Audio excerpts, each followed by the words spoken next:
Oh, there we go. Wait, is it this? Okay, good. Yo, chat. I'm back with more Leaf Green, and okay, look, like beginning this like previously on your quest thing. I wish this was a thing in more games. Like this is the only game to have this, but it's nice to see. It's almost as if like if you get close to being lost, they just take you back here, which is cool.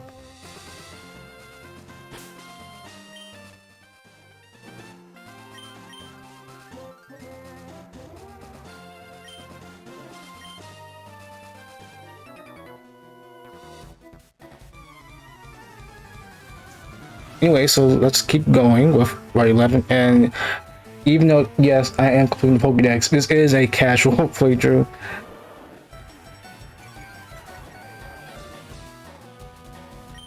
Because, like, I'm a hardcore fan of Pokemon, but I don't speedrun the game. I just enjoy my time. And plus, the game's back. So that's reason enough for me to just casually enjoy it, which is great.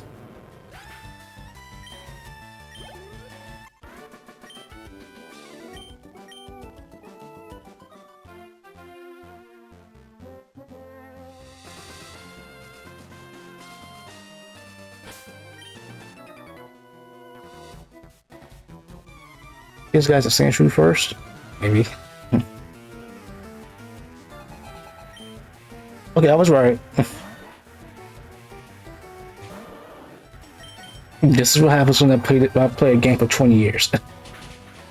I mean, granted, I have sometimes not play like even some of my favorite games for all time. I just don't always play every year, which I feel like I should change that. But also, whatever console I have some of these games on, I just don't want to hook up.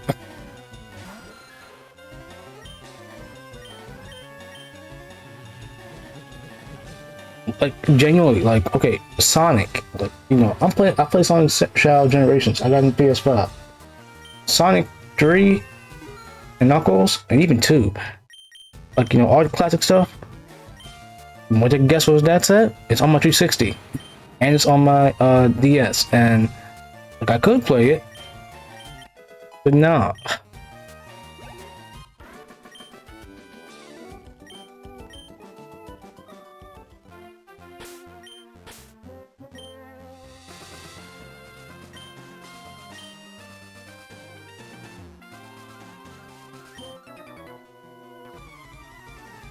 I didn't want to do that, so I figured, well, whatever I have that's out, and I just don't feel like hooking up again. And sure. Also, update on Resident Evil 9. It is still downloading, and it's been in rest mode for like 3 days now. But it's March, so I don't know, March Madness, I guess. But usually whenever March comes around, I just think about spring and like I like when it gets warmer, it gets the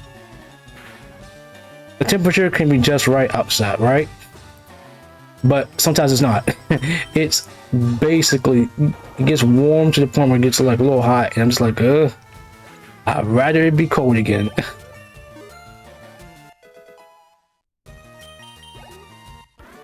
Which I know, like some people, they can just be like, "Well, spring is better." I'm like, no, fall is, and winter, and fall's the best season. Which one do you have? I know one guy has water.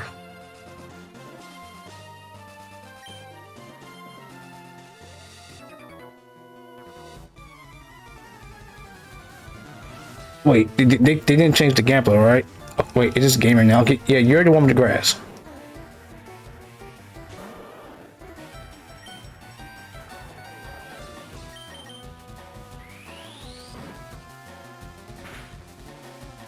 Okay, that was enough. Good. Also, yeah, I know it's an audio delay, and trust me, I hear it, but it's nothing I can do. like I've tried, and there probably is something I can do, but I've tried fixing it, and all the stuff I tried didn't work out. So you're just gonna deal with this audio delay.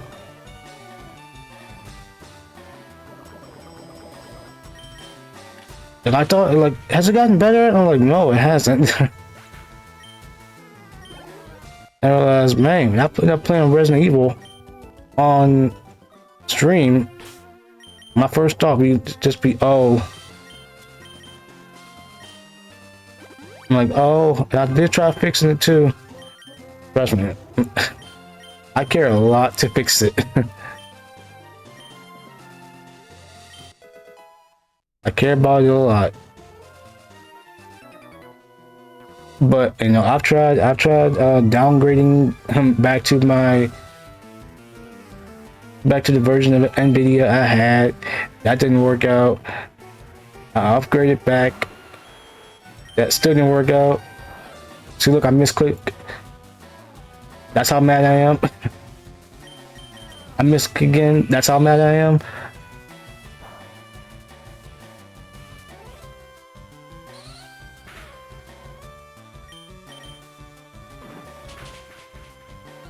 Basically,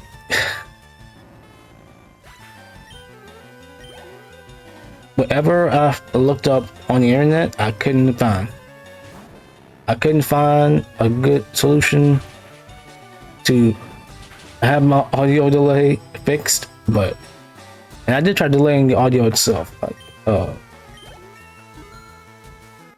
in OBS. You just change it to, oh, this is like what, 200 milliseconds behind. So do that, and I've tried, and no, it didn't work out. So then I have the audio just play, I guess, like not through OBS, like through desktop, and OBS catches that. But I also had Elgato audio playing, so no matter what, it ended up being double audio, which I didn't like.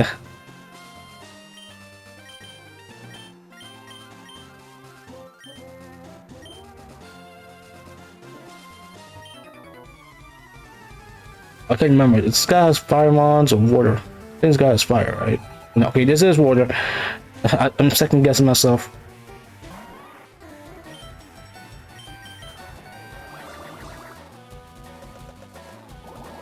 So I'm not catching everything I see. I'm just basically going through the game casually, and then, like, by the time we win the game and go back through and catch, there's gonna be like one or two exceptions to the rule because there has to be. And I figured if you play this game before, you know it's the amulet coin, because I want to grind money.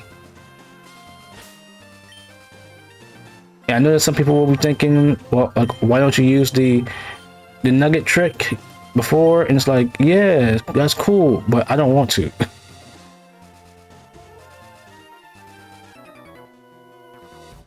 That's right, I know the trick and I've done it before. I think I have, but I knew the trick for a long time and I don't care to use it.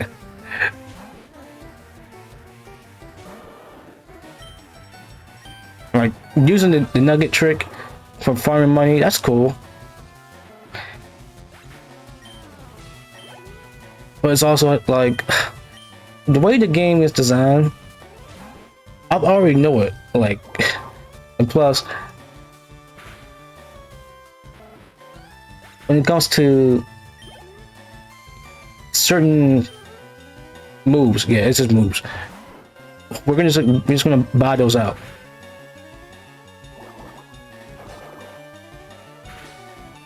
In the game corner, but we're gonna buy those, so it doesn't matter.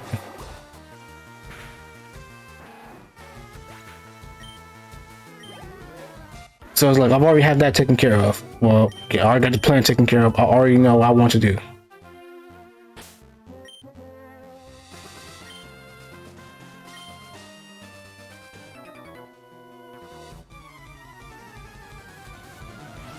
And when I saw like Let's Player do that, let's see, about years ago, I thought to myself, well, if I see what he does, maybe I should do it in my next playthrough.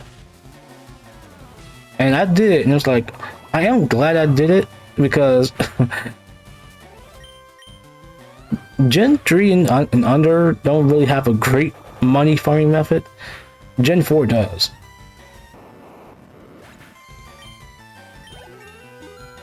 Even though it's like, what, 2 trainers? At the same time, it's, hey, that's still probably better than whichever one Gen 3 has, and 2 and under. Actually, I don't know about Gen 2's money farming method, if it has one. It probably does.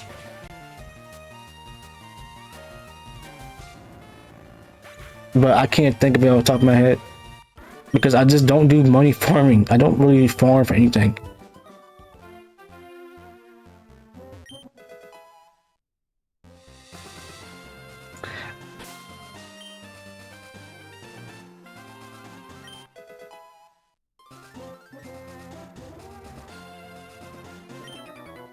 Now, if there is anything I'm going to farm for, it will be...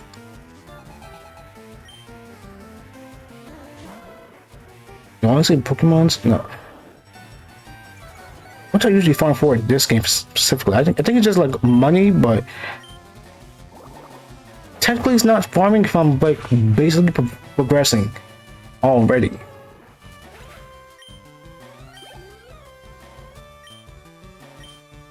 Like, I don't count it as like farming or grinding if you're doing it along the way, like now, because like I'm fighting trainers that are basically optional, but I do it so I don't have to grind. Which I guess you could technically call grinding because it's optional, but I don't find optional content grinding. I find it grinding if you, what's it called? I find it grinding if you're just doing it just for like the money or experience, whatever. Anyway, that guy gives you the item finder, but I don't really need it because in this game, if I remember correctly, there isn't a lot of items to find. It's not like Gen 4. Like, this game is aged. Like, I think that's the thing. It's like when it comes to like going hard and going back to Gen 3.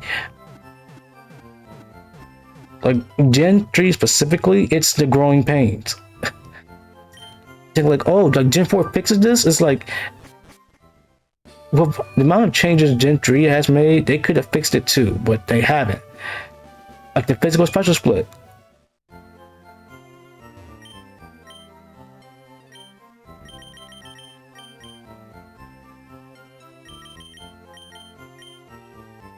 I mean, that's one of them. I do think like one of the things that Gen 3 has done right is move pools. Like, granted, it's still difficult to get some of this stuff, but I generally think like Gen 3 has done, like, stepping stones were good here. Can we use it? Bro, I told my girlfriend that I love so much princess movies when I was younger, she was surprised. I mean, like, what kind of movies though are we talking about here?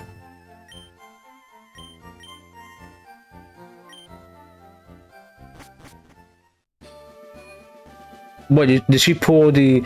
I didn't think you would take a person to like that kind of stuff. Disney one. I mean, it's Disney.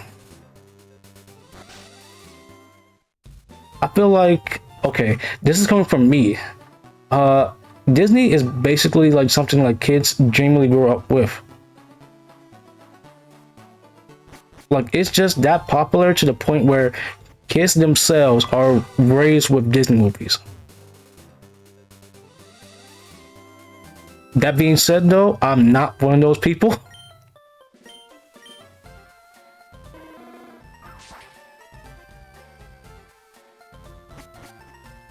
Like this, I got nothing against it, but it's just like I just didn't watch that much Disney when I was younger.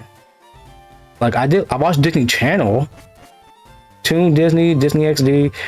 When you guys rebrand,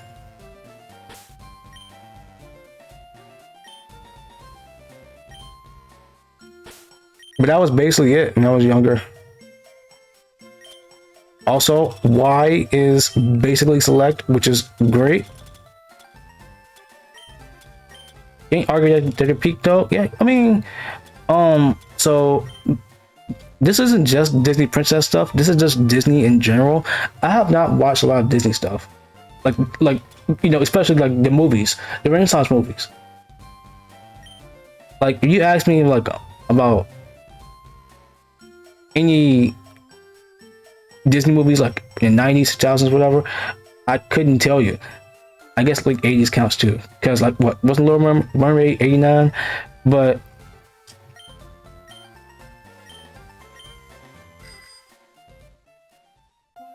like I want to say that I wasn't aware because you know it's just me who watches some stuff.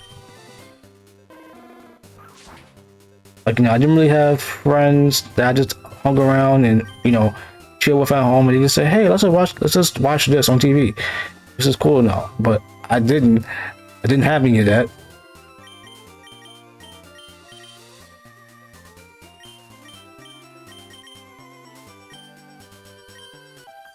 So really, I just thought to myself, well, it's cool, but like some of those Disney movies were basically TV shows at some point.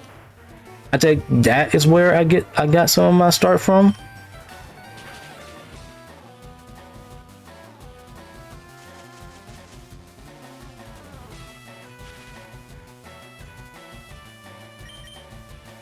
I mean, it's genuinely too like Little Mermaid. I think that had a TV show. Did Aladdin have a TV show?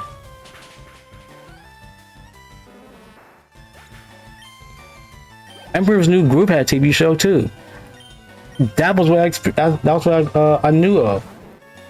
And I didn't watch a whole lot of that because I thought like, yeah, this is fun. But now, granted, when I got older, and I wouldn't say got older, and I started like, when I was close to falling out of watching Disney Channel, like in general, or Disney stuff, I started seeing some of their old shows. Like, yeah, it's just fun.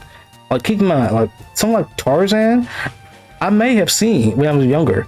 Same with Lion King, because like, you know, Mufasa holding up, not Mufasa, the monkey holding up, was it some Mufasa?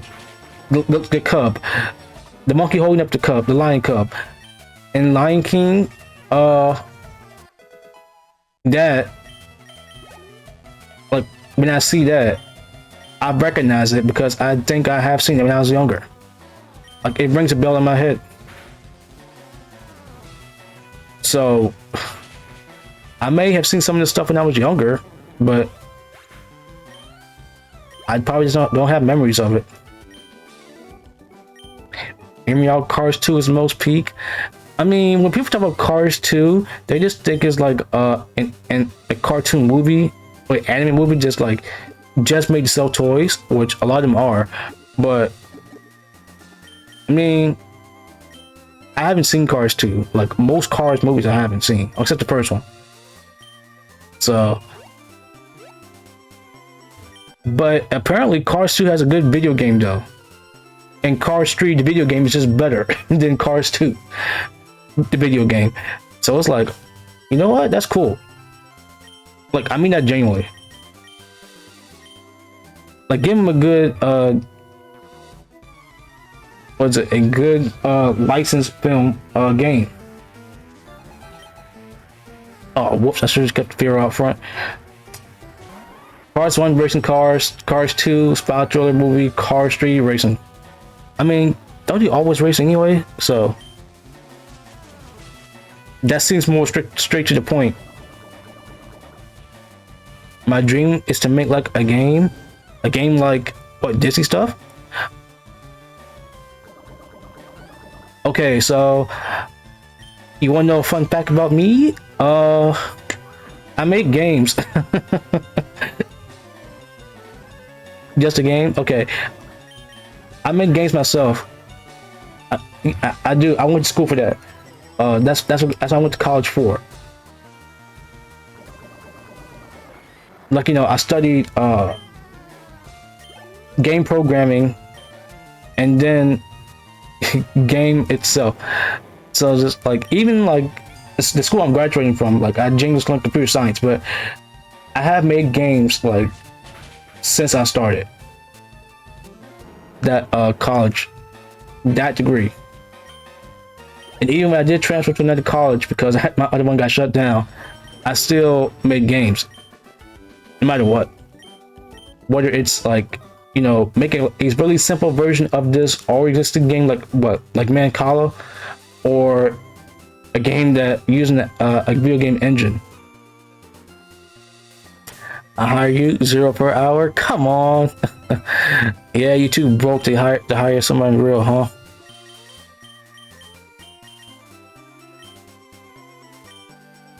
Made some old laptop on RPG Maker XP. I never used RPG Maker. The only engines I've used is I was about to say Game Maker, but I haven't used Game Maker. I have it installed too. I haven't used Game Maker. I've used Unity because that was the one I was taught. I used Godot, which, have you ever played Buckshot Roulette? I was happy that he used Godot, because like, oh wait, I know that engine. And I did learn some stuff in it, but I stopped using it once like the makers were being weird. Like something happened with like the makers of Godot, which is why like, okay, I think it's like probably good to drop it, because people were dropping it. I just didn't know why. Like I didn't know how it affected the people. Basically, the makers of Godot did something that is not genuinely good, I guess. I don't remember, but they did it. People didn't like it, so they started dropping Godot and went back to another engine, like I guess probably even Unity. And as someone who has still been using Unity for like 9 years now, it's just that making games in Unity, it's just like, that's what I know.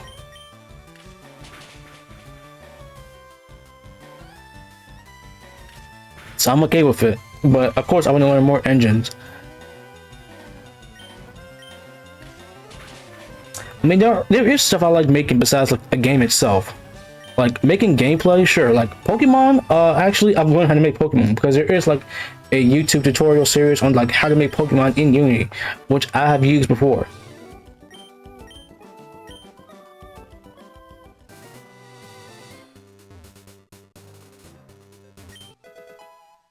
Because besides the fact that the guy who made the series, you know, teaches us how to make an old game looks like this game actually, and you know, a modernized engine, which is, that's cool in the first place. But also the great thing is that I'm learning like so much programming techniques, and not, I don't want to say rules because it's not like a hard and fast rule, like certain rules in programming that some people like do, like comments. Like you're basically writing and just saying what your code does in a comment. Like it's not supposed to affect the code, kind of, because you're writing just that, a comment. You're not writing something that like dictates the game logic itself. It is a comment. The problem is no comments can get bugs. It's like, man, when I learned that, it's like, man, I'm so glad. Like, I'm trying to not write comments because I have written comments in my code before. But if I can learn to, not do this, what's considered like a good practice to fall into. Like I said, it's not a hard rule, but it is cool to know that not everyone leaves comments, which I have done since then. But like, I've done it since like 3 years, for like 3 years now. But I look back at my old code, that my old games that I've made back in college, like 2017, 2018. I didn't write much comments. Like, actually, I don't think I wrote any comments.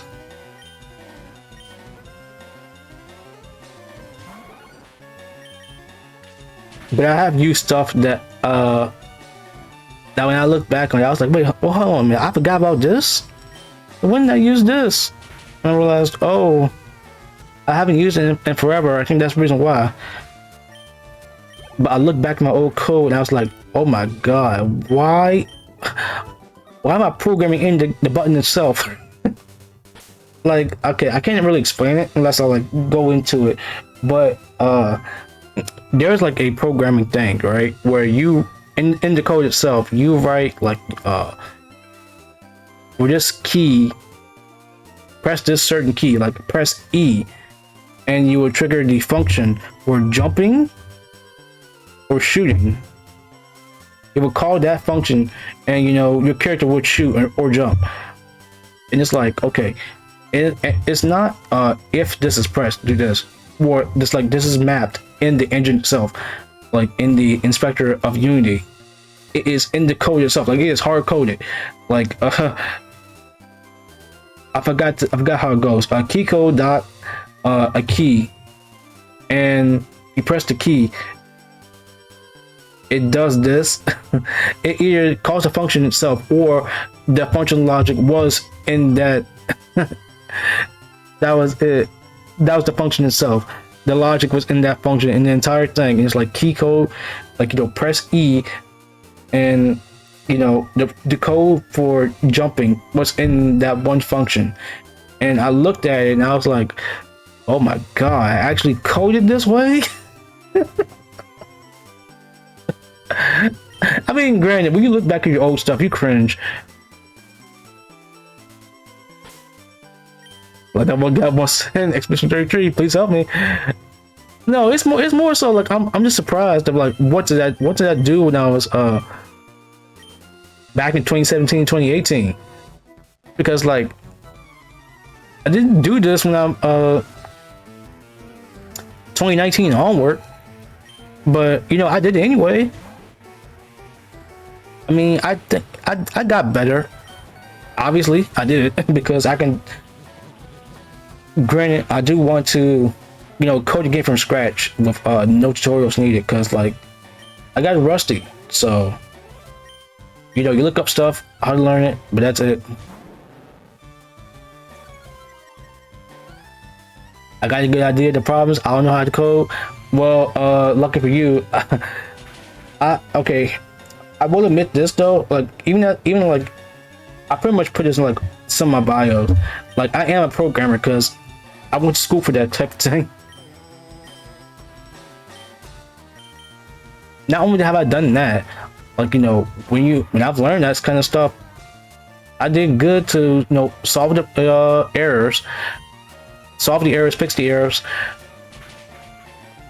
and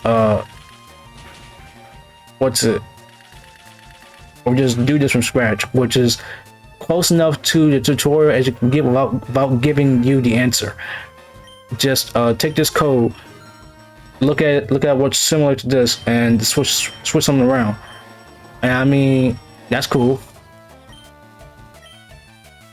You went to school for that. Now I'm gonna force my logic on most obscure blogs. Okay, let's be honest here. You can still do that. It's mainly just because the internet is a great it's a place where you can learn anything. Now, granted, you be careful of what you learn, but or how you learn something, but still, like people would genuinely think just because you learn something like online that you're like a fraud or something, but it doesn't matter. And the age of the internet is still here, so it's irrelevant. My school internet got hacked, and we're supposed to learn Blender. Oh, actually, wait. I've learned how to animate mons before, because like I've learned animation in college. I forgot the animation software though. I think it was like 3ds Max. And I've learned how to move models, and I moved the 3D model to do the okay, this I'm not joking. So my teacher, my professor at the college, he asked, this was our final project for the year. This guy, he said, okay, we're gonna take this 3D model and animate it. You put some music behind it, like free music or whatever, and they're gonna do the floss.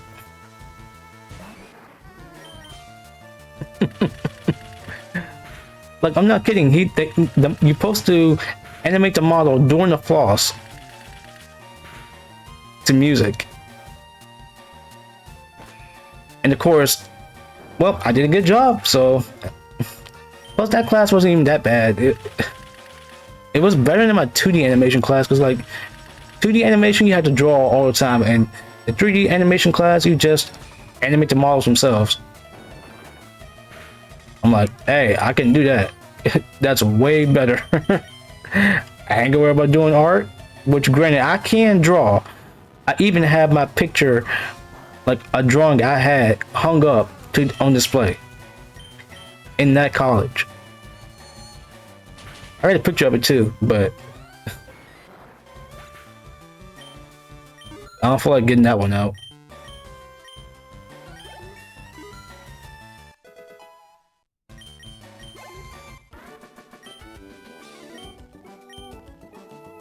Mad at the hackers. No, I am still. You know what? Valid. You're so valid for that.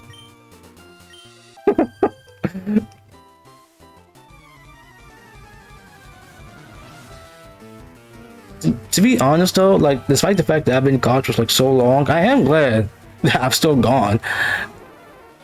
Because if there's one thing I wanted to do, it's like, so I've always been told like that because like I made good grades in school. So people have told me like how smart I am, but I'm so humble about it, and the reason why I am because I always know this. There is someone better at me at doing something, and genuinely I just want to be good enough, or if not just good enough, then really, really good.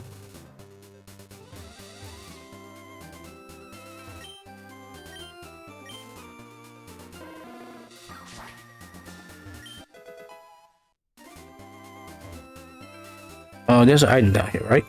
Yeah, here it is. A berry.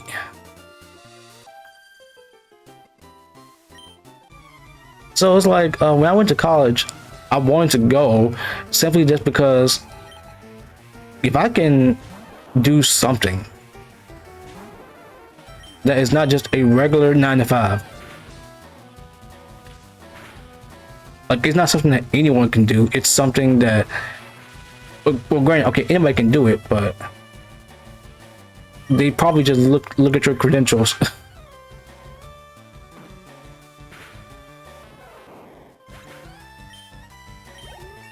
And I just wanted to challenge myself because I think to myself, like, people have told me that I can basically do stuff. You know, so you like, you know, you got the brains for it to do something to get out of here, out of where I'm at. Like, you know, go away from home and get a job. And I said, yeah, sure, but Genuinely, my thought process was like, just go to college just to learn something that I can do, which I can turn into a job.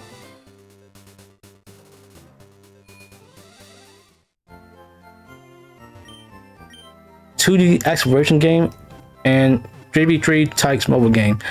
Okay, so here's the thing. If you say you have ideas, trust me, I do too. And like whenever we're on like a game design team, the thing like I always want to stress is that you don't have to know how to make stuff. Yeah, you can start from zero, basically, and you can learn. Because it's not a bad thing. And here's something to here's some good advice. Even though like the person I got it from I don't like anymore, but he's not really a great person now. I'm making things like dance like different stones. Okay, here's like my genuine advice when it comes to making stuff, making games. You can learn about it from scratch, make it from scratch, or borrowed assets, whatever. Just make the game. I'm not kidding. Just do the thing. You're not going to make an impressively coded game, because trust me, there isn't one. Well, there are, but even some of the best games of all time, that people love, when you look at it from like a programmer's perspective, they can be coded terribly, but you don't know that because you're not looking at the game, like at the code itself. You are basically playing the game, and when you get interested in it, then you do that. If you're like a hacker or like programmer, you just want to look inside the code, look at how it's made and stuff. That's how you do that. That's how some people do that. I mean that genuinely too. Like they crack the game, they look inside of it, look at how it's coded, and they share that information online. And look, for as many years as I've been doing this for like 7 years, right? No, more than 7, almost 10. You don't need to know how to program well. You don't have to know how to code well. You just have to code, because genuinely, Undertale, yes, Undertale, a game that is very popular and like a big indie hit, is coded terribly. I mean it's genuinely too. Like you look online for any game developer that says this, they'll tell you that Undertale is not a well-made game in terms of coding. Like something as simple as dialogue, because like you usually have dialogue in spreadsheets, because that's just the format to do it in, like Excel spreadsheets, right? The game Undertale itself just checks for this and this and this and this and that, then say this line of dialogue. And there's so much of them just checking for that, to checking, say this has been done, flags, whatever. Maybe it's place. I don't know Undertale's code like the back of my hand or anything. But what I do know is like Undertale there's a lot of checking for it. Checking for this or something else, and then say this dialogue. It's like learning about that makes me laugh, because one thing, it shows that you don't have to be able to code well to do that. It's not do it well, it's make it work. But I don't want to think like that. But they made it work. It's like it's the two questions that a programmer can ask themselves. It's, why doesn't this work? As in, you probably got a bug or you made a coding error and you don't know where it's at, but you had to find it and you do, then you fix it. Or is the other question, why does this work, which is Undertale? It's funny to think about, but it is, you know, that is a genuine thing to think, is that something like Undertale isn't made like that. Like, it's made fine. Well, okay. Well, the game itself is cool because, well, I mean, look, it's Undertale. It's a big indie hit. Like, are you really going to question its success after the game is out? You're not. What matters is the game is out. It's done well, very well, and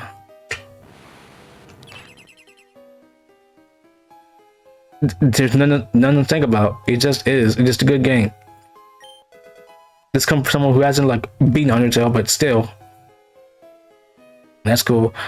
Yo, if I do a game on Scratch, buy and test it, I mean, sure. What if I make? What if I show off my games on stream one day? Oh no, man, I'm gonna cringe so bad.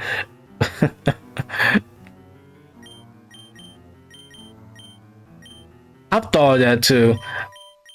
Cause my dad, he asked me, he's like, you ain't show off like none of your games on stream? I was like, I don't want to do that, but I mean, it's not a bad thing. And plus, like, I'm gonna cringe hard, but we can laugh at it because it's something from 9 years ago.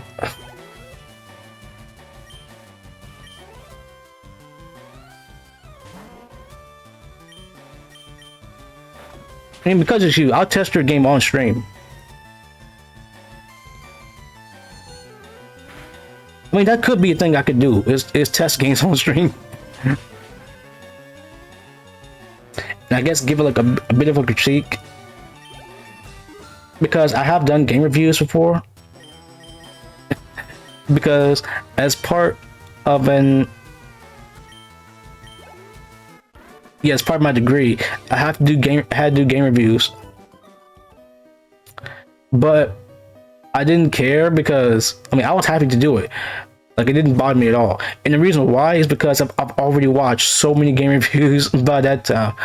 Like, game reviewers, let's players, people who do walkthroughs and stuff. I was okay with, writing game reviews at all because I thought it was cool. Plus, I did it to get into college.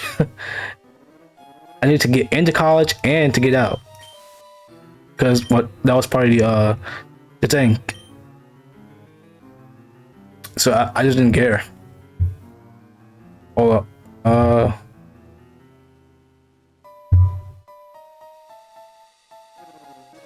There we go. So basically, I was fine with doing it because I've already watched a bunch of gamers on stream before. Not on stream, but on YouTube.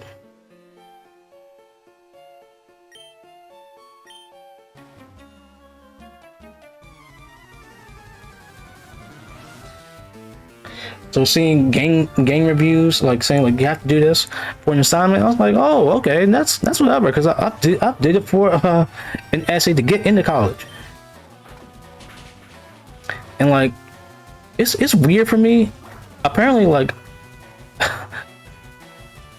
so I'm not like the biggest fan of English classes. To, a bunch of writing or any type of writing class in general.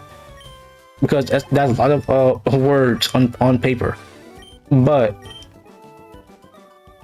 I'm not bad at writing. I'm actually good at it because I got good grades for it. But because of that, I got a bit more confidence in the writing, which is basically me thinking I can write just fine. I just don't like doing it because it takes like just starting a paper sucks. But once you get past that hurdle, it's smooth sailing from there on out.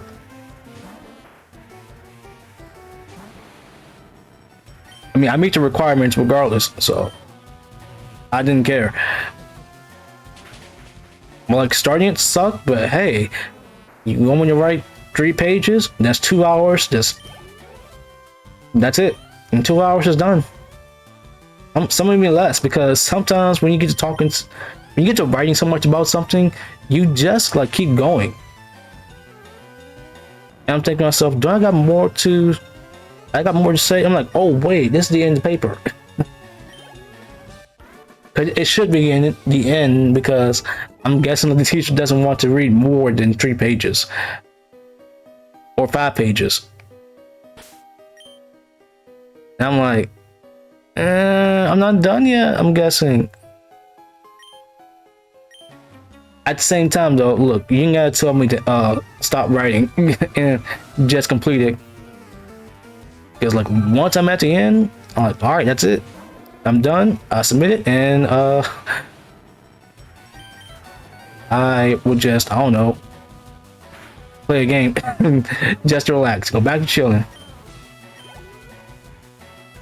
Like, oh, you done with your homework? Okay, boot up Resident Evil 2 again. Oh, remake.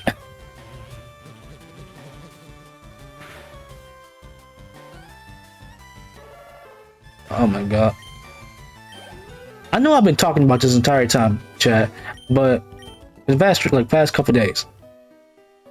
But I'm still waiting, man, for Resident Evil 2, Resident Evil 9 to finish downloading. It's not done yet. No, I hate this so much.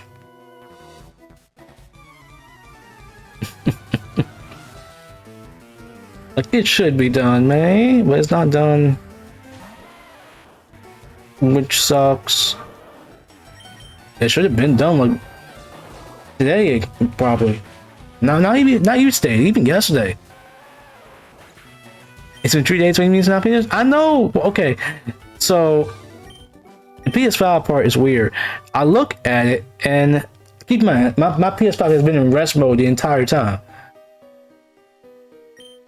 Like I did turn off at least like for a few hours because, you know, I had to stream, but it's in rest mode now while I'm streaming, and even yesterday it was. So basically it's been on rest mode since sometime yesterday. But look, man, I know I want to play it so bad because it's Resident Evil 9. Like, one of my favorite video games has a new entry, people are loving it, and it's the 30th anniversary. I want to celebrate it, man. I want to stream it so bad. And like, I did think of streaming 9, but because like it doesn't matter in the end, because I played through Resident Evil all over again. Like, I did it with 2 remake, I did it with 4 remake, 5, like 13 years ago, I did that too. Like, I will play Resident Evil so many times in a row. Like, granted, I didn't do that for 7 or 8 or 3 remake, or even the first remake, I didn't do it. But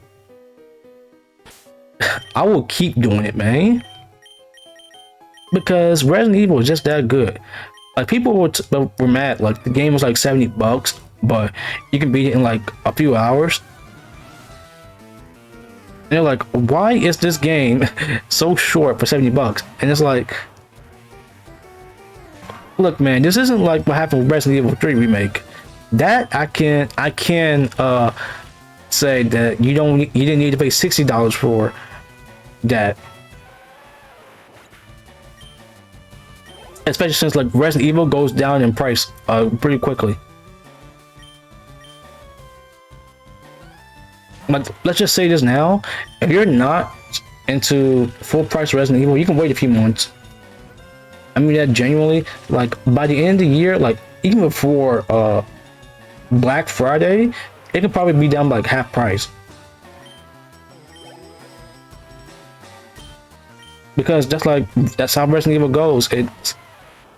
full price for like a few months, and then it goes down in price, and then like by the end of the year, probably it's probably like $30, or I guess 40, since like it's a PS5. It's a ninth generation game. But don't worry, it is close to being done though. Like it's close to finished copying. So, well, okay. So the app itself says like it's close to being done. Like it'll be done in like a few minutes. But I check it through the entire through like the download notification thing on PS5, and it basically says it looks like it's not past the first portion. And I'm like, it shouldn't be like this. Like it says like what, out of 55 gigs, it's like 12 gigs downloaded. I'm like, how slow is this? Look, a game like this isn't that slow. So why is it taking so long? It's been 3 days. Almost 4 days. Okay, but here's the thing though. If this finishes streaming, like finishes downloading, like, while I'm streaming, whether it be tonight or tomorrow, I will stream the game. Like the next day. As long as it's not raining. And the reason why I say that is because like I feel like that is a game that I should play for hours for a stream. Because like I did it with Legends ZA, I'll do it with this game too. Because I'm just that crazy about Resident Evil.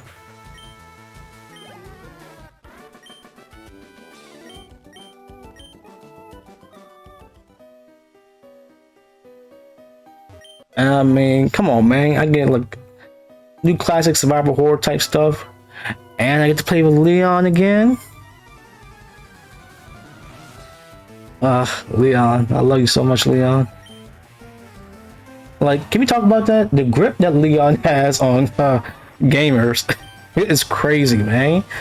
Like, trust me, you're validated to be thirsty over Leon. You're more than validated for that. Because someone on the internet compared it to Tifa in Final Fantasy. It's like, yeah, basically.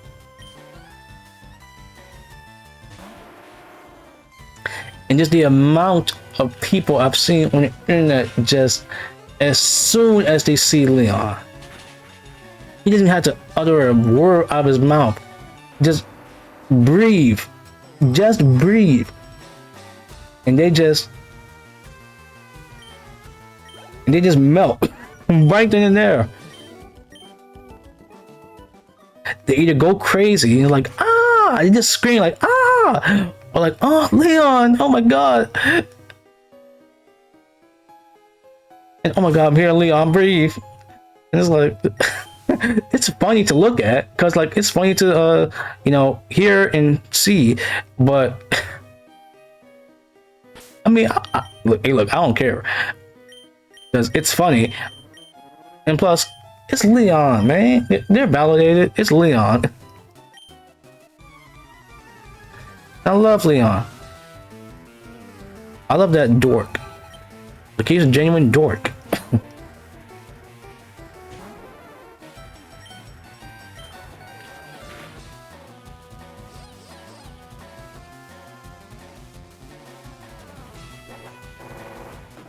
Remember how back in the Resident Evil 2 beta, he was like a more pessimistic guy?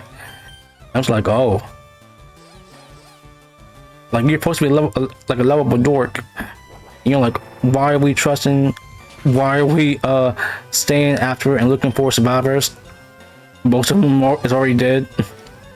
And it's crazy to hear that come out of him, but at the same time, like, yeah. You get different, so it's whatever.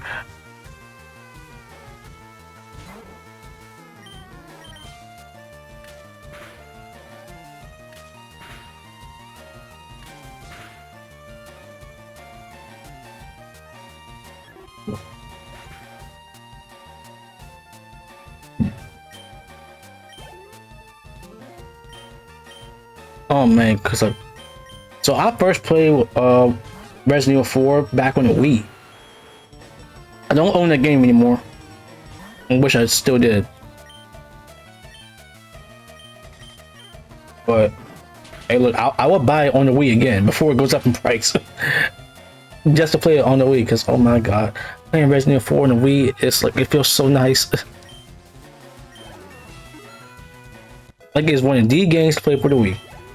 Like even if you already own Resident Evil 4, the original, like I'll recommend the Wii version, the 60 FPS version on a PS4, Xbox One type thing. Even what's the name? You know, like I guess Switch, but Switch doesn't have gyro controls, which is weird. Resident Evil 5 and 6 do on Switch. Like, why doesn't 4 have that? 4 was on the Wii and it had it. Like the thing with Joy-Cons is like people like to pretend like it's still the Wii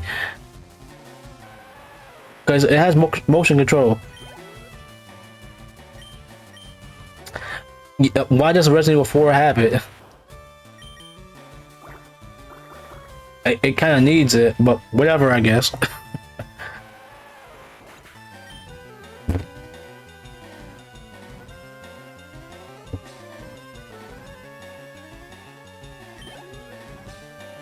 Next is a graveler. Okay. That said, though, I play like so much Resident Evil. Like literally, the only one I have not played is 6. So I would look to play through 6, but cannot love to. I did try, and I was like, oh. But I'll keep going.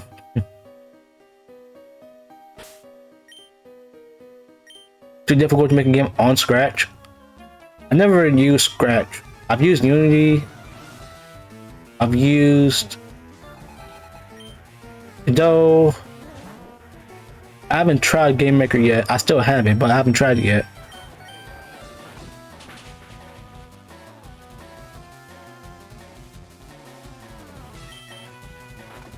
I never made something in Scratch before though.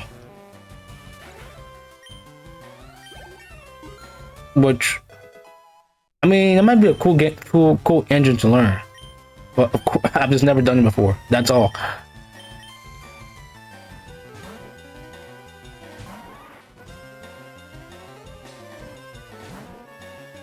I mean, maybe I could just learn Scratch one day.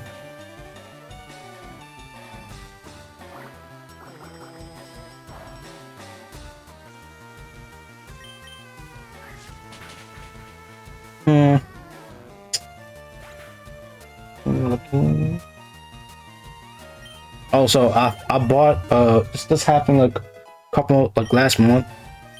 No, like a couple months ago. So I finally bought physical copies of Resident Evil 0 and the Origins collection. So Resident Evil 0 and 1 collection, Resident Evil 3 remake, well no, I already had 3 remake, Resident Evil 0 and 1, Resident Evil 7. So now I got almost every single game physically. And I have every mainline game except like Code Veronica, which I should just download on the PS3 store, hopefully, if I could. I would download Code Veronica on the PS4 store, but the PS4 version is basically the PS2, just emulated, and it's not a port of like, you know, it's not a re-release of the PS3 remaster, which is weird. Like, you remastered the game on 360 and PS3, just put it out on that. And he didn't, which I don't get why.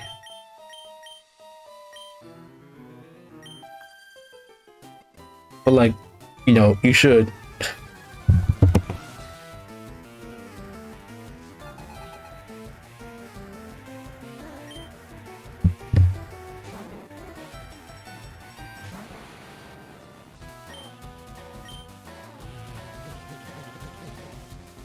I have to think about it though. Like, what is like a good engine for first time game developers to learn?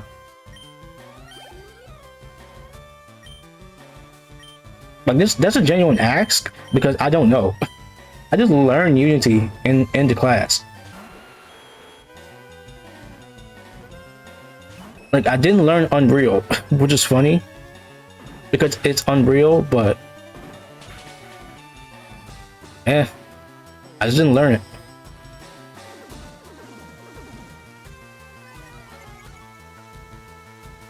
Roblox Studio, no. And the only reason why I'm saying that is because what happened with Roblox earlier last year. So nah.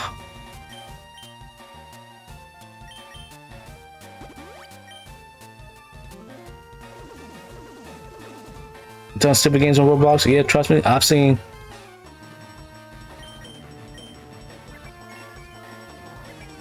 Like I know what it is. Like it's basically it's kind of like Gary's mod, I guess.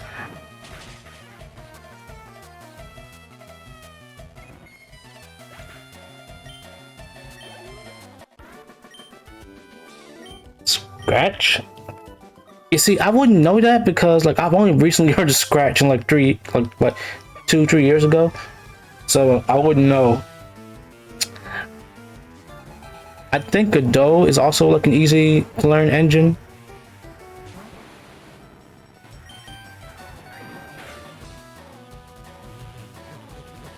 But I don't have that much knowledge of Godot. Like I still have it. Wait, no, I think I deleted it. But regardless, still.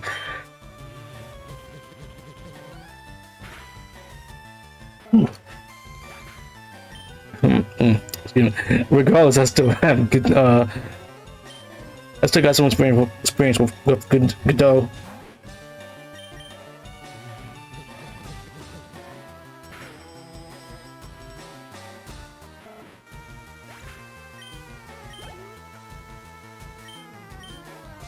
That being said, though, chat, there are some games that I am gonna try out. A game that I bought and downloaded is Dice a Million. It's basically Balatro with dice, and I played the demo and I liked it. I want to get better at it.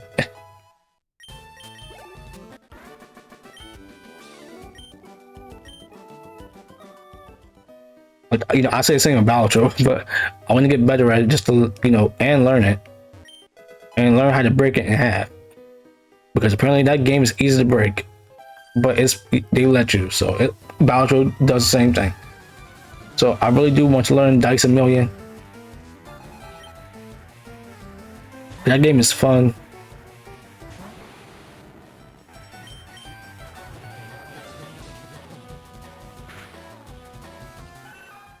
I guess maybe like Unbeatable I want to try out because it's PlayStack, and apparently like PlayStack has a good track record of publishing good games.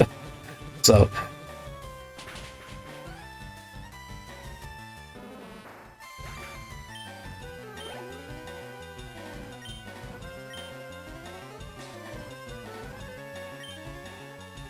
yeah, I really want to play Dice a Million sometime soon.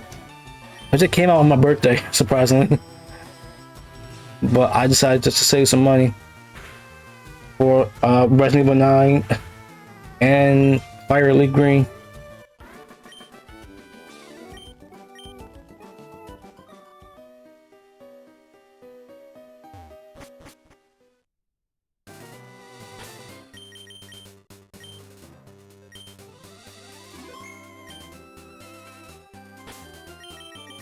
Whoops.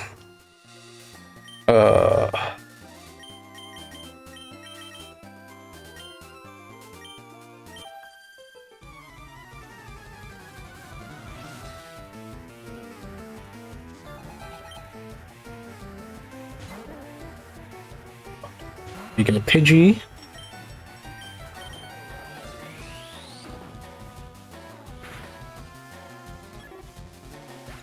So chat, if you play Pokemon at all, like especially like the modern games, how weird is it going backwards to this?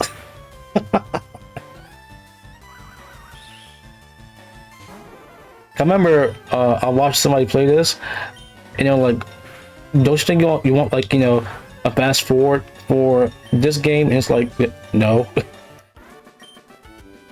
And the reason why, it's basically the same reason I have. I've been playing this game for 20 years. If not exactly 20, it has to be like close to 20. But because of that, I'm more used to game speed. Like I played the original on my DS Lite or whatever.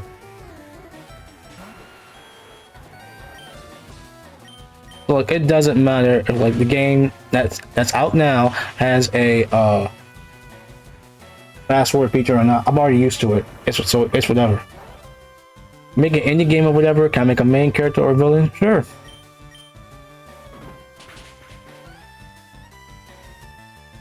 I mean, I was like, okay, so if you want some game developer advice from me,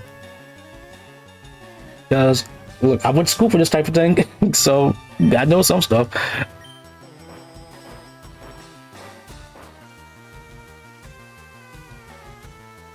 So back during my early days of this, we would basically be put in groups and spit out ideas, of course. And basically you bring your pitch to your bosses. If they like it, they say yes, and they'll we throw out a prototype. If they like that, they'll like start developing, and they start like funding it, right? If they don't like it, it's back to the drawing board, and it's like he was like, welcome to the real world. I'm like, yeah, makes sense. But I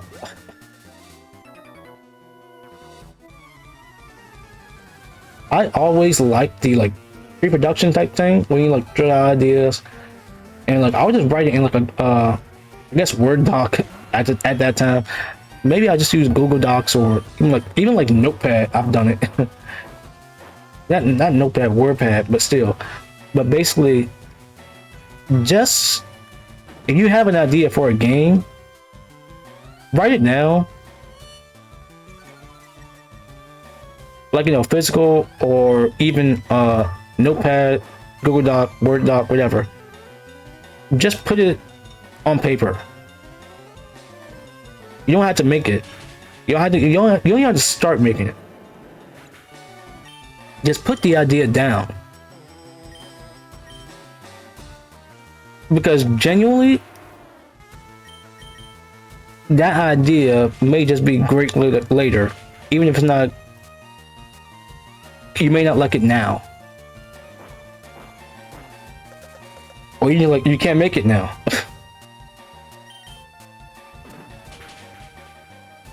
It's the usual thing of spit out ideas and cut later. But really, for me, it's just spit out ideas because you don't know. You don't know which ones will be good to make, easier to make, fun to make, whatever. Basically, just do it. Like, just write your ideas down on paper, physically or digitally, whichever one. Just write them down and save your ideas, because genuinely you might find a time where you're like, what should I make now?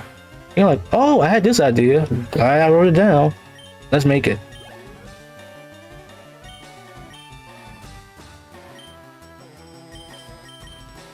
And trust me, I've done it before a lot.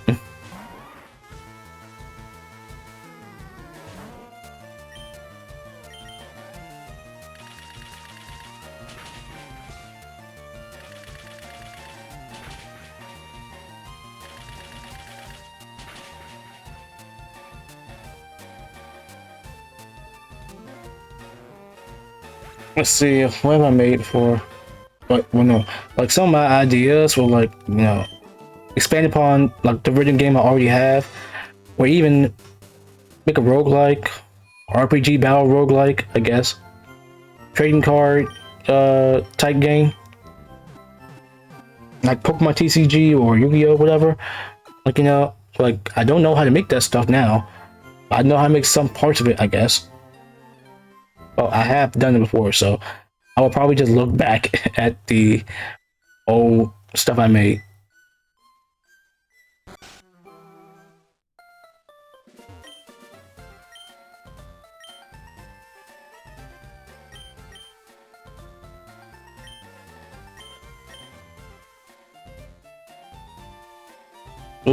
What's the name for this turtle?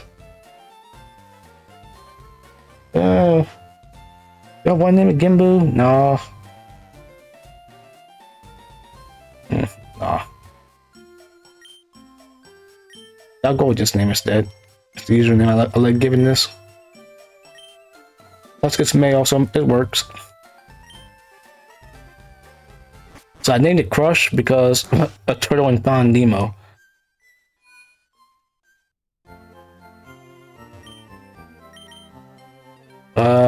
Stardust?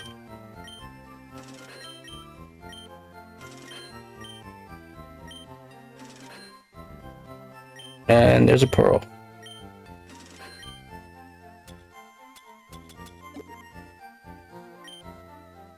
One, two, three.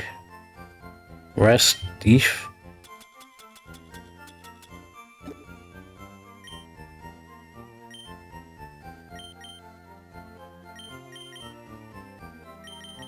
Got some revives.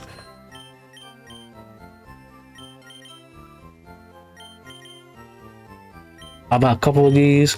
I'm gonna use burn heals. Buy a couple of these.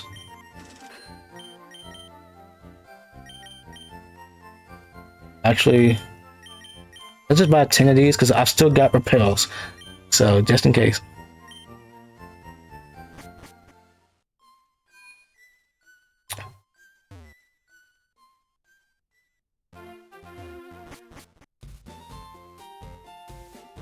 And up here, we get one of the best moves in the game. It's return. I can't return back into the original games with the newer games. Why do you take it out? It's a great move.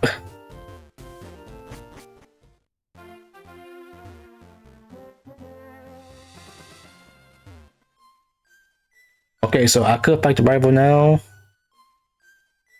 Let's skip it for now.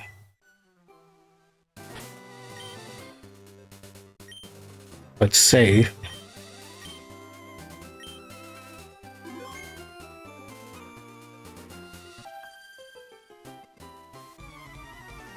I'm just gonna fight, like, I guess these trainers along the way.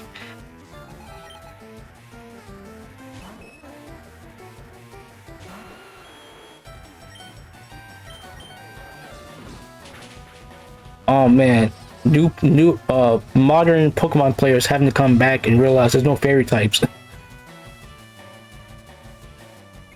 Like, I genuinely want to see people who play Pokemon in, like, you know, Gen 6 and onward, or even like 5 and onward, and going back to this. Because I've basically already seen like some people like complain about the fact that the level curve in this game sucked because of how high the levels get. You had to grind, but I don't believe that because the source is me. So I genuinely do not think you have to grind in this game at all.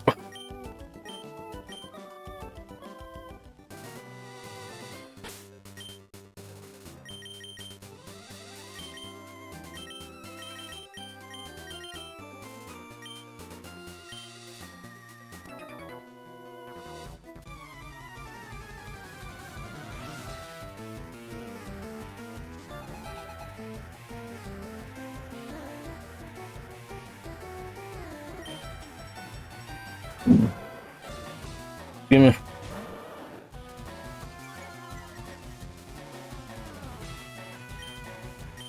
Well, we can't catch Growlithe in this version. Got Fire Red for. And I think I'm just gonna like do the playthrough on the Fire Red. Either I could do it off stream or on stream.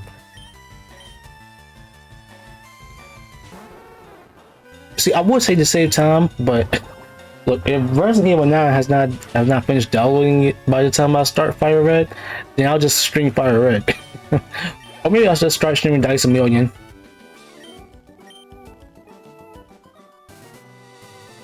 Okay, to be real though, with Dice a Million, I want to learn that game first and then stream it, or I could stream it and then just learn it on stream. But I think it's probably best if I stream the game after I learn it, like after I win.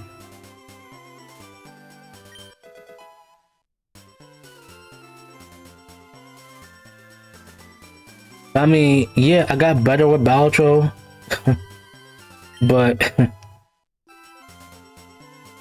I don't look at myself as a pro in Balatro. I basically just think, yeah, I can do it. Because, you know, just casual runs, I don't mind.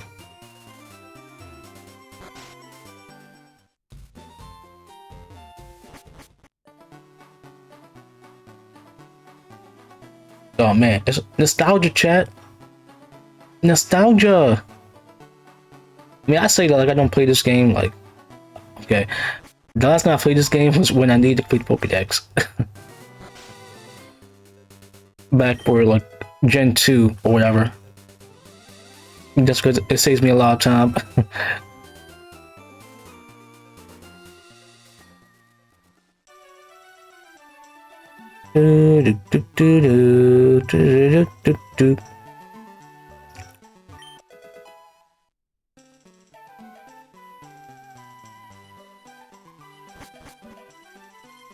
Well, we're in Celadon now, guys, and guess what? Another team member.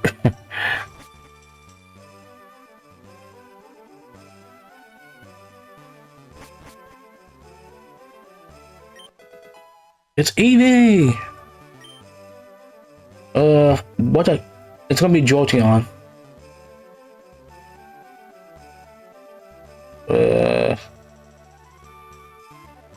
Think. What's the electric one? So this Eevee will be a Jolteon. I can't think of a good name for it though. Oh, let's name it after a Persona character who uses fast special attacker. Oh, okay. I guess Akihiko.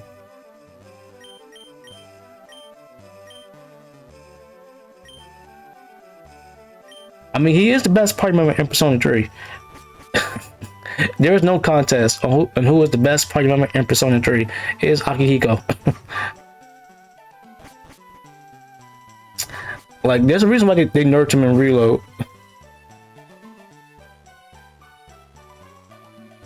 Kinda. I would say he kinda got nerfed. But he's also still really good no matter what.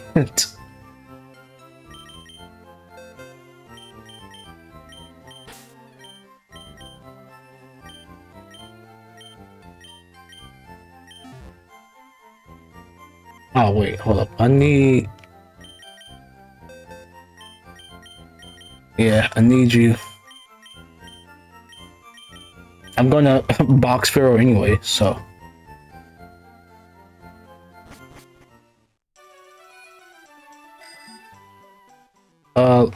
While we're here, let's get to tea.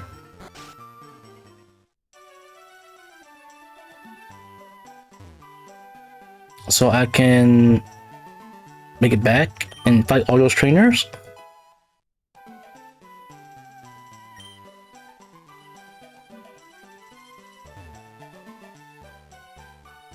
I guess like the other thing to do is like get the rods, but I don't need the rods yet. Yeah, let's go here now. Alright, to the department store we go. So we can buy some TMs here. We get Dig and Brick Break. Secret Power. Yeah, these are only two that matters. Dig and Brick Break. Brick Break is probably the one that matters the most.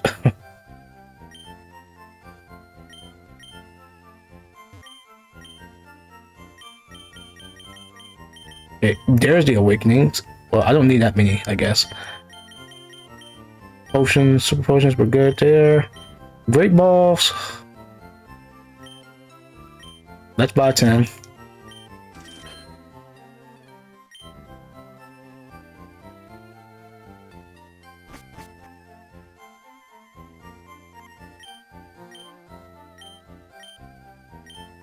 Yeah, that one has counter.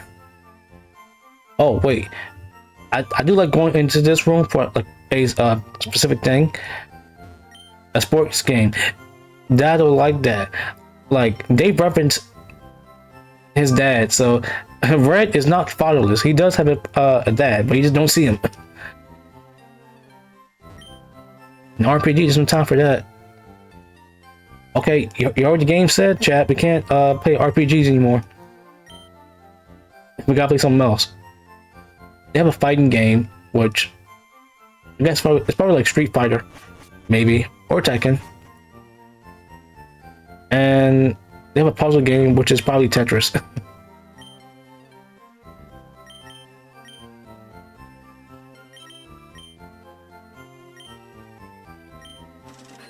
Alright, so we need a Leaf Stone, a Thunderstone.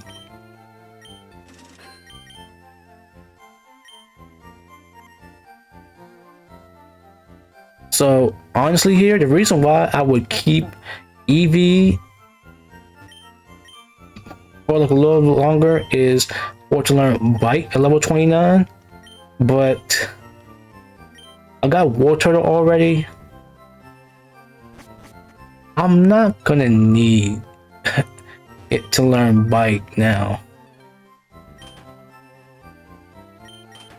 Oh, by the way, modern Pokemon gamers, this is something you need to get used to. Watch this. I'm at the vending machine, right? I go order something. That's it. It's that fast. There's no like, you know, stop for an item or nothing like that. It is genuinely just that speedy. They nerfed this girl. Well, okay, I won't say they nerfed her, but the items they gave her in the originals were, oh my god. You got Ice Beam, you got Rock Slide from her. And it's like, bro, why do you change it in the remakes? All you get now is like Reflect, Light Screen, and what, Safeguard?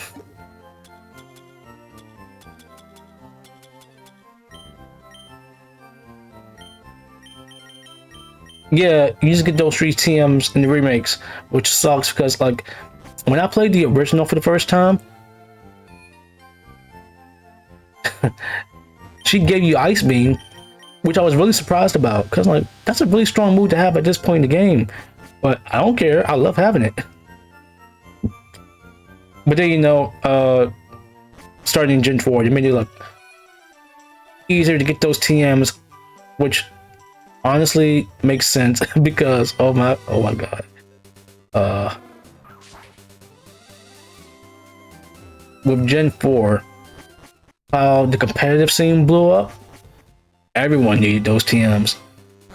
And that was a big growing pain for by that time in Gen 4. Because they were like single use TMs kind of sucks. So if you wanted to make a competitive team and you had all those TMs, you were basically just sought after. Like, hey, go check out this guy on this message board. He has Ice Beam, Flamethrower, Stone Edge, Psychic, all of that. It's just funny to think about.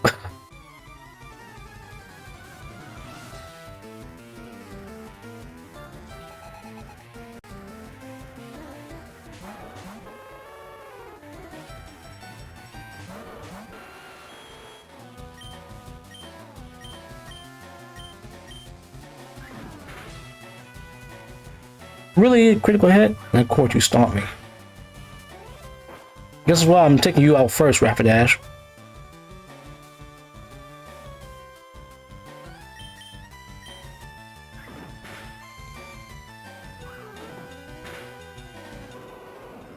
Bro. Really? No, you know what? I'm not even putting it. I'm not putting it in.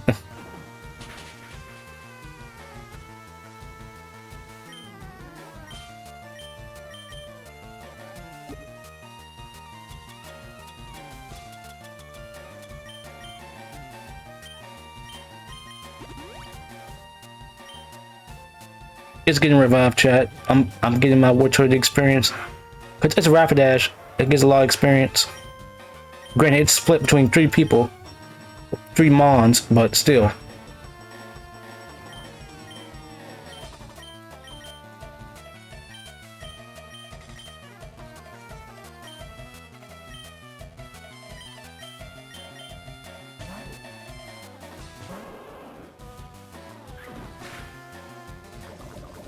Haha, get poison pointed, idiot.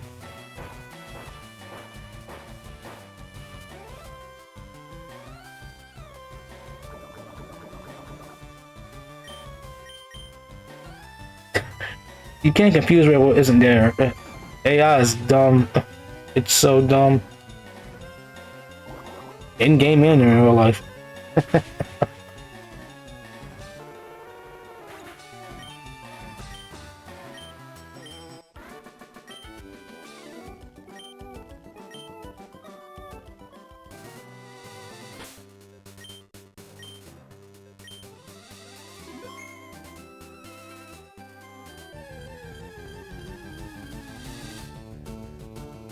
Okay, so we're here for one thing only, and it's not the rat.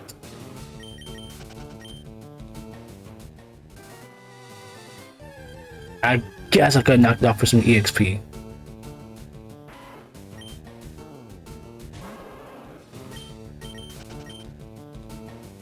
But I'm not going to. I want a bird.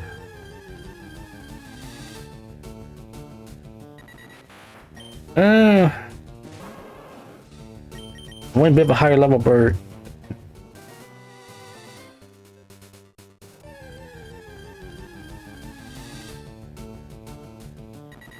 No, higher, not lower.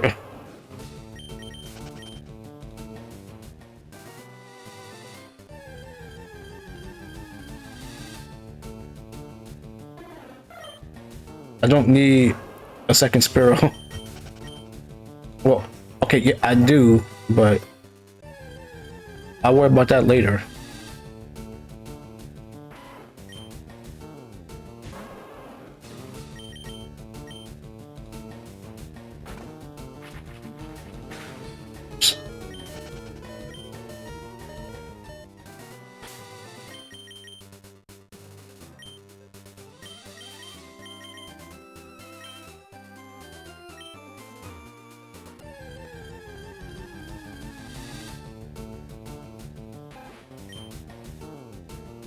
I don't want a rat. Get me away from the rats.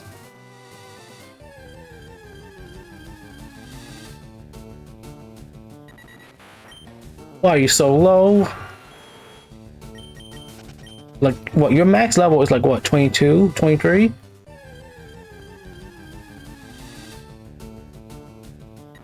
There we go.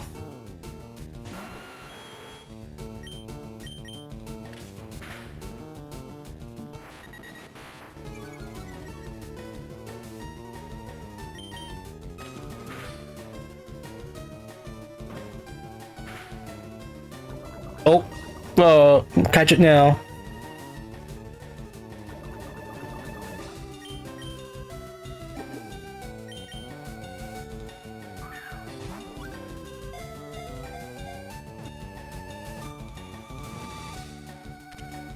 Hooray! Twin birds caught. Oh wait, that's his actual name. So Doduo. I don't know. Chocobo, I guess.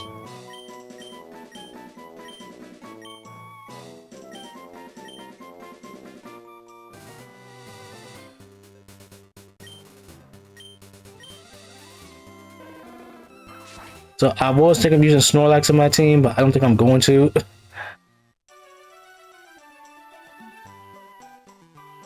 Even though, like, I would. Trust me, I would.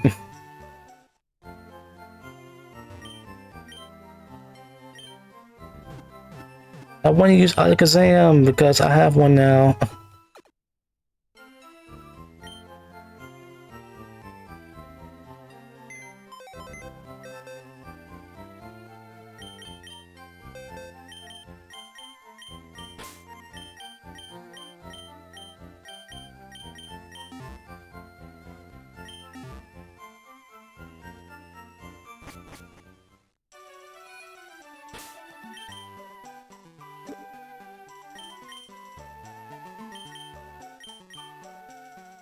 Alright, let's teach the bird fly.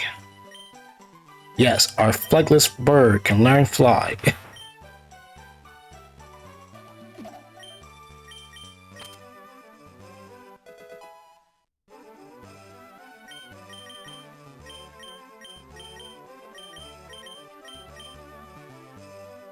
Let's get aerial ace as well. And that way I don't need to rely on a 2-turn move.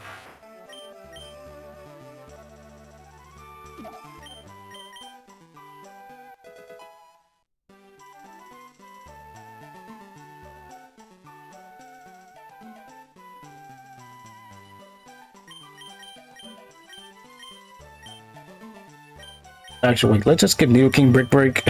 I mean, I should have done it a long time ago, but it's whatever now.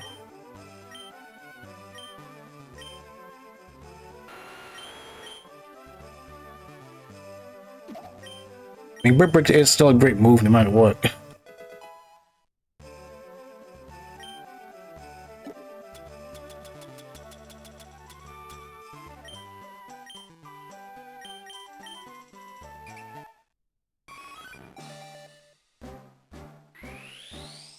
Right, we're evolving our Eevee.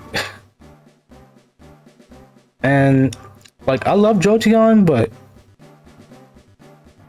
I love Jolteon and Vaporeon equally, I think, because I love using Jolteon in this game and Vaporeon in, like, I don't know, Black and White too, I guess.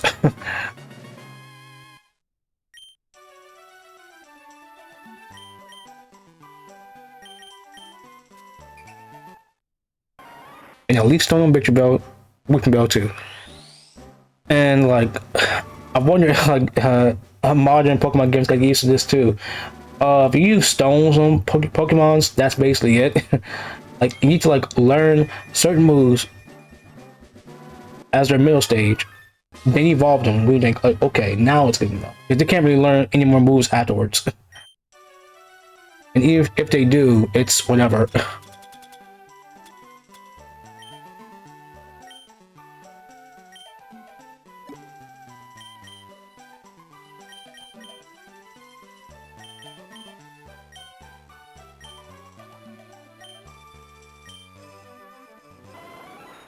So I know I can get Thunderbolt from the game corner, but I mean, and I could grind for it, but I'm not going to now.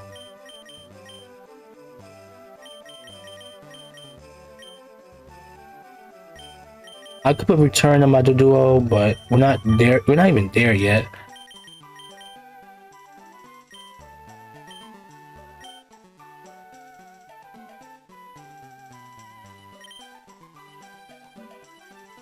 All right, since we're here, let's get the coin case.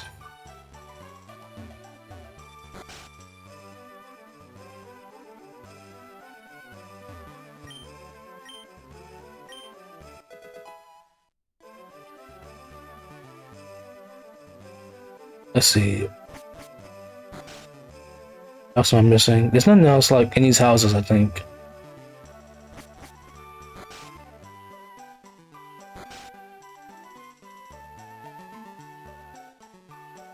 Yeah, as a kid, I always thought it was weird to have this building here, and you don't really do anything with it.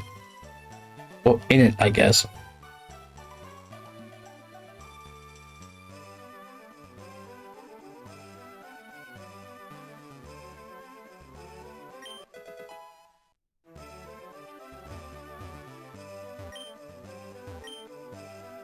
Oh, right. I don't have it. Uh, anything else I'm gonna do here before I go? Let's check the game coin prices so I can know what to grind for.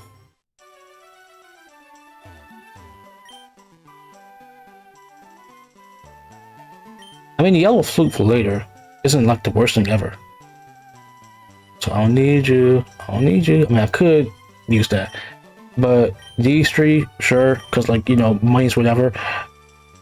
Not really whatever. Money trick. But if you play Leaf Green, you get Porygon for cheaper.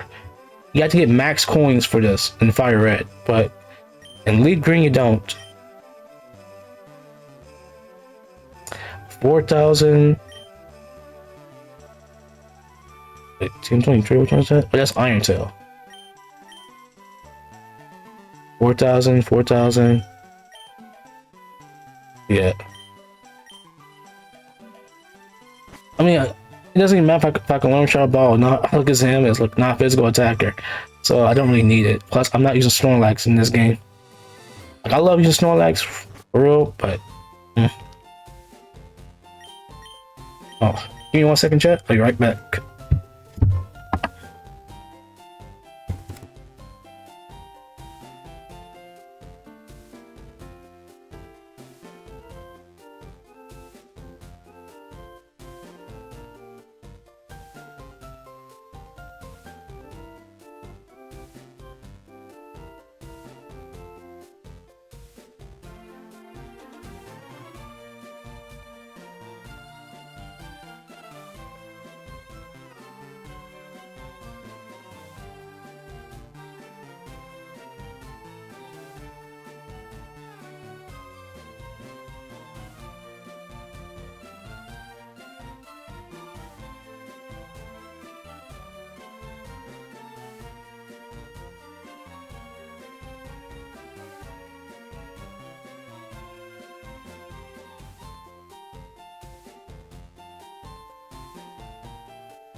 And now we can go to Saffron City, and it's been taken over by Team Rocket, which sucks. Mostly because the fighting dojo is still here.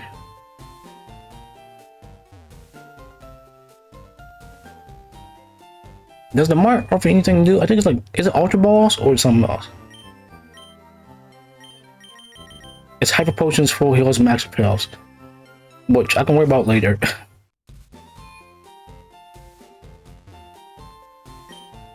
Oh, Trainer Fan Club, okay.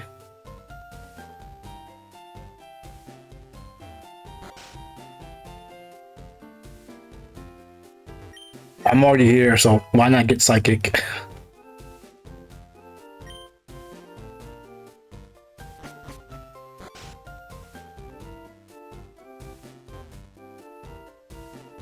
I don't think there's anything else here I can get now. Million, no. No, okay. We can just backtrack, and I'm gonna fight all these guys now.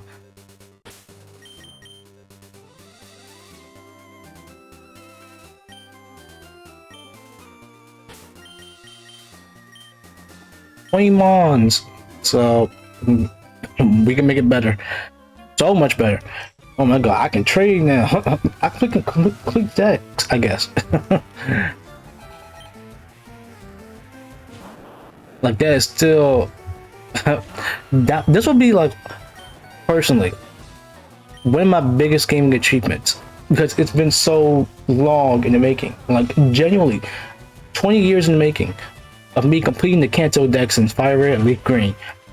Like I can't count Let's Go because you know it is up there. The problem is Let's Go is a modern game and I was able to do that no matter what. The problem is you know, I didn't have people to trade with, didn't have my own console. So it's like it doesn't really matter anymore. Like I can still trade, so I'm happy.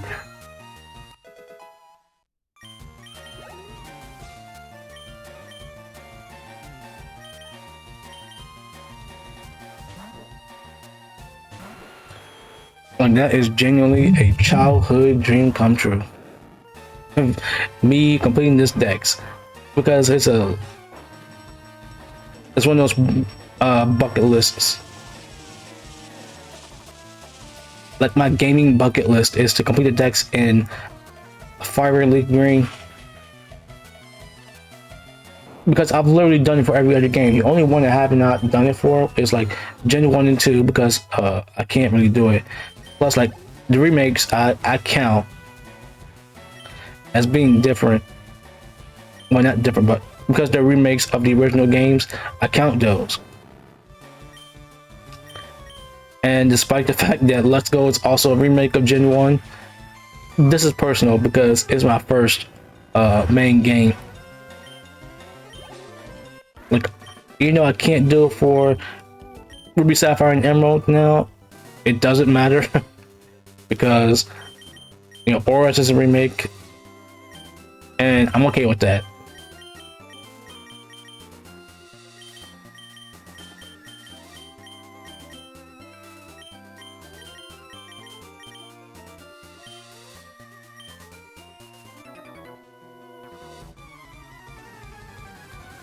Oh man. So since Pokemon is turning 30 this year, well, it did already.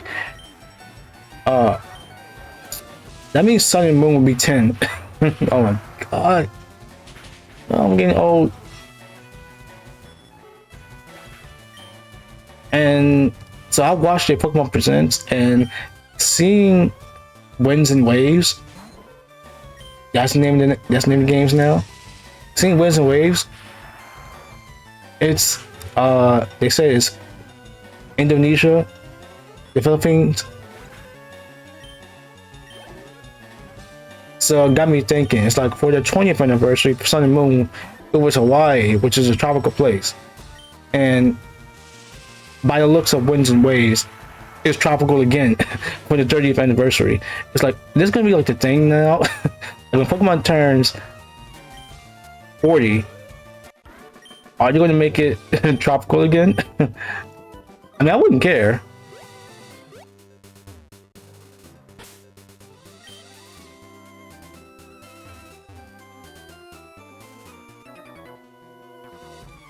Like, I don't think that'll be okay.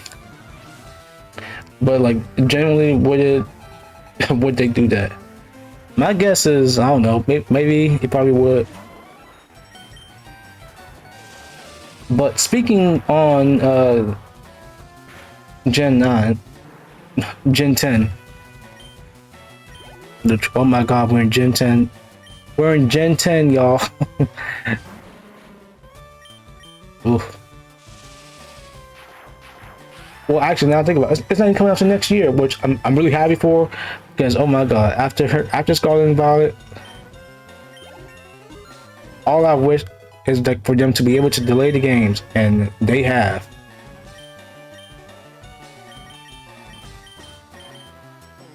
So seeing them delay Legend ZA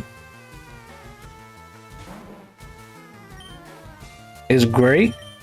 They basically delayed it a year.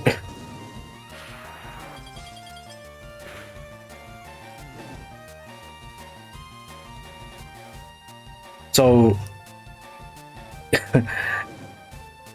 and like we thought that they would release Gen 10 this year because it's their it's Pokemon's 30th. And people think, well, GTA 6 is supposed to come out in like November, and Pokemon releases their game on Black Friday, like the week before Black Friday, usually. And you're thinking, well, would they not want to do that because of GTA 6? And it's like, I don't believe that. And if you're thinking, because I think Pokemon will still sell well, regardless, and like, yeah, it probably would, but it's not because of Pokemon. It's because of GTA. I don't think that GTA 6 will come out this year because it's already been delayed from May to now. May till November.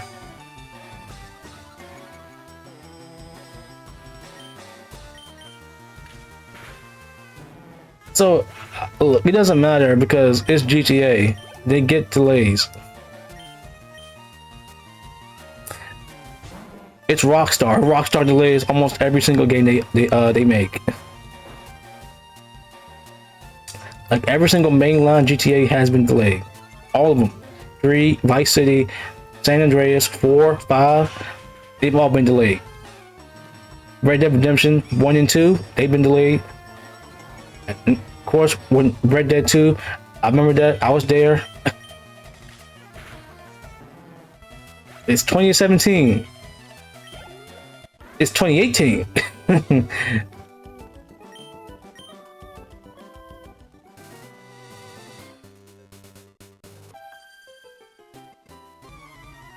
So of course they will do that. They will delay the games because of course they will. It's Rockstar. They delay their games no matter what. And if you're thinking, well, they delayed it once already, they will delay it again. Because of course they will. Like GTA 5 got delayed twice, I think. And it's like, even if they don't delay it twice, the fact that they delay it at all is normal. It's normal for Rockstar to delay their games. They delay their games no matter what.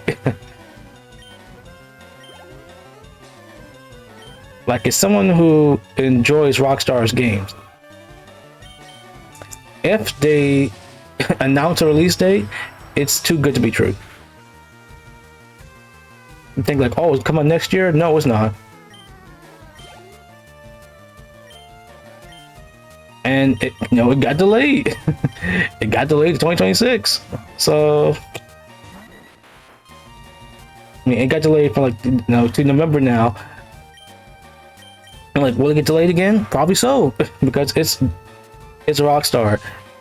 They delay their games. It's normal.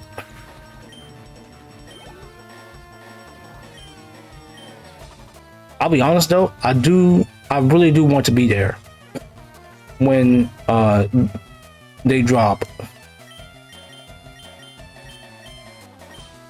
When GTA 6 drops, I want to be there because, well, I'm graduating college soon, so might have a job by then, a steady paying job, hopefully. And look, I'm not gonna save up money just for 70 bucks. Look, I did it for Legends ZA. I can do it for GTA 6 again. Doesn't really matter. Especially with like what, the Black Friday, close to Black Friday type deals. And I've usually had it. So,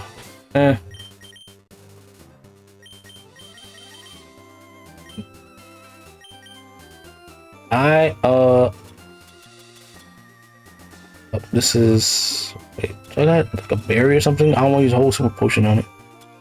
Okay, there we go. You gotta heal Pokemon with items one at a time.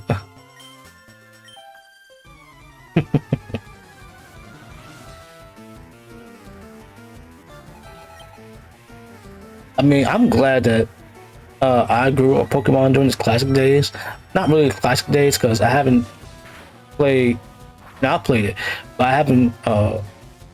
I've been there since 2002, probably. Pokemon Stadium and well, Pokemon Puzzle League first, then Stadium on N64. Next thing was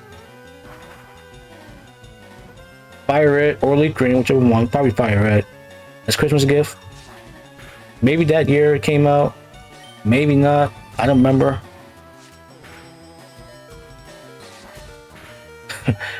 But I had it. And I had Gen 3 and like another Christmas gift, and then 4, and then the Heart Gold to Silver remakes and onward, and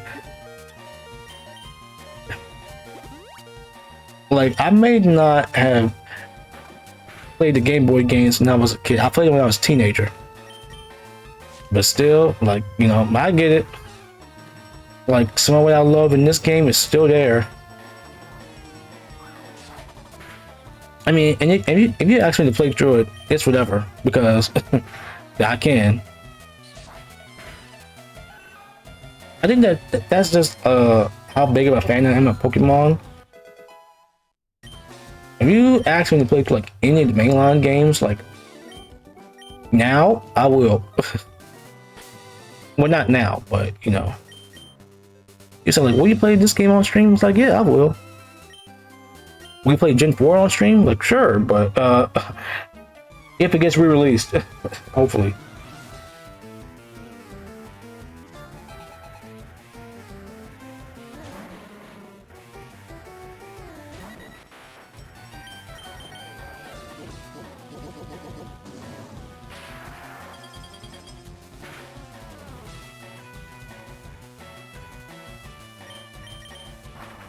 I really do hope like the rest of the games get re-released, because man, I would love that.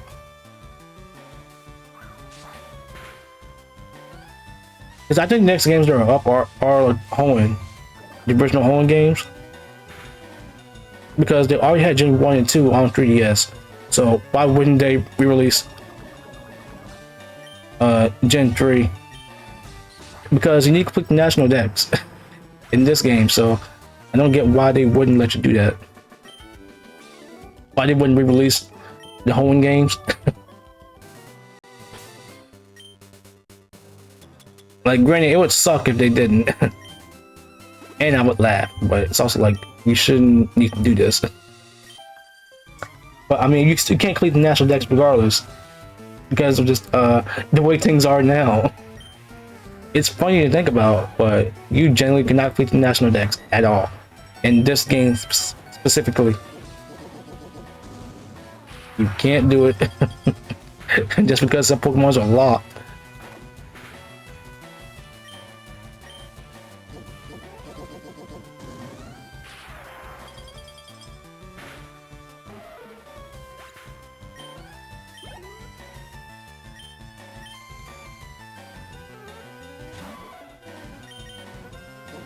It is like a hilarious thing to look back on.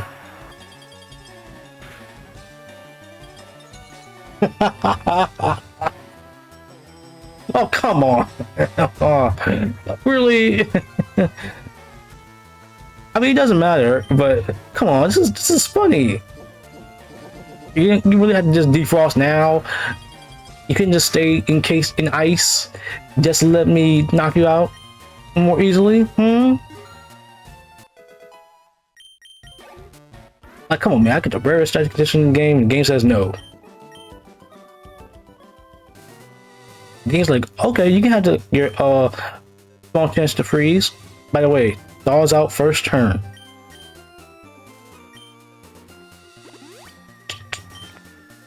Oi.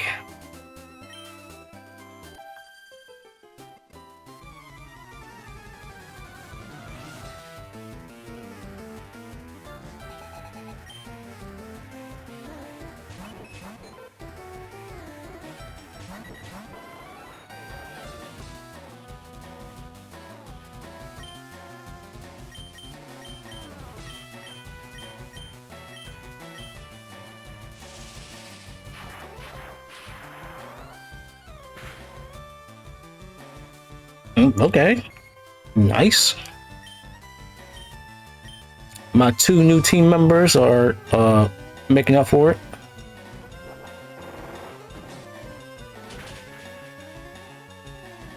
You're catching up on levels, which I'm happy for.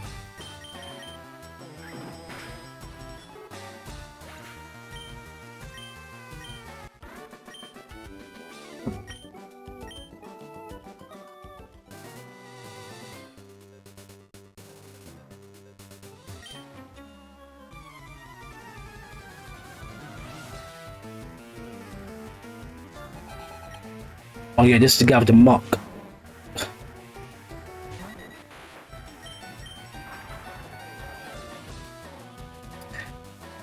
Man, as a kid, I hated fighting like, you know, grammars and mucks so much. It's because like, I guess because I'll use special moves a lot. Because that's how, like, you know, Gen 3's mechanics work since the original games. But I'm also like, man, like, I hated fighting grammars and mucks so much. Because like, hey, what physical moves should I use? Oh, right, ground. You know, ground's a great type, genuinely. But I'm also like, I probably don't have a ground type on me.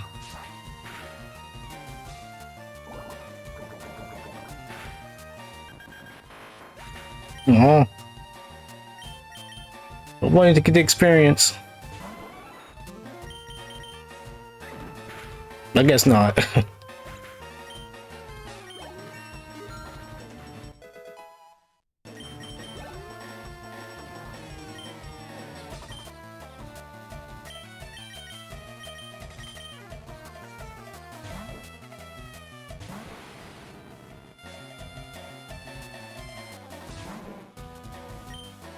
All right, one more, and that's basically it for this route. I think I've already beaten the 2 trains on the to the right of me.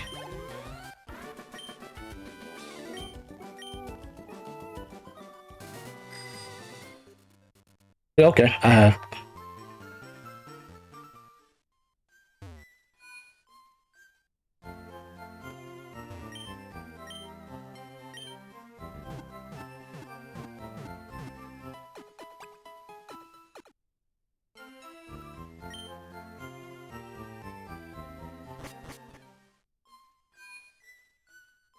All right, let's go defeat the rival. Oh god, music's so creepy.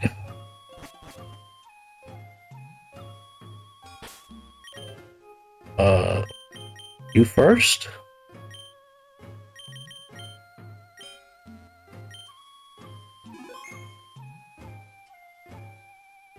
Oh, by the way, this is like such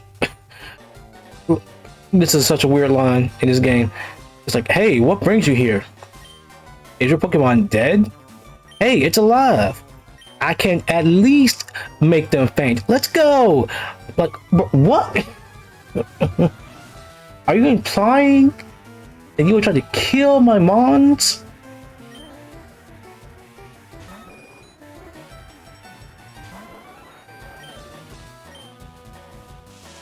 This because he's in his like his edgy phase now.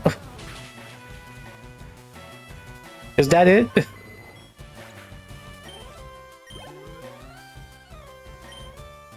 Okay, I bring out a Jolteon, an electric type. He sends out Gyarados. This is also one of the reasons why I like using electric types in Kanto, just to deal with Gyarados.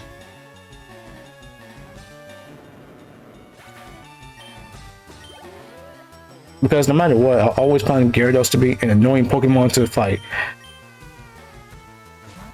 Hmm.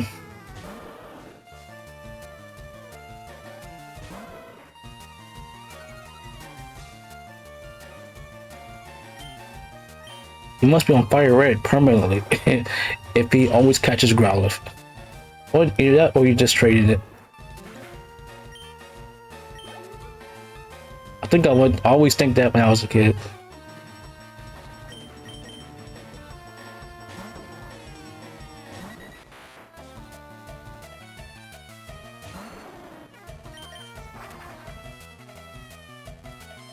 Got a new flyer, a better flyer to take care of you.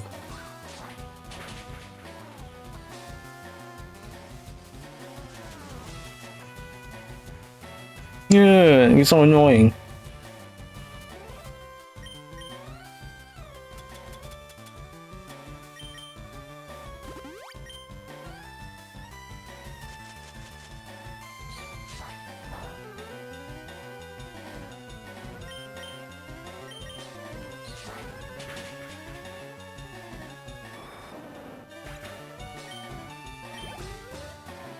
Okay. Can I take one hit from Kadabra? Yeah, I know it outspeeds me. Okay. Yeah, knock it out now. Okay, that's cool. Oof.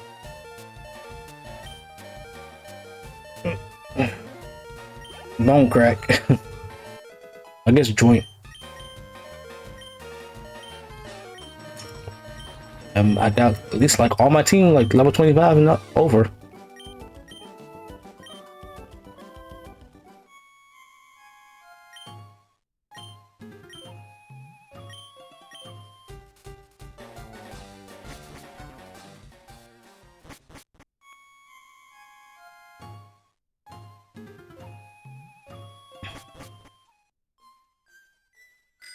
Oh wait.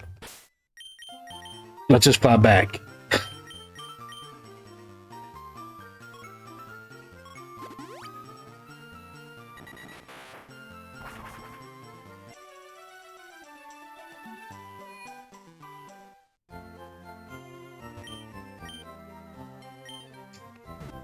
Alright, let's heal up. Before I went to the bathroom, I was talking about winds and waves. So, what do you think of the new Gen 10 reveal chat? If you watch it, because I don't know, maybe if you watch me, you probably like if you watch me playing this, you might like Pokemon too. Who knows?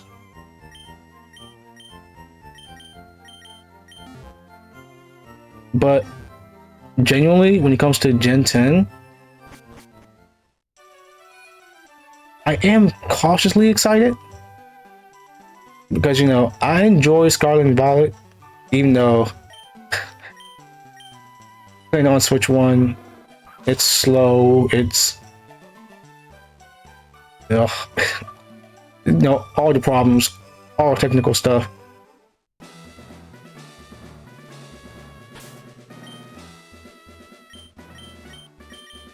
But playing on Switch 2 is not bad at all.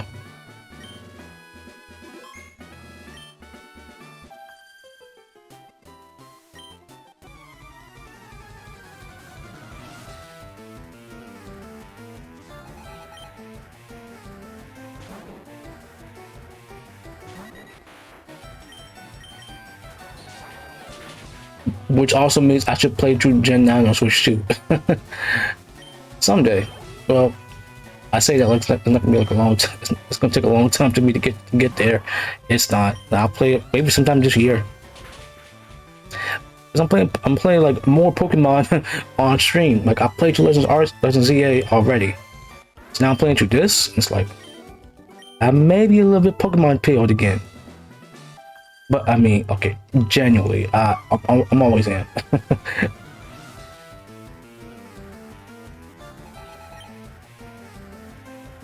I think maybe like maybe like 1 or 2 years where like I didn't play a Pokemon game for that year, like play through an old game, but at the same time it's also like I'm playing through other stuff.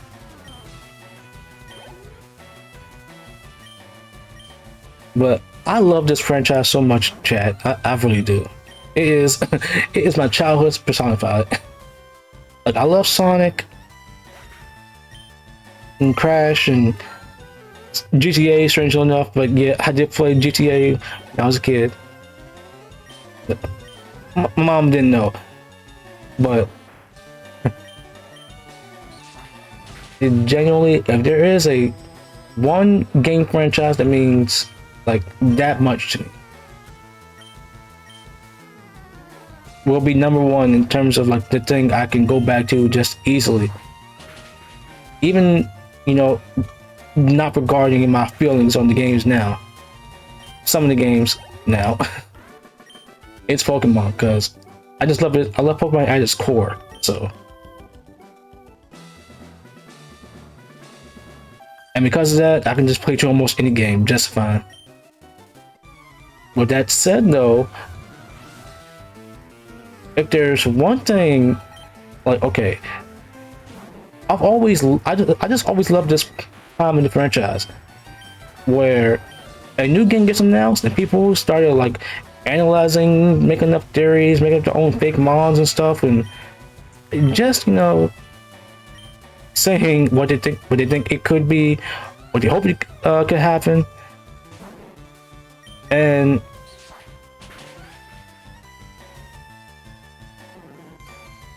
it's been a ride.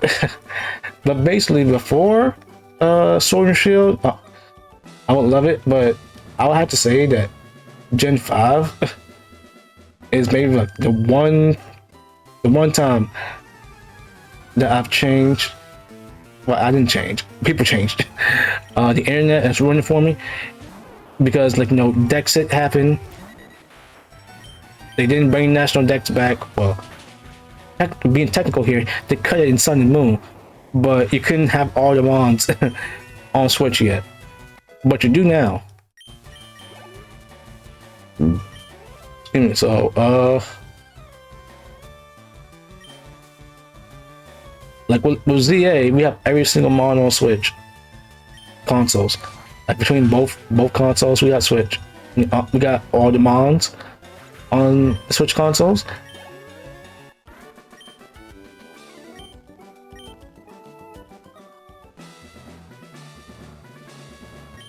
So, you know, it's whatever now.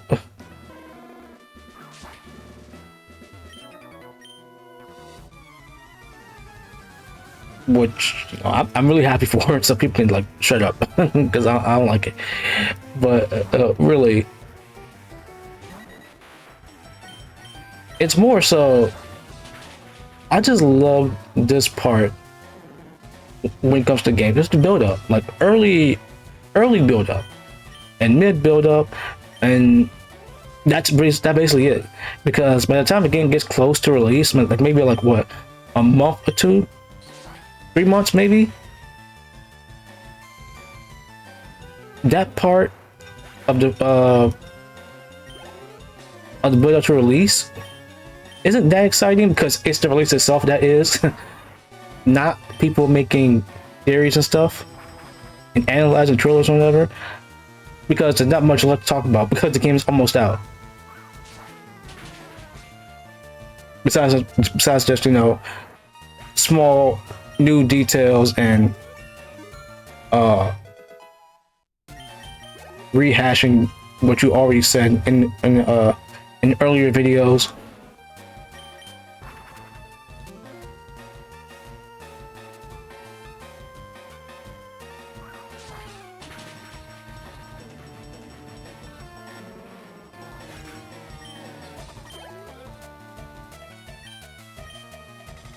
And maybe hmm, like I said, it really is just we're getting so close to release, and that's it. And even though Sword and Shield was like, I think Sword and Shield was the worst for me. Well, second worst, actually. Besides, because of Dexit, but also, uh, yeah, Brilliant Diamond Shining Pearl came out, and it's like, the more they said that they're not putting as much platinum stuff in there, that was the issue. And it was like, what is there to look forward to in this remake?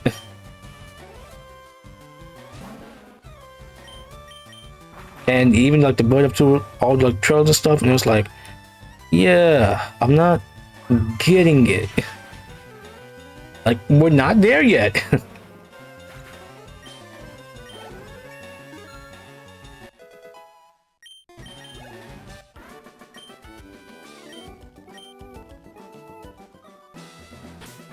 So I was like, I'm waiting, and I'm waiting for like a good reason to be hyped for the remake of Gen 4. And it's like, guess ain't happening.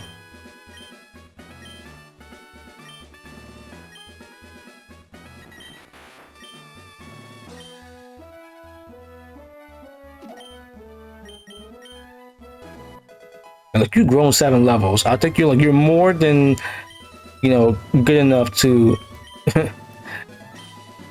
be extremely friendly with me.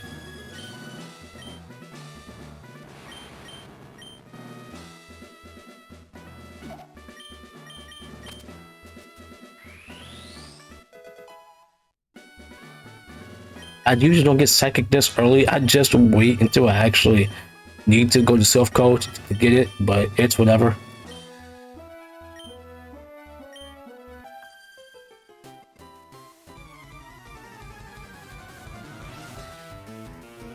Aren't you going to execute?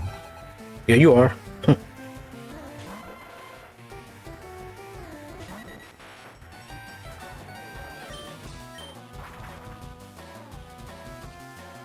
But I am excited for Gen 10. Like, really, I am. And in terms of the new Gen 10 starters, my favorite is Bonbon because it's a Pomeranian. It looks so cute. Like, okay, I'm not really a dog person at all. At all. Like, even like our dog that we have outside, like, he jumps a lot on me. But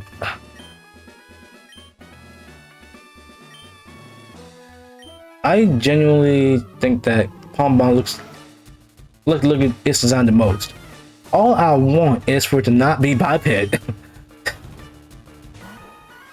Just stay on all fours.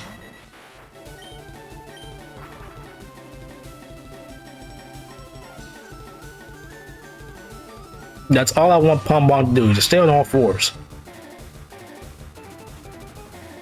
And when it does happen, people will be like, well, we just stayed on all fours. And it's like, yeah, you're right.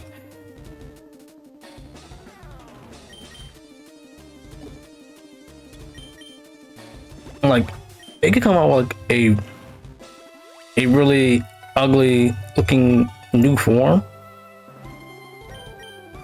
and the fact that it will it will be on all fours if it stays on all fours may be enough for some people to forgive it, including me.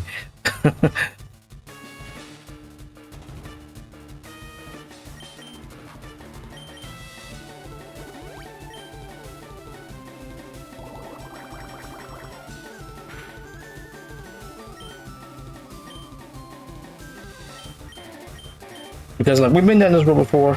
We don't need to do it again. For the last 3 gens. Like, okay, when Litten evolves, don't turn into a firefighting type. It's a tiger, and it's a biped. But it's fire dark type. You can learn fighting moves because it's based on a wrestler. So, and it's like, okay, technicalities, get away with it. And then, you know, Incineroar becomes like the best BGC Pokemon ever. And it's hilarious whenever Wolfie reacts to it. What else? Gen 8. Well, no, not even that, because Cinderace. Like, okay, Score Bunny was my pick, but I will admit, I kind of want like more color, other than just it being like a white rabbit with orange tips on his ears.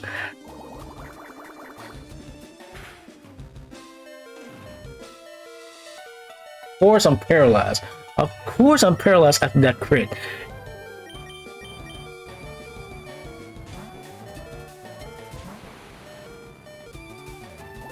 Fine, I'm splitting experience.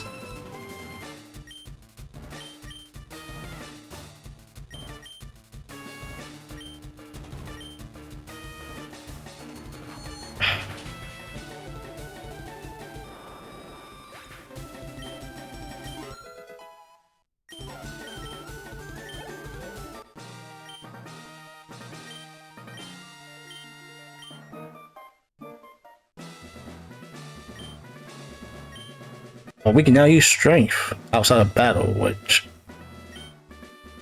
it's funny that you don't really need to defeat Erica for a long time. And Lieutenant Surge, you can skip. That is something I like about the Kanto games, is like you do kind of make your own path. Like after you beat Misty, just beat Koga, which is the 5th gym leader, and you can access most of the world.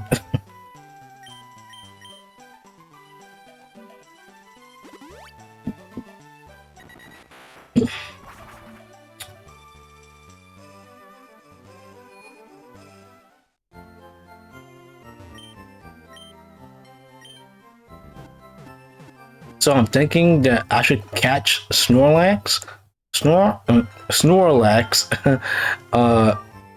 the first one. Like I'm guessing there's like this one down here, 4-second road. I should catch that. And the reason why I think I should is just because I might as well just get it over with.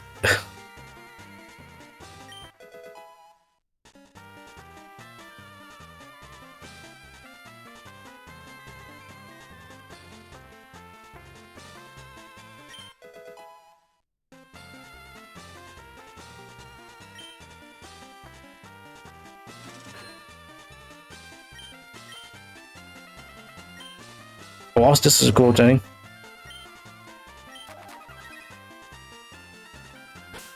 You can go here, take a picture of your training card. There you go, all the mons. And I forgot to get my war turtle back. Wasted my $50. 50 yen is like what? Let's see, I think like 500 is like $5 US.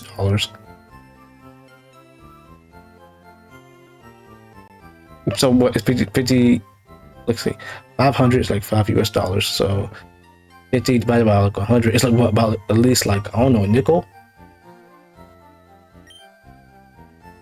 Wait. By 100, 1/2. It's like 50 cents. I don't remember. Well, I can do conversions. I feel like typing it in.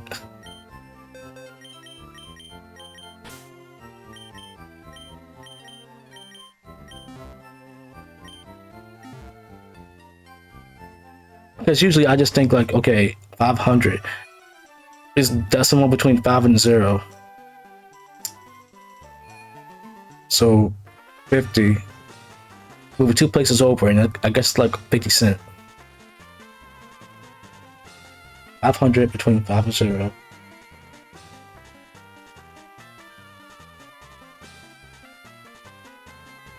Maybe it's like a nickel.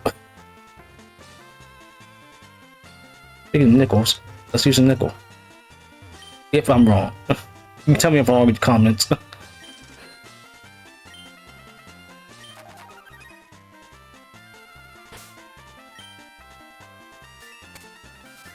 Yay! Most of them are there, not all of them. Because like the last one to evolve is, funny enough, what's it? War Turtle. So this guy gives coins. I think the Fishman does too.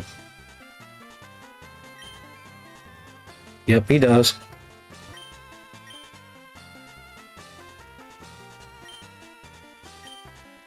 Since in this game you need money to buy coins, you can basically just buy everything in the shop.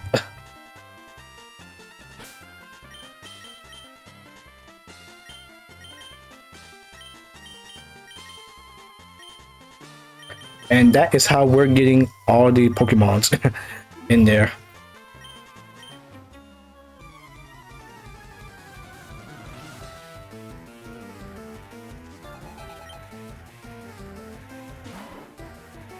Yeah, I was right. It was this first.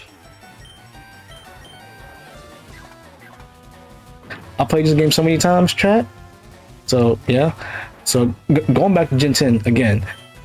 So Bonbon's the one I like the most. I'll be honest though. I'm thinking it's gonna be like another Gen 3 situation. How much water there is. Like it's a more tropical region. So it might be like more water than normal. So if Bonbon gets like a secondary type, it could be either good because of that secondary type, or it could be like the worst.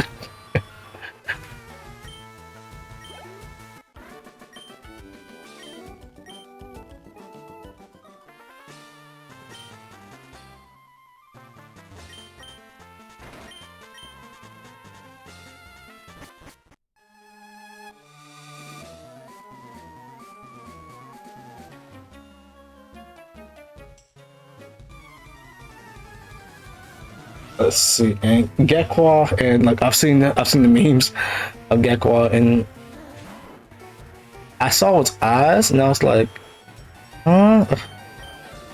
Like wow, like the size of it's so big, and I realized, oh wait, like some of them are. I mean, I don't know what to think of that. What's the bird? The grass starter, Brout. It really does look like Duolingo and Angry Birds had a baby, and that's the Pokemon.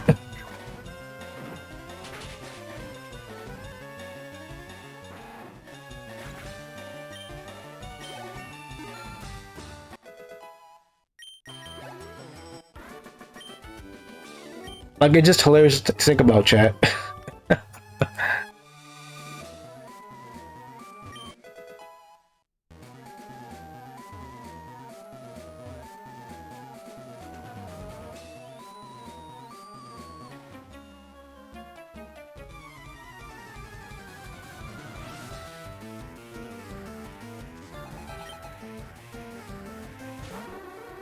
Yeah.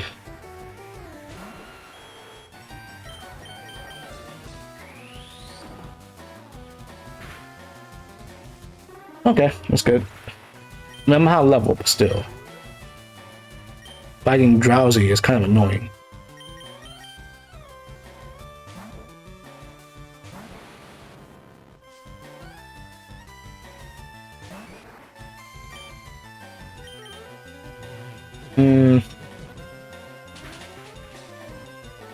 Really, when I saw Bro, I'm reminded of Raleigh, like a lot of other people were, and I'm thinking, Sun and Moon was like 10th anniversary. This game is, well, Sun and Moon was 30th anniversary. It turns 10 this year, and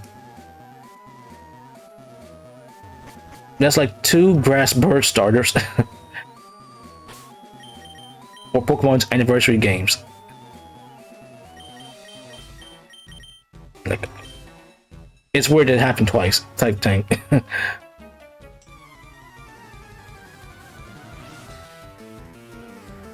So I'm like, well, I would like it to not be grass flying.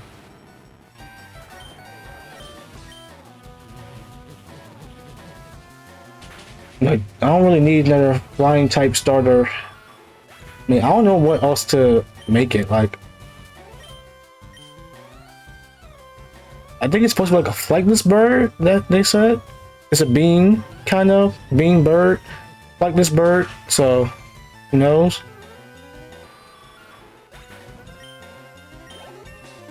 I have seen the meme though, where like somebody drew broke as like the army guy, the military guy, like traumatized military guy, and an explosion behind him.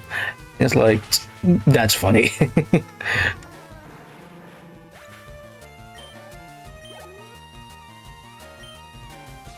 uh, nah, keep yourself in.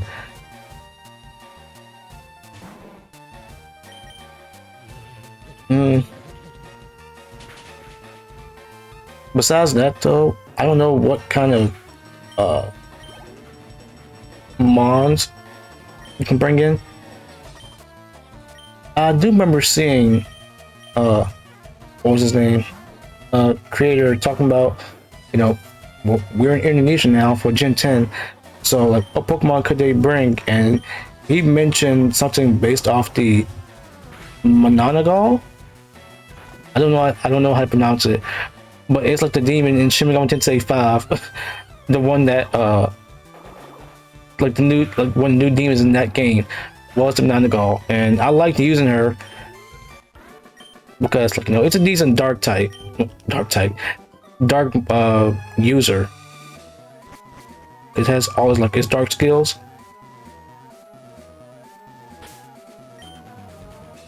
And all I'm thinking is, can they make a Pokemon based off of that?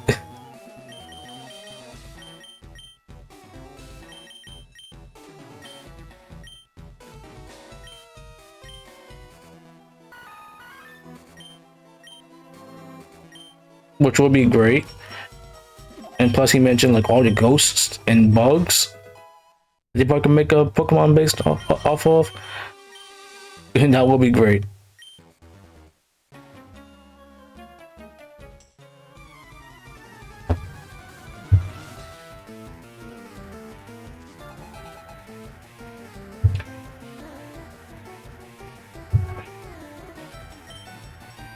Oh man, I love this time of Pokemon's game life cycle.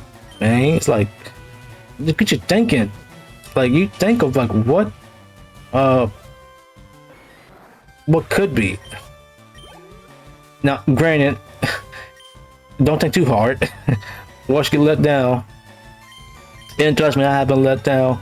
I think X and Y was like X and Y was the first game that taught me to not be hyped for a game, or to manage my expectations really. It's, oh man, I was expecting so much more. It's like Pokemon's going 3D now, hooray! And you play the game, and it's like, well, okay, I'm liking this and that, but you don't have this. You're missing this. Like, what happened to have some content that even like what Black and White 2 had? Like, do I need to gain cornerback? No, because I don't really feel like grinding for coins. But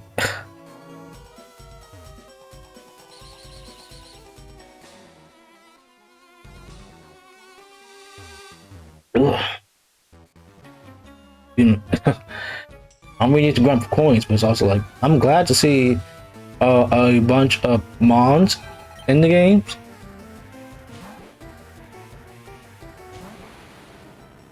Let's see, there's a lot.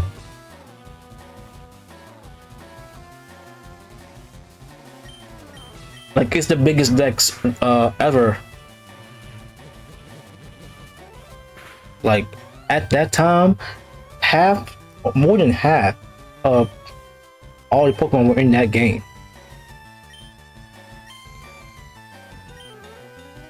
It was like, wow. They really did that?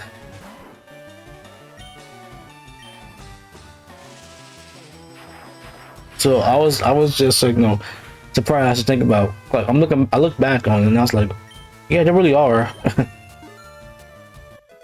But at the time, I didn't care about completing the decks. Like I did it in Gen 5, but I think like Gen 6 was long out. It's been out by that point.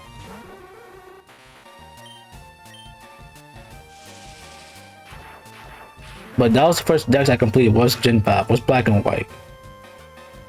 And I was happy with that. Really, I was. Cause I'm like, yeah, I'm playing the decks now. And it's a game I love. And, you know, Black and White 2 comes out and in like 2018, I stuck myself, let's play national decks in this game. This is one of my favorite Pokemon games of all time. Like, one of my favorite games of all time. Like, in terms of like 2D Pokemon games, it is a standard. I hold every single Pokemon 2D game too. Well, okay, I would say 2D, but genuinely because of the way Gen 6 happened, my thought process was like a lot of other people. Black and White 2 did so much right. Gen 6 has some high standards. Like, you got a lot to prove. And I am like, just be good. That's all I want it to be. Just be good. You don't need to have everything. But what isn't there sucks. And what is there also sucks. Like, man, after Gen 5, like I'm expecting stories to be better. And no. And the new mons, like, they didn't even make 100 new ones. So I'm like, oh, not even 100 new ones. And what else? Character, story. Thought the music was good. Like, it's a bit different, but I think like the 3DS sound hard, someone said at the time. Basically, it sounded close to, okay, you say like live instruments, but I think like they mean like it sounded as if you were playing a real, someone was playing a real instrument.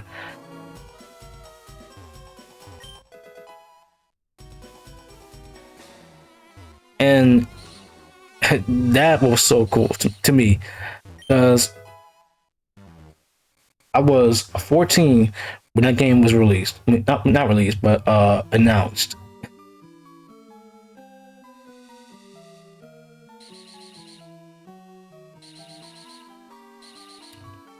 And I turned 15 by the time the game was released.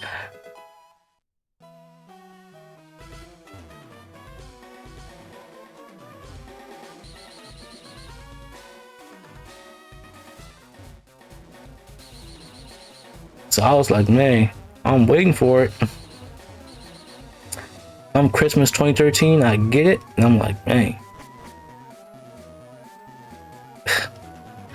I'm enjoying this. Like, I love the way it looks too. Like, granted, it's age, but they went cell shading and it looks so nice. Plus, it fits for Pokemon. Like, if it has to be different, do this. I kind of wish it kept that. I just like cell shaded games. They just look nice, man.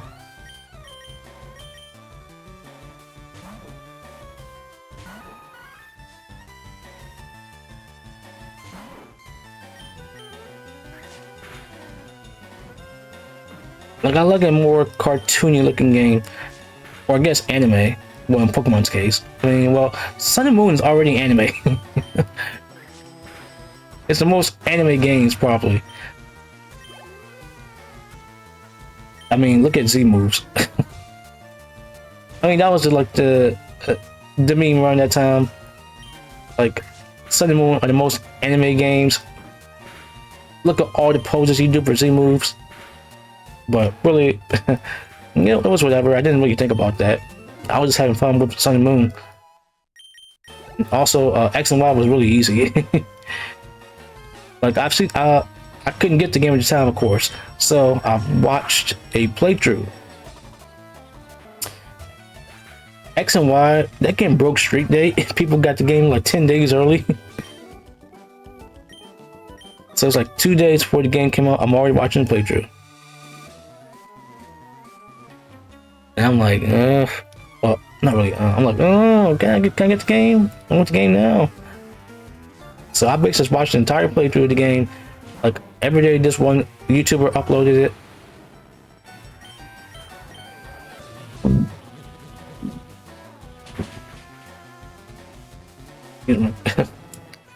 Sorry, I still got soda with me, so that's why I'm like I'm belching a lot. But I'm trying to cover my mouth so you guys don't hear it. I don't want to hear it. I want you guys to hear me burping. But basically, I watched the playthrough of X and Y, and come Christmas 2013, I get the game for myself, and I played it so much of my new 3DS. Okay, it was the 3DS XL, but no, my first 3DS.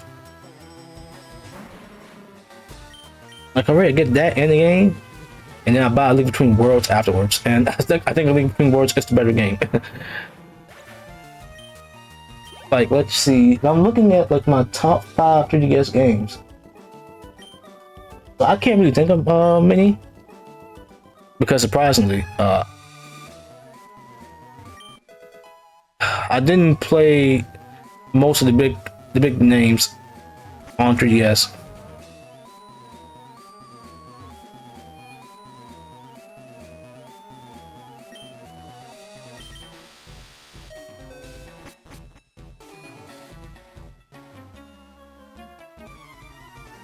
So let's see here. I'm looking at it right now. So maybe like number 1. I can't take it number 1. I don't have really a top 5. But here's like 5 3DS games I can recommend. Pokemon Sun and Moon.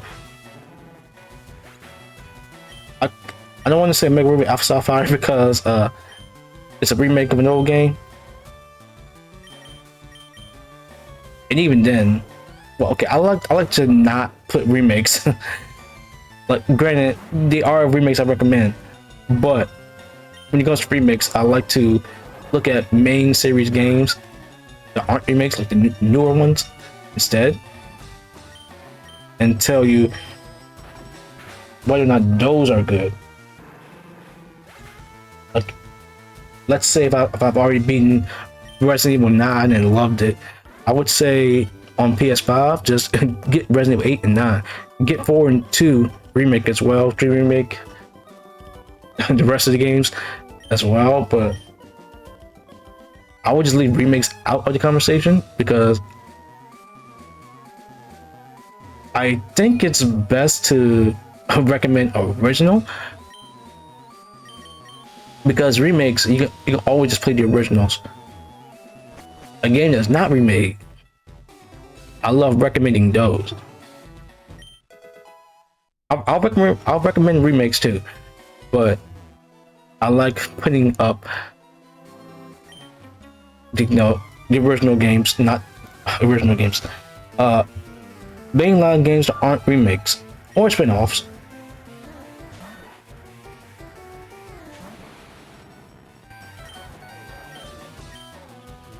Let's see. Let's see. Pokemon Moon, Sun and Moon, sure. Ultra Sun, Ultra Moon, maybe. People have warmed up to those games now because, I mean, yeah, it makes sense why. Given what's in the games, and trust me, I get it. I was from, like, I didn't hate the game, but like I enjoyed it, but that was basically because I already enjoyed what was in Sun and Moon and what was still kept there.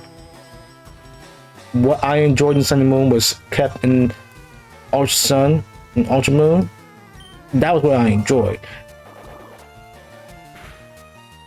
There weren't many changes, which I didn't like, and what they did change, some of the stuff I didn't like either. So I would still recommend regular Sun and Moon over Ultras, but I mean, Ultra Ultra Moon does have expanded Pokédex, and I don't mind that. Hey man, look, I can catch Zoroark, get a Zoro early game, play the game with Zoroark. I would love that. And I did try it, but I got Larvitar because you can catch it early. Well, I guess mid game, and in the game with Tyranitar.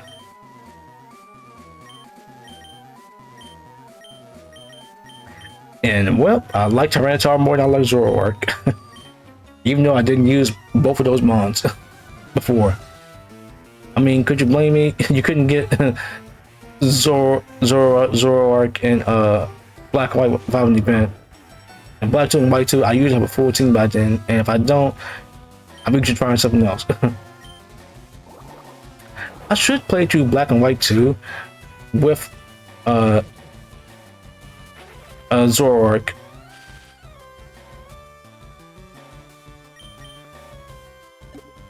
I should do that once. Because man.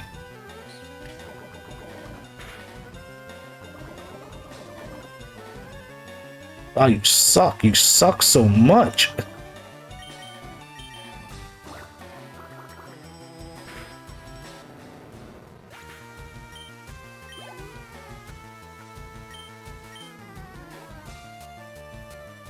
Let's get rid of it now. Actually, wait. Let's do it later. Okay, I'm just gonna knock you out and just change it to Arbok.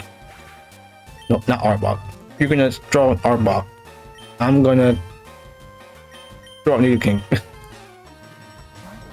Alakazam's already level 30. So let's just get King up to level 30. We'll give it experience. I know it has Intimidate, but well.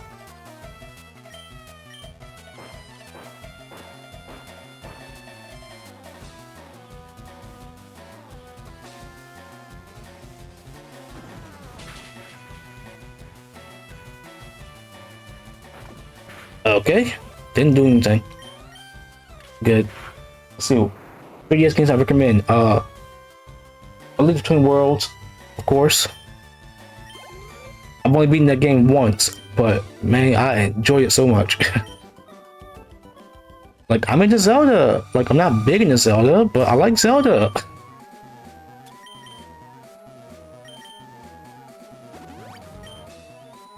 And, you know, that means something, so.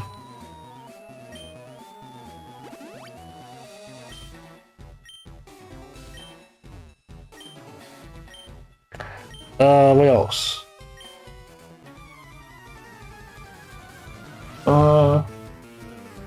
You see, I would say Smash or, but Ultimate's already a thing. But hey, it doesn't have Smash Run. So yeah, I recommend Smash 4 on for that. Let's see, Bravely Default. It's weird how the new remaster doesn't have everything, I think. Like, actually, no, it doesn't, because they basically said that it's based off the original JP version. What, the 2012? Well, maybe not 2012, but they didn't have everything from the 2014 release that we had, or I guess the 2012 release that they had back then. So the 3DS version is supposedly still superior. It's just that I got no idea how much that game is going to cost. Like now. Like, man, when would 3DS games and just 3DS in general just go down? I'll love it for to do that.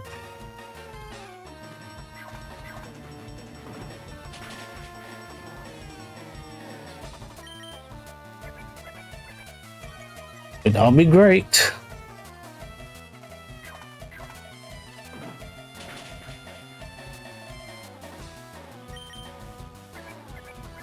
Okay, waste your time. Nice job, Giovanni.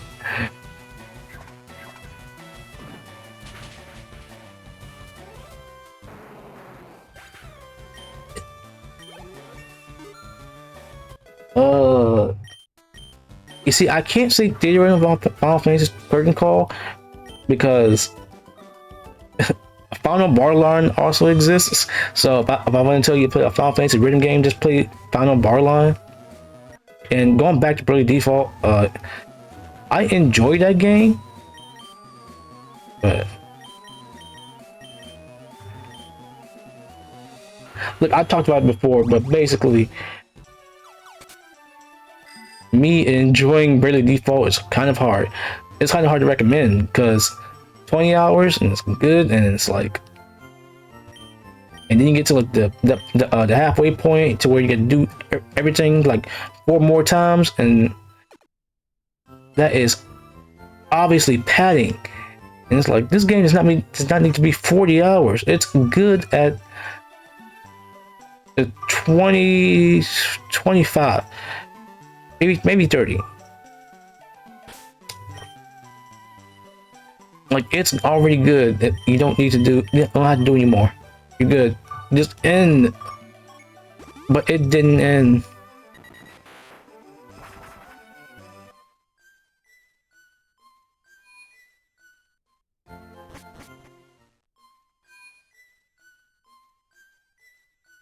It's like, you should have ended. You should have ended way earlier.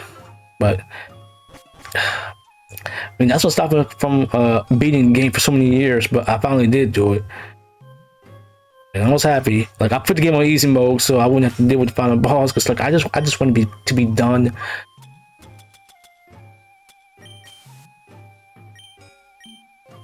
I just had to be done, y'all, with that game. And it sucks to say too, because I was really enjoying it. That's my first Final Fantasy. But you know, it's Final Fantasy and everything but name only, but I was enjoying it. And then when I tried my first mainline Final Fantasy that wasn't a spiritual successor to classic games, it was 7. Now I enjoyed that too, and 9. And hopefully 6, because that was the one I picked up. When the Pixel Remaster, that is. Give me, oof.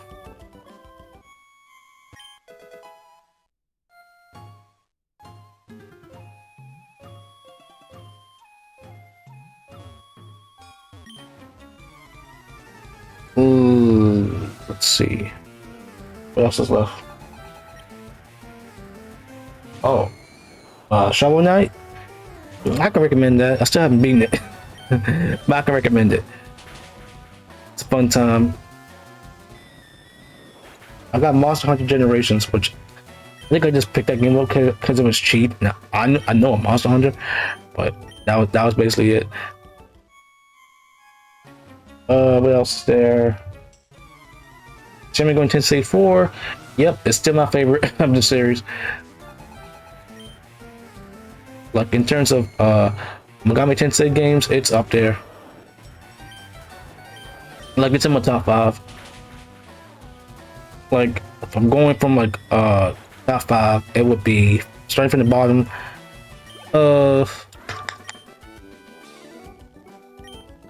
It would be Vengeance, SMT5 Vengeance, then SMT4,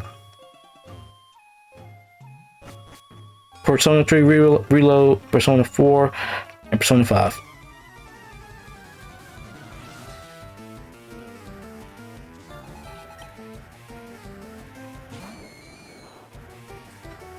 Well, okay, I say Reload, but I enjoy Portable too, so I'll put that there.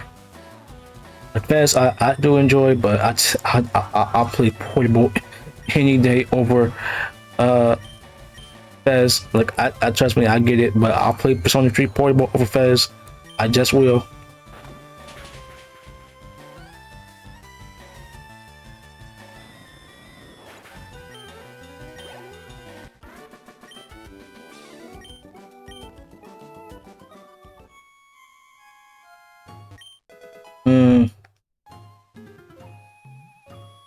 Let's see, besides those two, Virtue's Last Reward. That was an enjoyable time. I think it was just nice to like have like 3D models and voice acting. I'm like, bro, if I played this game back when I was all over my 3DS back in 2013 onward, before like 2018, before I got the Switch, I would probably like back in high school, especially. I mean, I would probably love the game, but I wasn't really into like visual novel slash detective games yet. So, yeah.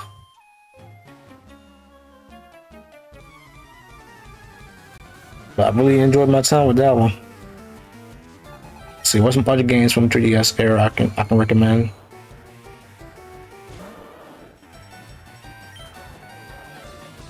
Off the top of my head though, I can't really think of any.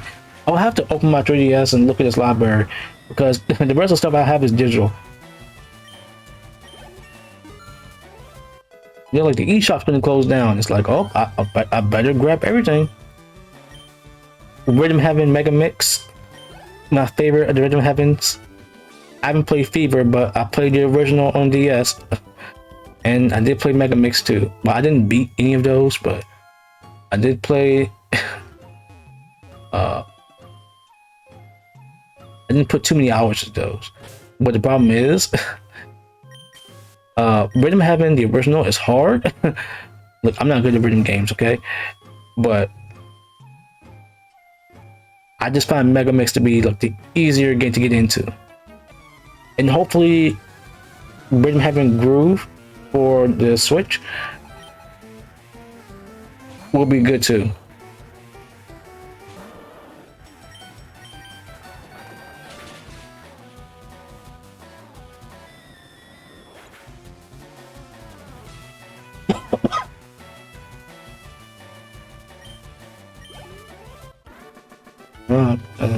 I'll let you do that.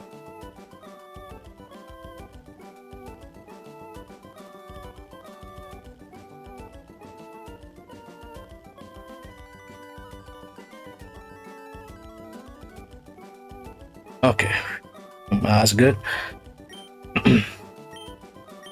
I mean, I guess Shantae and Papa's Curse, but that's on most consoles now. Plus, like, it was already like a Wii U game too. I think did it come on 3DS first? I don't remember, but I enjoyed it because, oh my god, chat, like,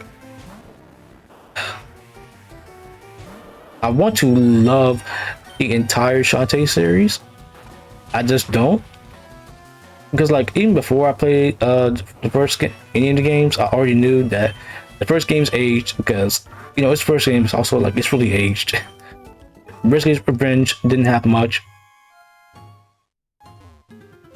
so I was like, yeah, okay, I guess I'll buy it with caution. And Harvest Curse is basically the best one, and then Half Genie Hero also had like the same problems as Risk of Revenge, but it got fleshed out later. Well, more content just came, and some was like Mighty Switch Force levels, like based around it. And when I had Harvest Curse, I also played Mighty Switch Force 2. I played 2 before I played the first game.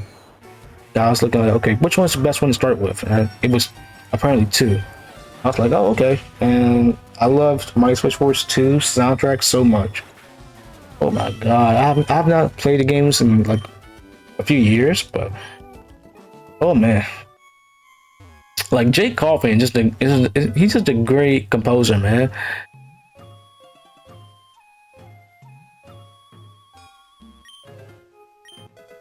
Like both Shantae, Power's Curse, Half Genie Hero, and Mighty Switch Force 2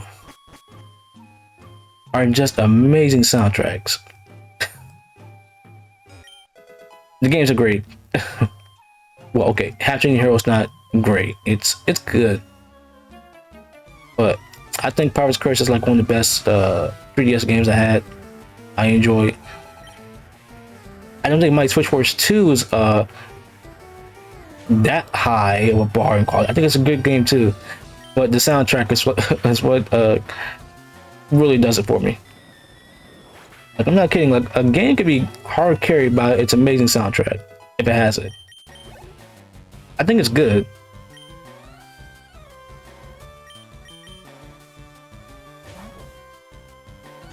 But you know, it's a great soundtrack, and I love listening to it. Like even now, I still do. I'll still put on the Afterblaze or Dalmatian Station or Got to Be a Star. Like, even like the credits thing. Like I know it's disco, but it's hilarious to listen to. Rescue Girl, Soft Collision. Oh my god, I just love listening to Mighty Switch Force 2 soundtracks so much, man. It's so good. It's so good, man. And Shantae Empire's Curse is great too. Like the Boss Battle Team, my favorite track in the game, and Rave in the Grave, the Saliva Island, Neo Burning Town. Not Neo, it's just we love Burning Town. Neo Burning Town is the Half Genie Hero version, which that version is also great too. And that game has like Counterfeit Mermaids and Mermaid Falls and Barrel of Mermaids and its new boss battle team. Tasseltown Revisited, Sky's theme, both Pirate's Curse and Half Genie Hero. Oh my god, it's so good. Oh man, here I am, like going on a tangent and about like great soundtracks and from Jay Kaufman. I mean, it's Jay Kaufman, so it works out. It's good. It's still good.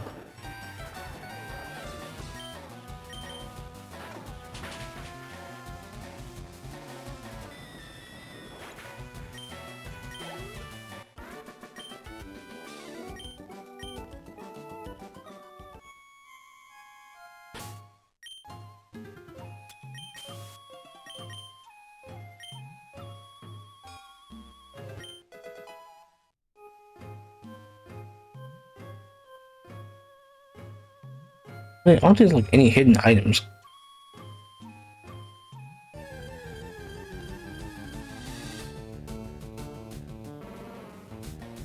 Hey, that's Marowak's cry. It's Marowak! And it's a girl, which means it's the dead one. We can't catch it.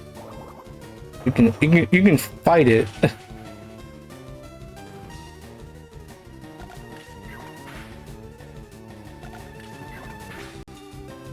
Do you have Tick Club pre-equipped? Don't think so.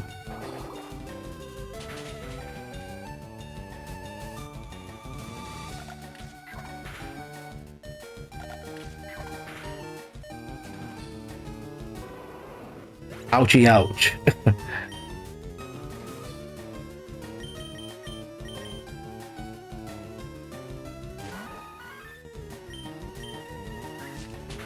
Yeah, okay.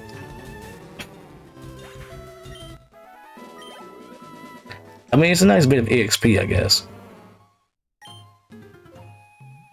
The way Let's Go handle this is also nice.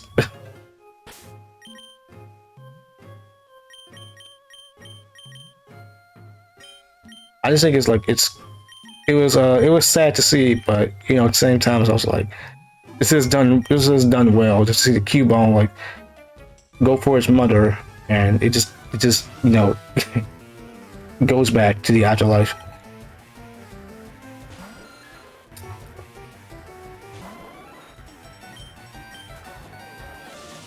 Anyway, it's Team Rocket, so we had to beat him up.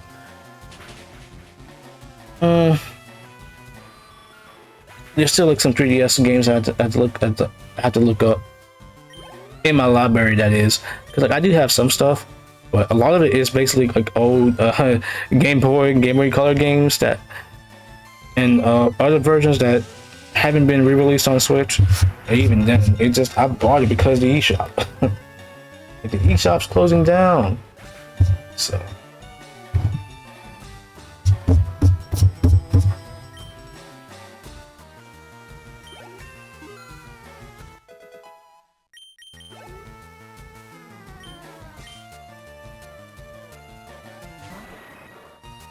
Golbats, and you're never getting Crobat in this game ever. Until you get the national decks. You're not getting it in the main game. I have to wonder though, if you could get Crobat in Fire and Leaf Green, would it still be good?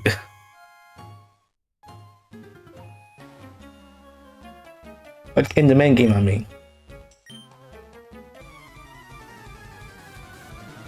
Like if you can get like any of like the Gen 2 or even like Gen 3 mons in the main game, like would they be good to use? Probably. Like maybe Scizor. Maybe. I don't know if like Steel is great yet.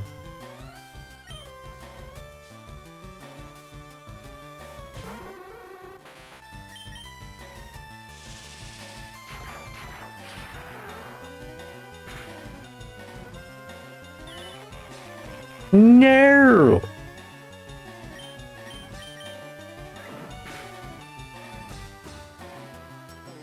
Okay, it's fine.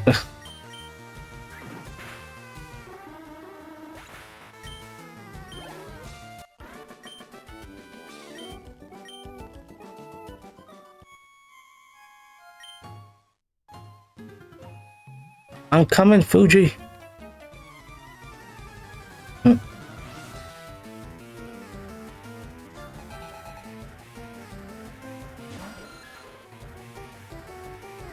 It's the last one.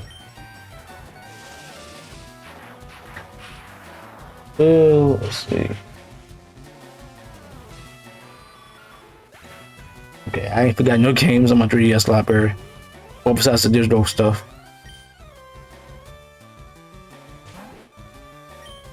So I have a Switch 2 now. So this is the earliest I've ever been in console's life ever. So I'm thinking, okay, what should I get? Like Donkey Kong Bonanza is a game I will play soon. Well, not soon, but I'll play eventually. And that's mainly just because it looks nice. At the same time though, it's made by the Super Mario Odyssey team, I think. And I still have not beaten Super Mario Odyssey, so I will play that game first. I think I'll play that game by myself first before playing it.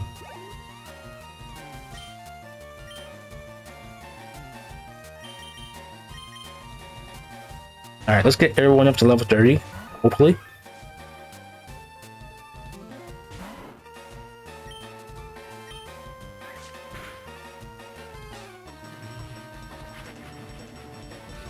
Really? I'm faster than you and you had to do that. It's not, I had to take a hit. Just don't flinch me. Okay, cool.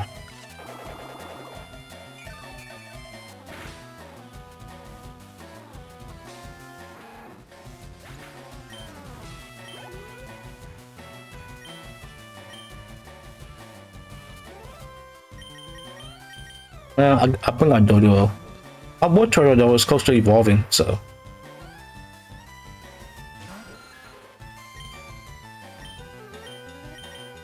See how good is return now. Not that great, but it's knocked it out, so it's whatever. Need to spend time with me a little bit longer.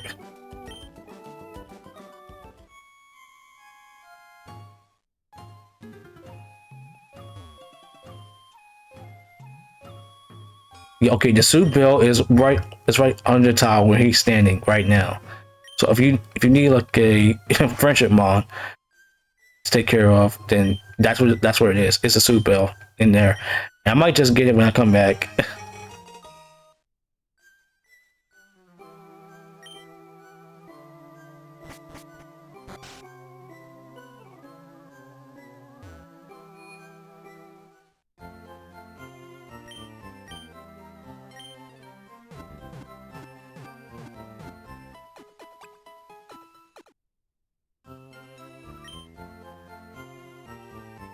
All right, let's see. How many Pokeballs do I have? 13. Okay, that should be enough to catch Snorlax.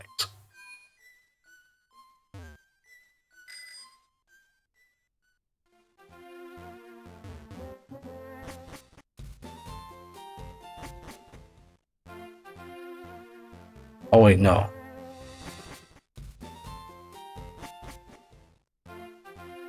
I should just go to the one up here because there are trainers down there. I'll fight them on the way back.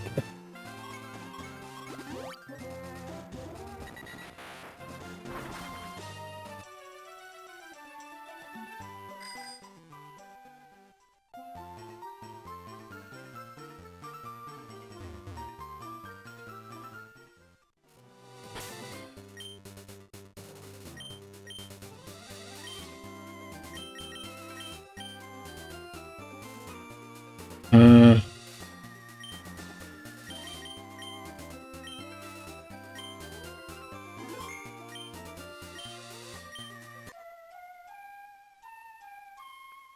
Doop doop doop doop doop doop.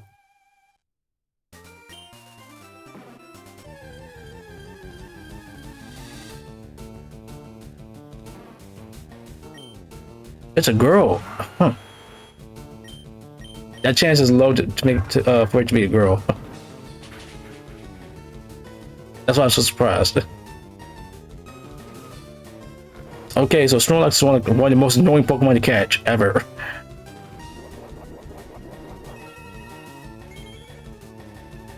Because like I always start myself as a kid. It's like, bro, it's resting. I'm not that strong. It does that too.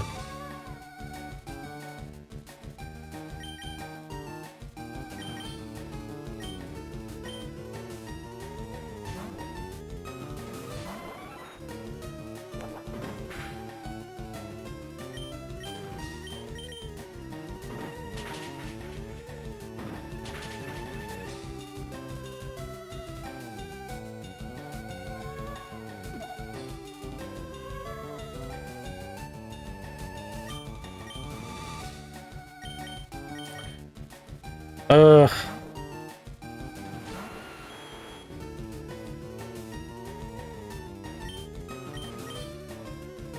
let's just get it in the red.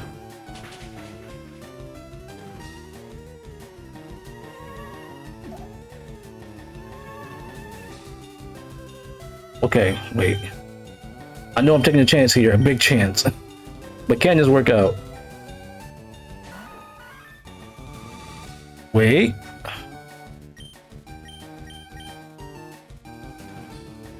Oh.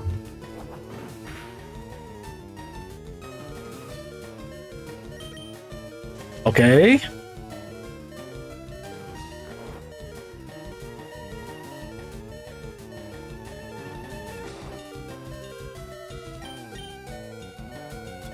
All right, let's try catching it.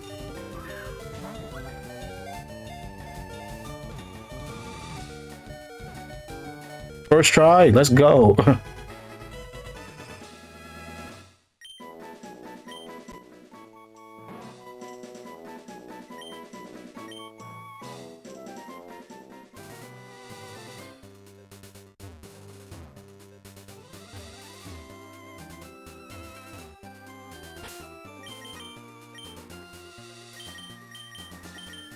All right, let's head back and heal. The other Snorlax has leftovers. I don't think like I don't think they're holding them in this game. I think they're it's the same tile where that Snorlax was laying.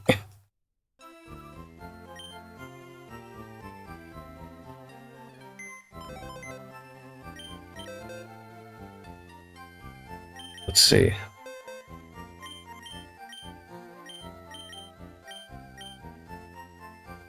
And it's quiet natured. Ew. Minus special, minus speed plus special attack.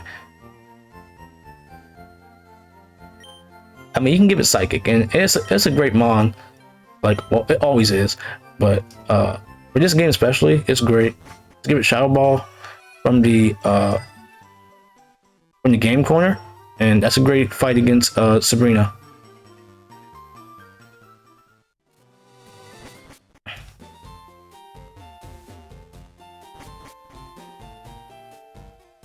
Oh, you give me the item finder, which I don't care for.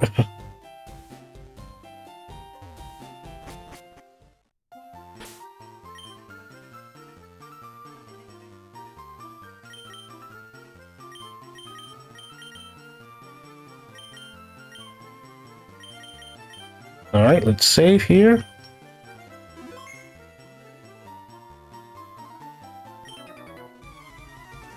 And it's a. This is basically considered the worst part in the game. Is like both the routes because like they're long and they're littered with trainers. Which I mean, granted, it's great AXP, but at the same time, it's like these like long stretches of road.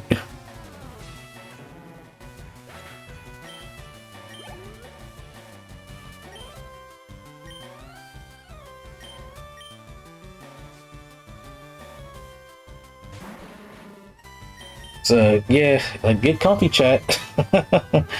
This is like the I want to say the slow part of the game, but this gonna be a while.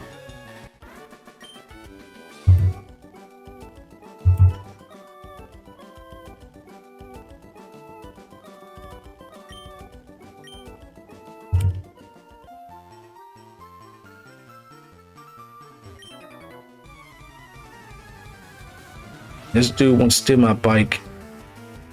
Oh right, because they can't use this trainer type anymore because the name is offensive.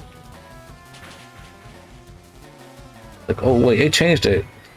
Like what, Roughneck in Gen 4.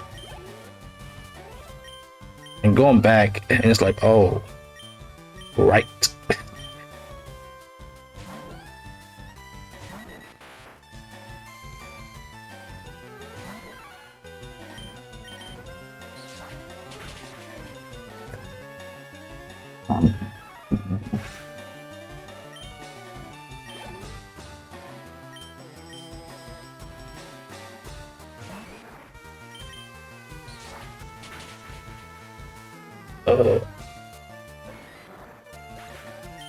It's close to evolving, so that's why I'm using it.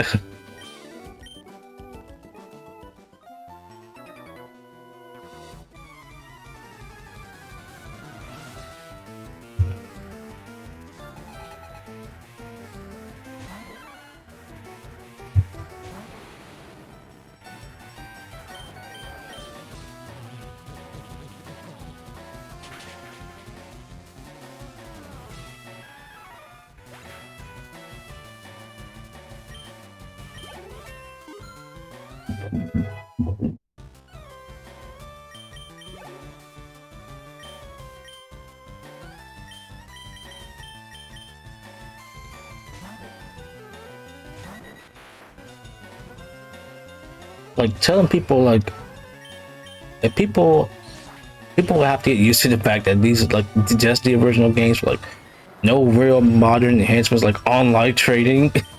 It's like it's funny to think about. Like you know,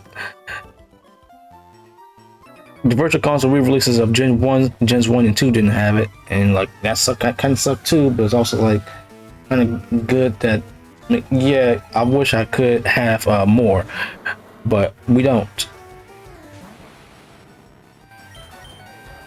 So it's like, I don't even know if I even wanted online trading in this game. Like, oh yeah, I trade online. Well, okay, there is like a friend I can trade online with in this game, especially because, of course, like, come on, he has to be playing it too because we're both big Pokemon fans, so why wouldn't he? But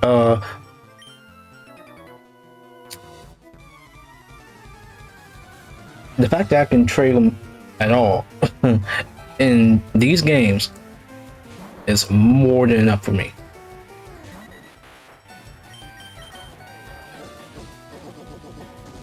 Like I made a big deal about it earlier, so I'm not gonna like say it again, but well, I will say it again. I ain't gonna go into that much detail, but my first time trading in Gen 3 was yesterday. So I was like, hooray!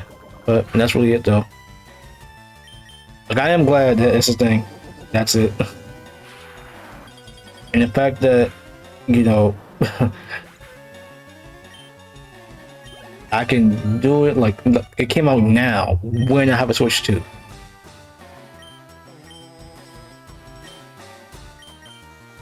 Like that is what makes me happy. I got two consoles to trade with now.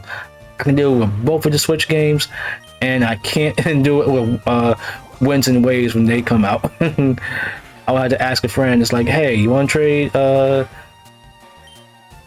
your exclusives over?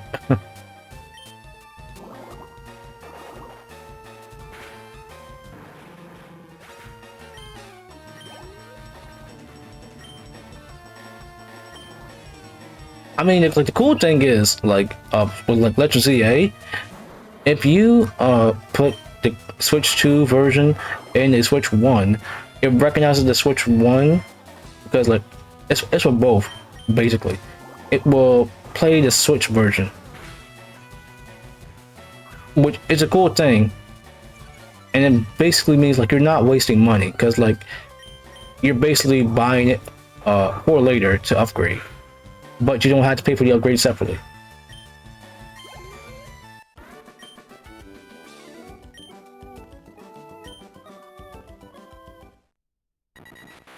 Bird. And now we get the best flyer in Gentry. Well, Kanto.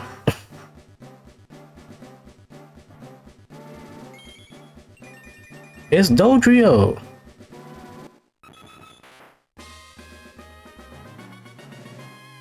We bird up, chat. We bird up.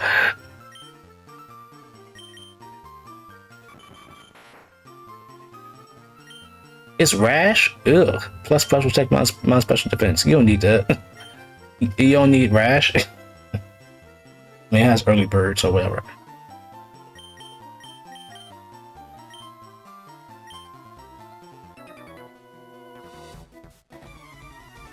Need a punching bag? You be the punching bag. I'll win.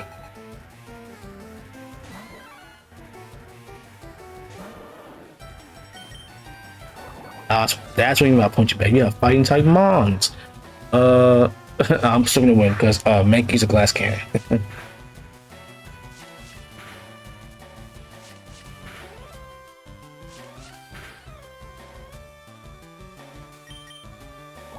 I still have not used Annihilate and Scarlet and Violet. I've only played through Violet once.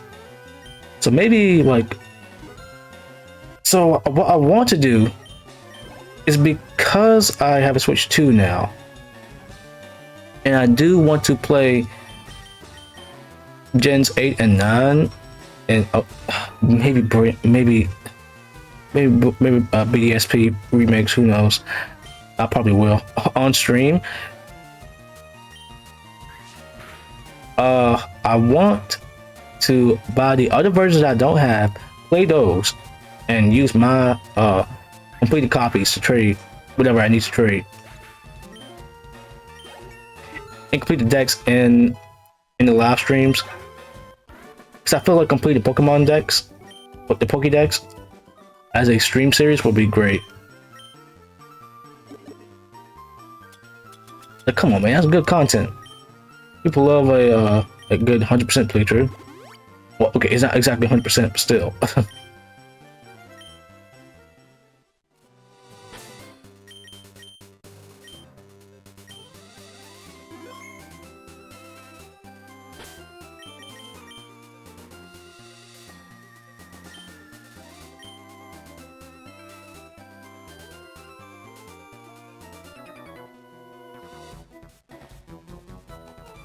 You might be part of your bot.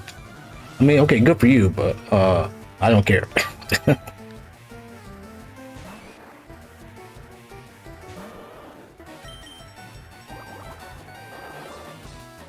I just want to fight and knock you out.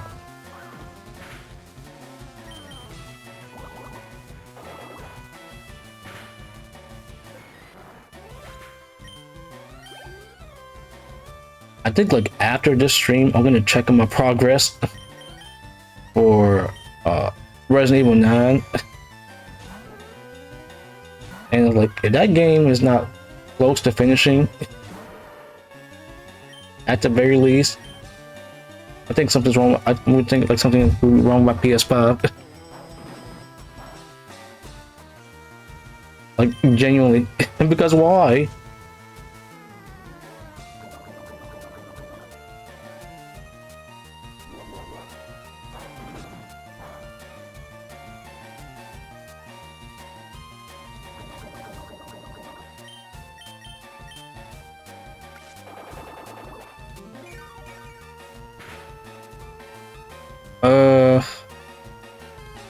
Just take a hit, right? Oh god. I mean, I know it's a critical hit, but still, I resist that. I mean, I know Victory Bell is not necessarily like the more offensive one. Okay, good. You wasted a turn.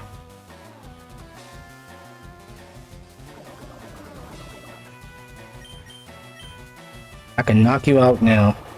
You should like faint to poison.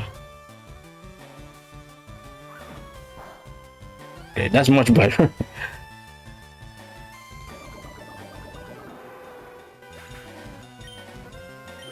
Yeah, this is the point where grass struggles. Because there's so many like grass poison types in Gen 1. And there's only like a few grass, like non-grass poison types. Tangela, Execute, Executor, and Parasect. Oh, I forgot to heal. Whoops.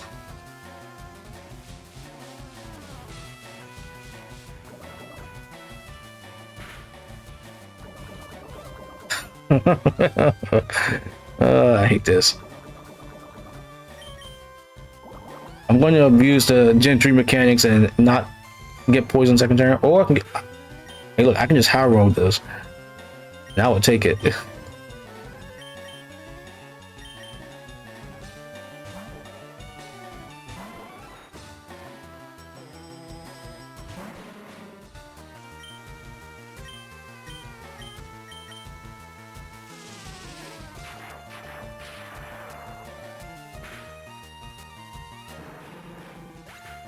Okay, I'm wondering, like, okay, what am I hearing? Like this ticking sound, and it's a soda that's next to me.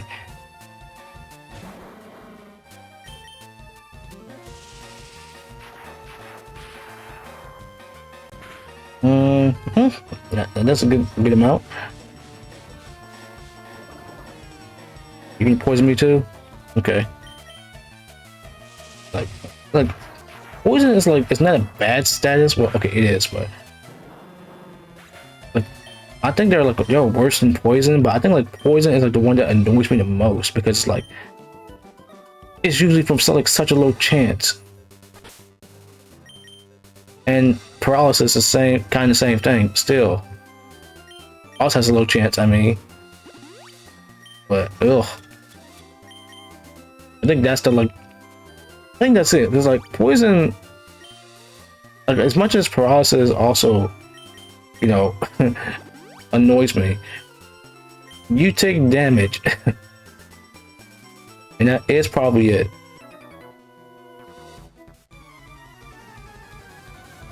I think because you continuously get hurt, and I'm also used to like Gen 4 and onwards, where you get hurt before you can switch out. I'm like, man, I miss going back to the old games where I can just switch out before I get a poison hit.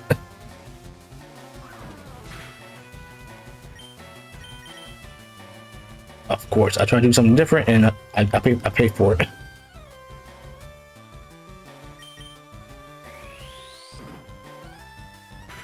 I just want to save my PP. I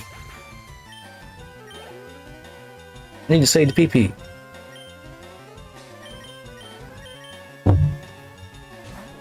Like I could have gone into Victory Bell to get it. I wanted to get to like close to level 30. Well, at level 30, but whatever.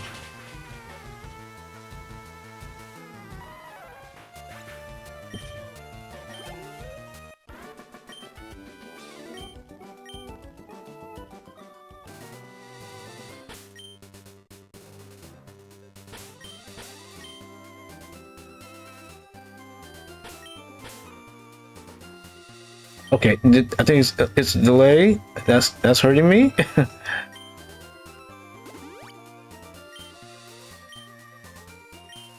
It's not input delay. My Elgato is just has audio delay.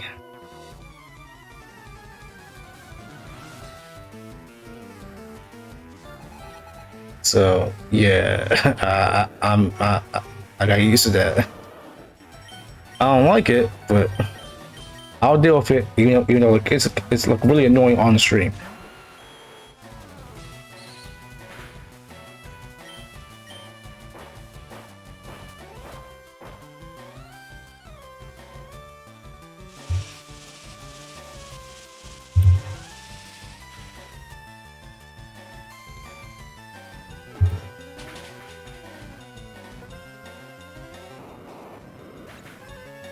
Like I could try to fix the delay, but I've already tried basically everything, and I'm just tired of it. So that's why I'm just gonna deal with it. It sucks too, man. It happened like after I main playthrough of Legends of EA. After that, like I stopped my Switch. I'm good. Speaking of that, I want to get a turbo controller just to get the shiny charm in ZA because I don't have that.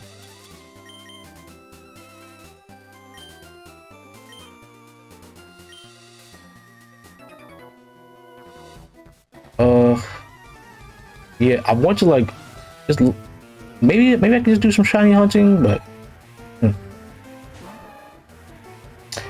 because it's not really something I've done before, so I'm thinking maybe it would be a cool thing to try out. Oh, whoops, wrong mon.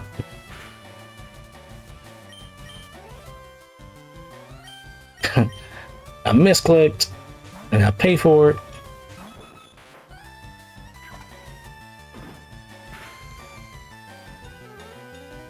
Okay, now I really pay for it.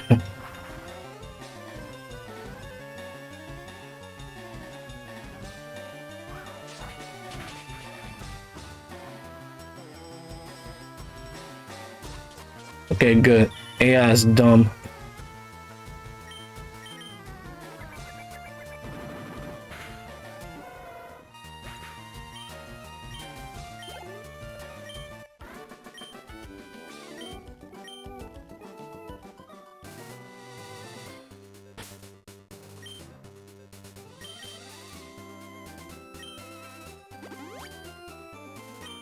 All right, let's heal up. I mean, granted, we're close to the end.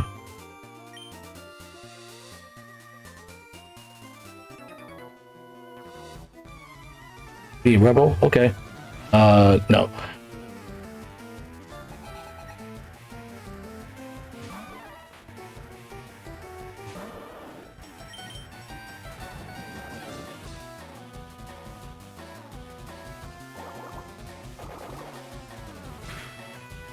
I really was debating using Mankey on this team because Primeape is a good Pokemon for this game. It's more so because fighting touch just got better. So, thought like, yeah, I'll use it. And then like I had like choice paralysis. I was like, oh wait, I gotta worry about Nidoking and then Victory Bell and then Alakazam probably. I was like, you know what? No.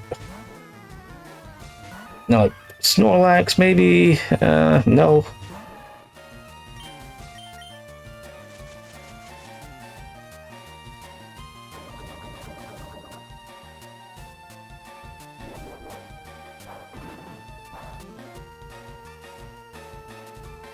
Like there are just so many mons I'll just love to use in this game, especially. I played it so much.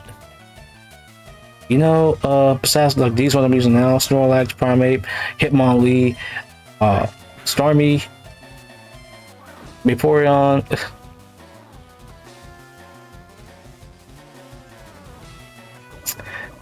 I mean, there's a lot of good options in this game, and unfortunately,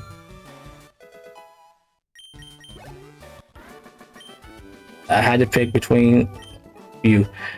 Like the only reason I caught Spearow like early on in the game, because like it's a good early game bird. But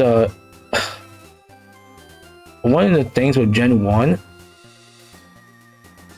is just that power creep. Well, of course, power creep is a thing, but it's more so how Gen 1 Pokemon are just designed, where like you catch Pidgey early on, and it's like you treat it like a starter mod. So that's like kind of like its appeal. It's the original bird, like your first one of your first mons you caught. Just like your starter. So,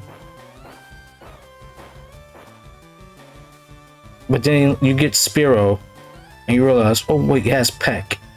It starts with Peck, and it has like a higher base attack.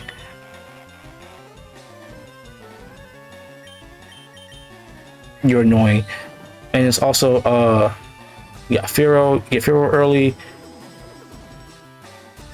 and then the next mon, it's like Dodrio. And like you saw it, like I got it before Erica's gym, and even then you can just easily train it in there, which is what I did.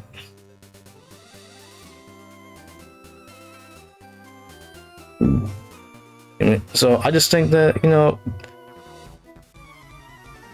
there's a PokeTuber that I follow. It's like for so many years, but like he rebranded to a VTuber. It's like he was already, I think it's like a PNG tuber, and then like a full-on VTuber like this year. And it's like, okay. But I kind of expected it to him to get a VTuber model, but it's also like, I think like I expected like the VTuber model itself, but I didn't expect him to change, you know, entire rebrand basically. I'm like, it's whatever, it's just cool, but I just didn't expect it. That's all.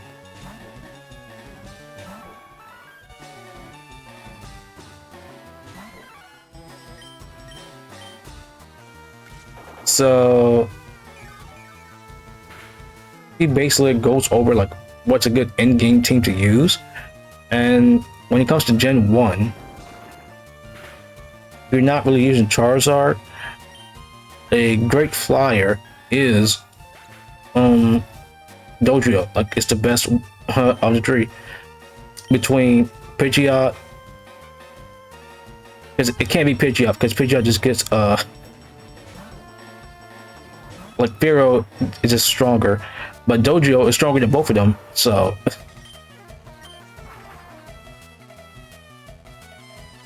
just take that. I mean, granted, it's whatever. Use whatever you want, but I think like of how Gen 1 is designed, like you eventually get mons to just straight up outclass other mons. Like, you know, you get besides the birds, you get like what, Rattata early on. Maybe use for like a little bit, like, oh, what about this Persian, if you have that version. But then it's like, wait, what about Snorlax? It's the best normal type in the game. Who doesn't love a good tank?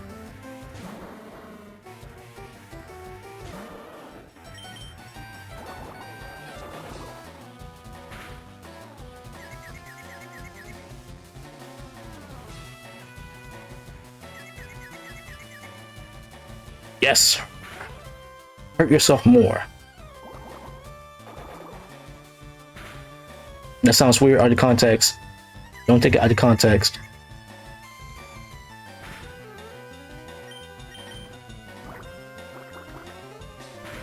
Okay.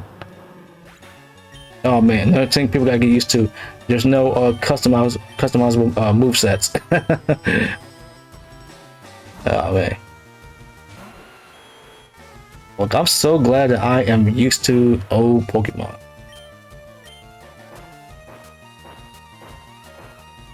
I don't have to be like, where's this and where's that? I'm like, yeah, I am. I do miss it, but I'm used to this already. I've been playing this game for 20 years. I don't think it's gonna stop. You suck so much, Monk. We're the most annoying Pokemon to fight ever. Especially in this game. You minimize and you got high special defense. Like I didn't want to use Duck Trio in this run too. Going back to mons, I love to use, but I'm not gonna use Duck Trio in this playthrough because I love Duck Trio as well, but I love Neo King more. Wait, no. I want to fight you. Lost? No, you get lost. You're not even in the lost. That club is dead and gone basically by GTA 5. Oof.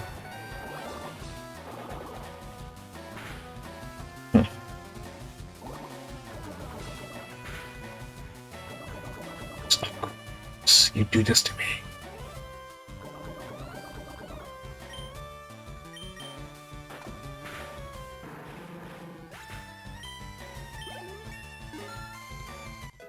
One more level. It's basically a Blastoise.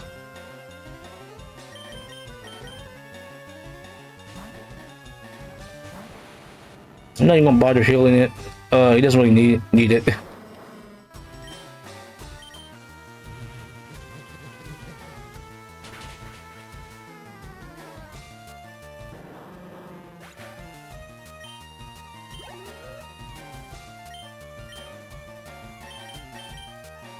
I'll let Jolteon take the experience. I like to say I'm going to need a good workout in the next gym.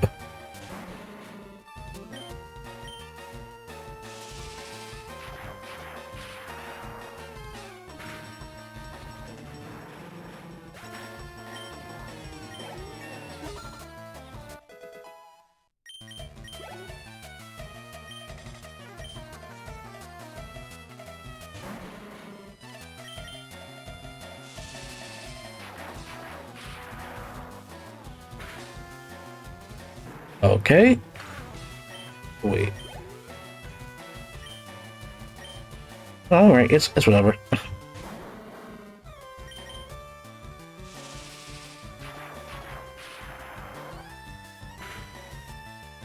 Yeah, I was expecting to knock it out, but it's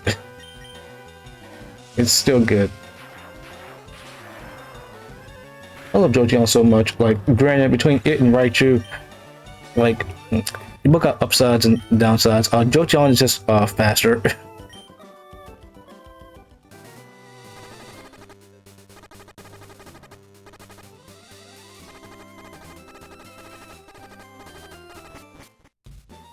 think that's it. Like, it's just a faster speed.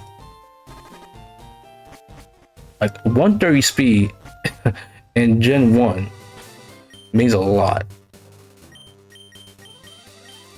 Nowadays, not so much, but it used to.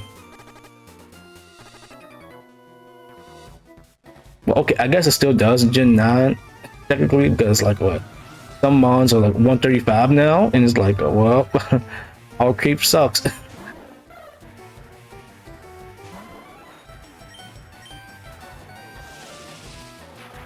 They're like, man, remember back when in Gen 4 when Garchomp was one of the best mons ever, and one of the reasons was because it has 102 speed.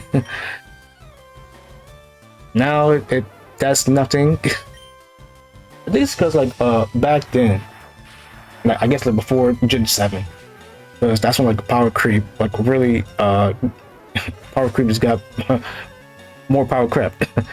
It's like 100 speed for a Pokemon was like the stat benchmark, and that was basically just because so many mons, if you were like 100 speed, you can outspeed like a good majority of mons, and if you were more than 100 speed, that meant a lot because you could outspeed those mons.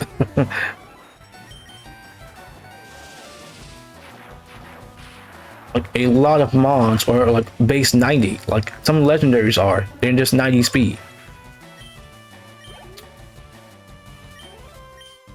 But then now, like, are you faster than 135? Nope. Okay. You're gonna get swept or some walled. I mean, it's just funny to think about.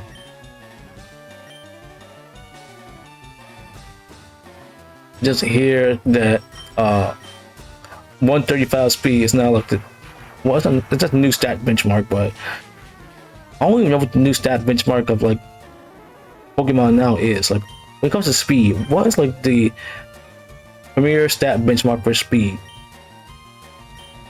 Like it used to be 100, and then like power creep. So is it like 130 now? I guess.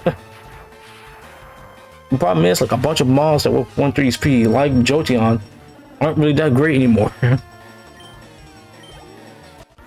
Games gets faster and stronger and tougher to wall. So, eh, what do you do? Uh, bear the pain and cry. Basically, just bear the pain and cry, Jolteon. A lot of other mons.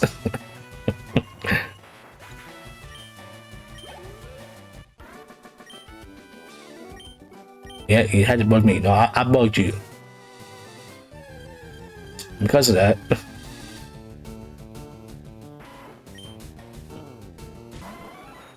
Look, I'm so close to getting level anyways. Let me just knock it out. Oh, wait. I'm not really a good physical attacker. I mean, it's whatever. Not if it's just thinking like, what? Knock me out.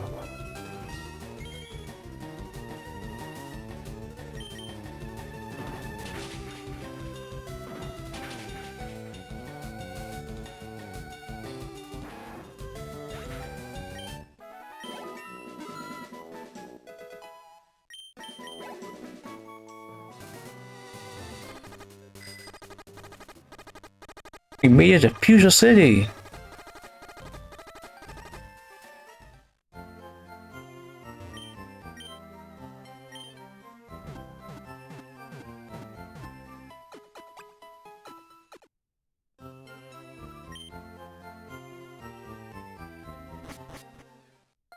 Let's go to the move deleter now. Wrong house.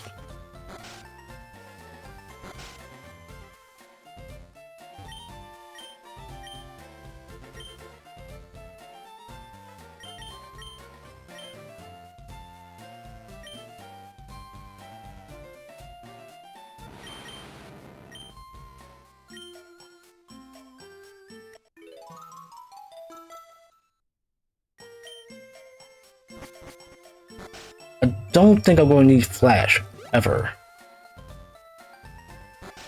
So, give me your rod.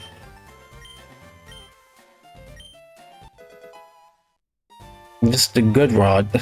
It always kind of looks stunned me as a kid. It's like we get a good rod here, we get the super rod like right beneath the Snorlax on that other route. I was like, wait, why?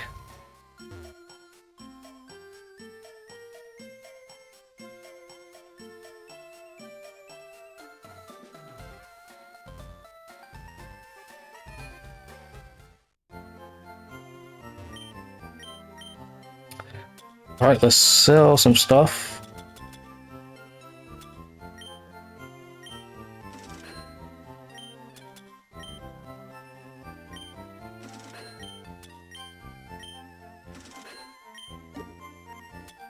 What else we got? Rest, Steve, Snatch. We don't need that. Frustration.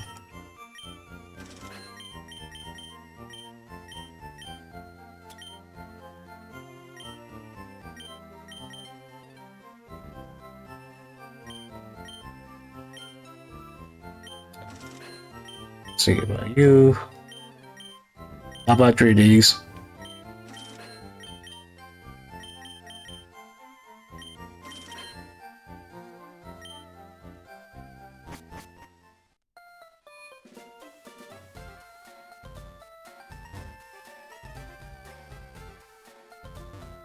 All right, to Safari Zone,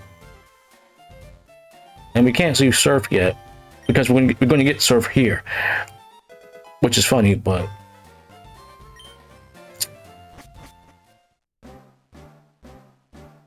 I don't know why it's the evolution thing. But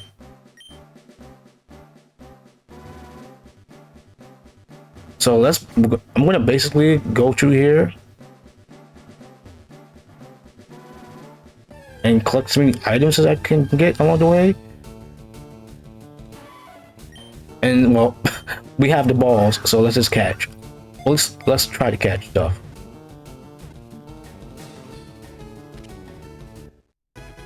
Because there is easier ways to get some mons here. And if I can take care of some of them on the way, then that's good.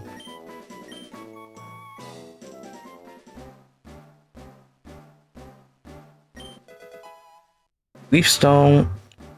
It's funny that how that's just given to you. Sunny day.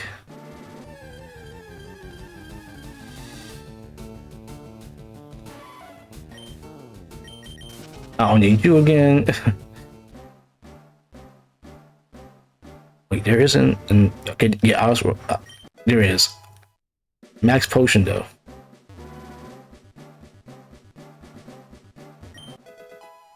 Or restore. I ran through the grass. It's him. It's Paris. It doesn't really matter in this game.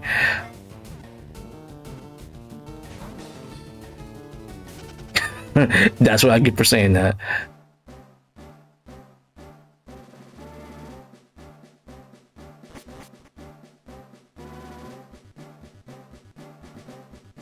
Well, I go up here, I get an item. Quick claw. I don't really use held items in this game because like there aren't that many.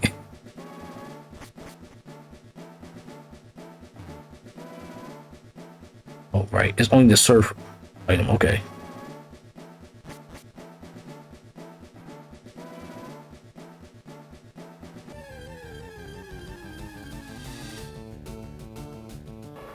Hello?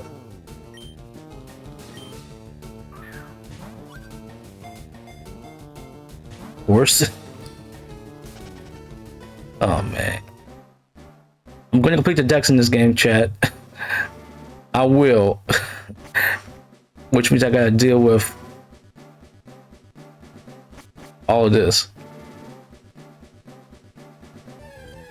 Oh wait, whoops, I shouldn't have gone up here.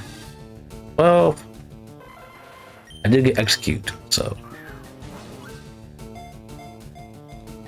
it's not that hard of a mod to catch. I know what I said. That's another item by serve. How many steps I got left? 135. Oh no.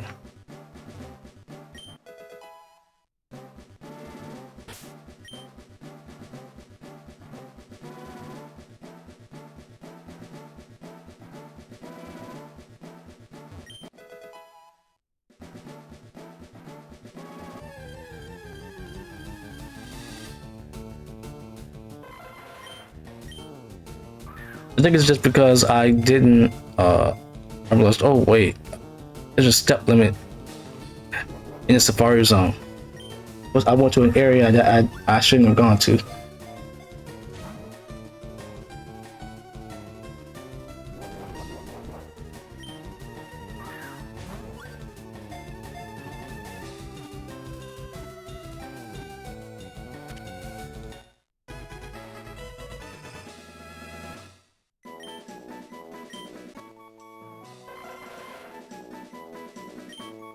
Alright, that's another mon in the box. Yep, I just yeah, this is the area I wasted time in.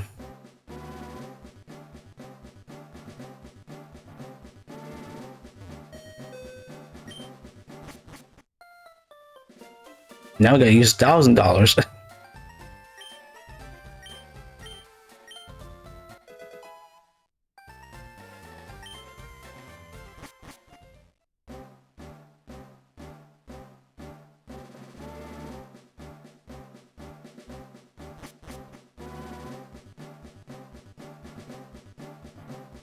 Like, I could use repels,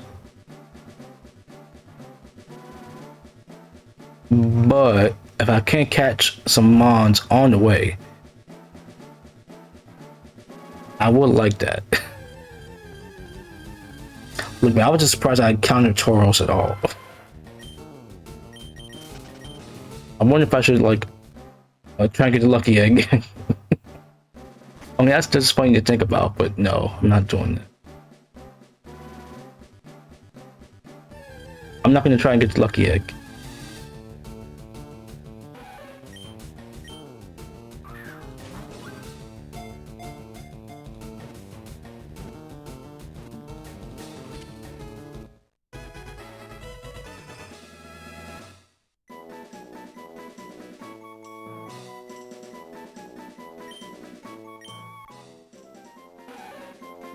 Well, that's one line cleared. The other line cleared.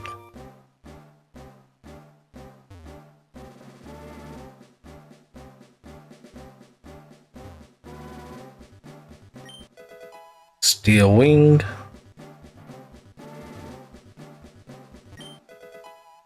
Protein.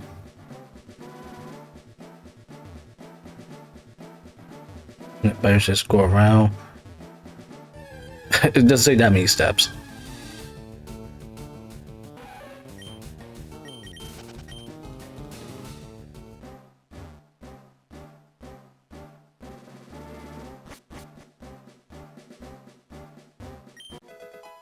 Right, we got the teeth. Double team.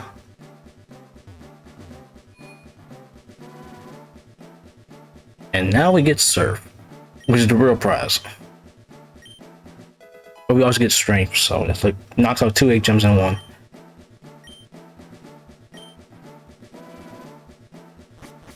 Alright, how many steps I got left? 255. Let's try to make the most of it.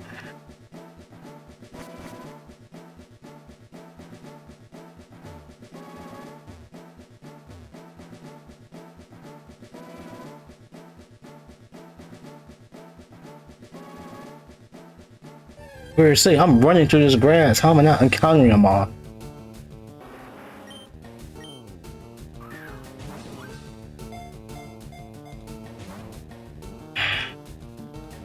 Of course.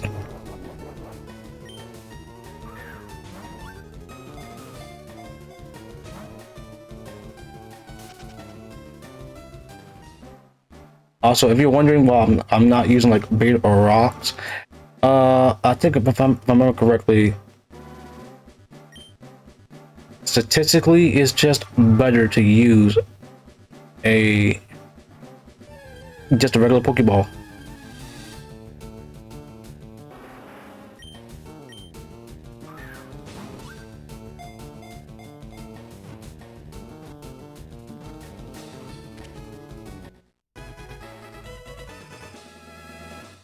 Well, that's one. The Rhyhorn. Well, I say one. Nice. I'm just gonna stay here and look for anything else.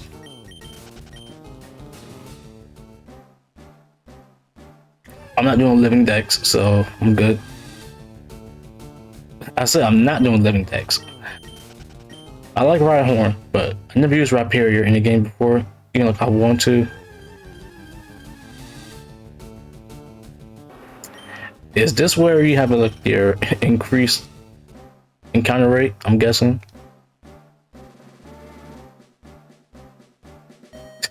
No mons in these grass? I should just use a bicycle.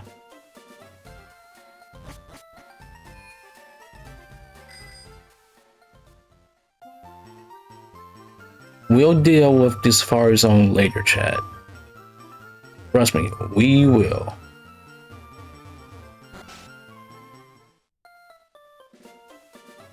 These are teeth.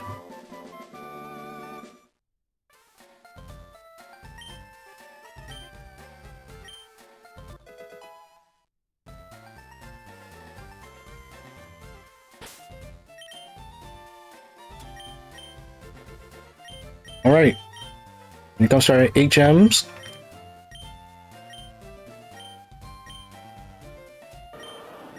Obviously, War Turtle is going to be our surfer.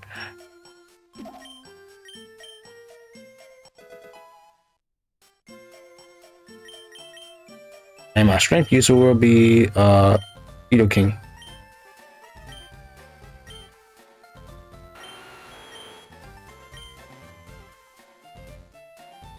It forgets Peck. But I'm cool with that.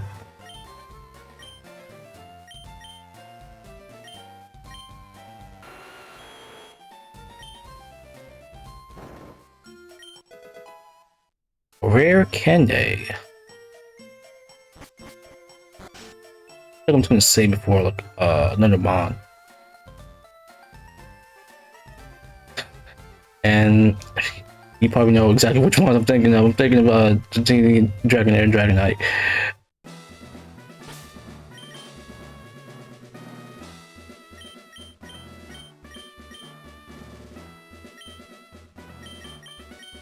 Alright, let's beat this gym.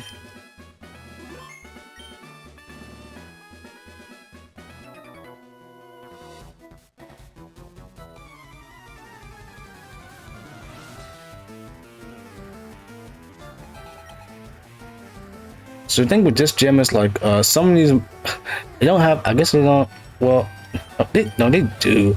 They got more than enough poison types in this game. But I guess like some of them don't want to use grass mons. Surf might be stronger. And it's about the same. So they just use like poison adjacent. Like you got poison gas, you count. Okay, bring in drowsy. Hypno. Some of them got like Kadabra. I don't even know, like I don't think some of these guys don't even have Haunter.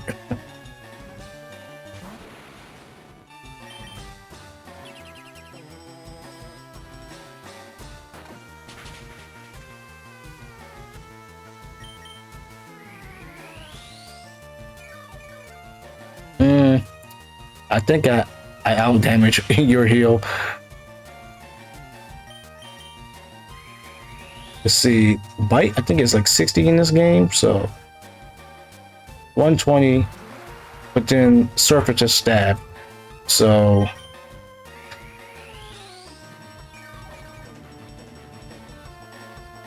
it's like what 132.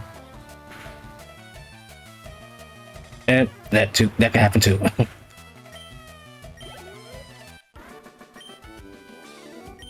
I don't know if my math's right, but just quick mental math.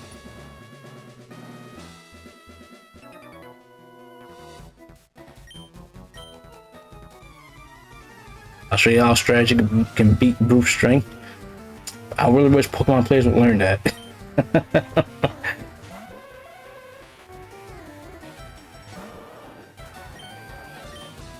You just see level and think like, you can't win against that? Yeah, you can.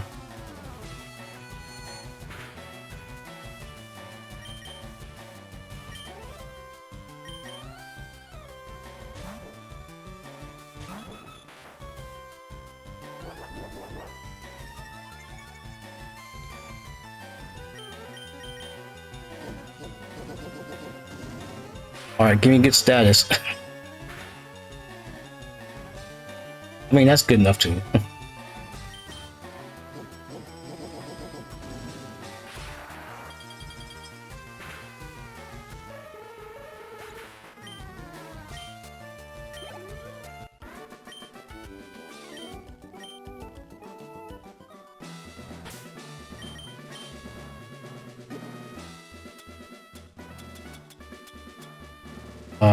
Let's use these on you. And quick claw. I guess you're not really fast.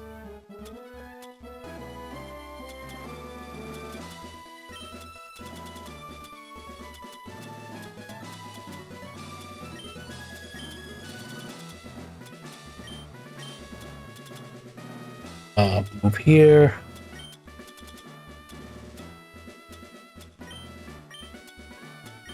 And reorganize my items.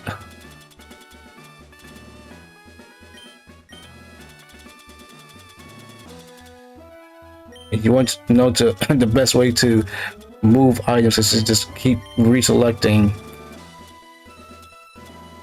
like that. Give you the black glasses. Give you calcium. I miss auto sort too. Trust me, I do.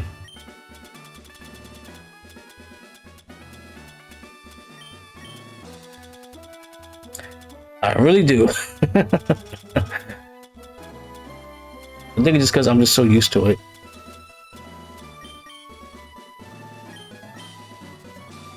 I'm also used to fresh water being nerfed to 50, not 50. 50 is normal. 30 is like the new fresh water.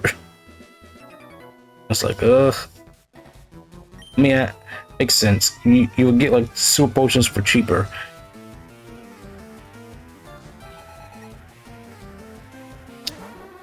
Remember, there's a video about I didn't really watch it, but I'm going to. I think I'm going to soon. It's about how vending machines and Pokemons are a scam. And you know what? It makes sense.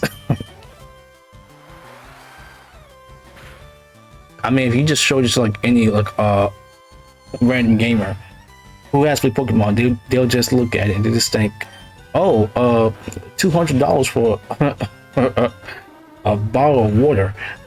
It's like it's more like $2, but still, it's hilarious to think about.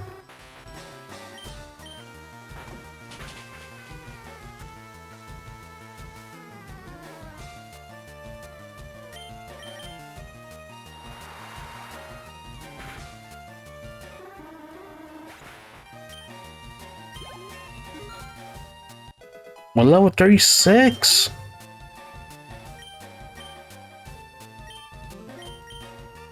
Alright, I'll let somebody else have the experience now because we're about to get Blastoise.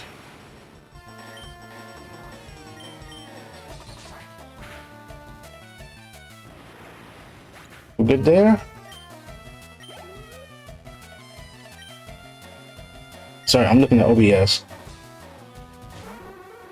Like, I just noticed a corner of my eye.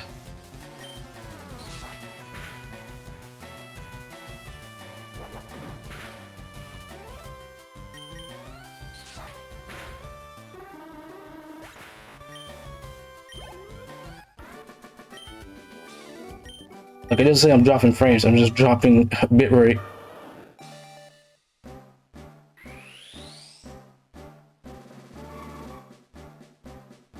It's because I'm streaming 4 hours. I'm guessing because like the PS5 is on still on rest mode. I wonder how long it's been like that. I just didn't notice.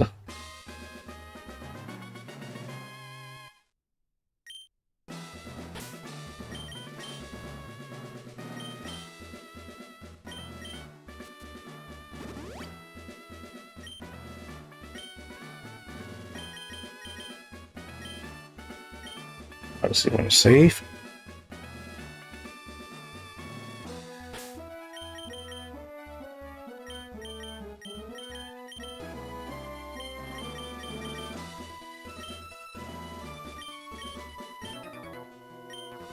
Look, I just need. Look, no, I'm not gonna say anything.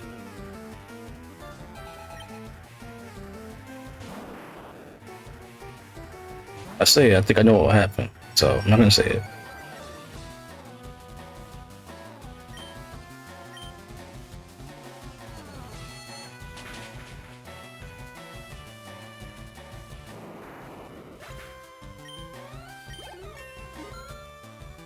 So I remember like back during like a Leaf Green playthrough, especially like the ones I did for completing my Black and White 2 national decks. Like, I knew I couldn't trade to get Alakazam, so I just used Kadabra up until this point where I beat Koga. I was like, okay, we can drop it now. And the entire time I was like, I guess I just didn't want to complete the game for not fully evolved Mon. which is kind of sticking point for me when I was a kid. Still hanging on to, I guess. Even though, like I said, trade bonds are kind of designed around. It's not that big of a jump in stats when it comes to mons that evolve with trades. Compared to their mid stage to their final stage, some of them don't have a huge jump in stats. Some of them don't have it at all. They just switch stats around. Like you have the same base stat total. Like you are not looking at an improvement, but just by a humongous boost in higher numbers. Humongous boost in numbers. It's just more so some of them just got stats in better places. More just a bigger boost. Well, it's not a bigger boost. It is a boost that works, but not exactly the most meaningful compared to like some evolutions. Which, you know, it's fine. If anything, I find that good design because not everyone can trade. Source me, and because of that, well, yeah, it's good to, you know, think about what happens if a player can't trade, so you don't feel too left out.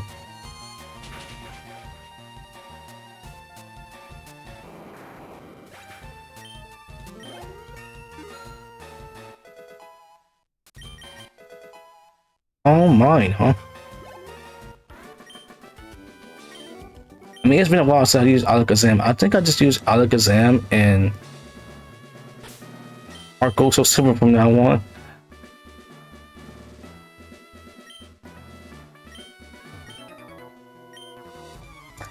What did you just send from? Winners. Because I'm a humongous winner. I'm the winner. I can't really think of a good joke, so I'm just gonna not.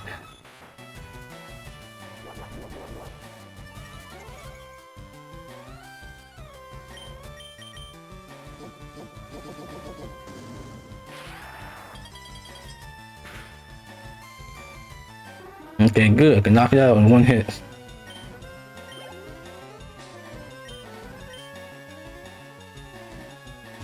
Alright, so a level 34 Hypno shouldn't be bad.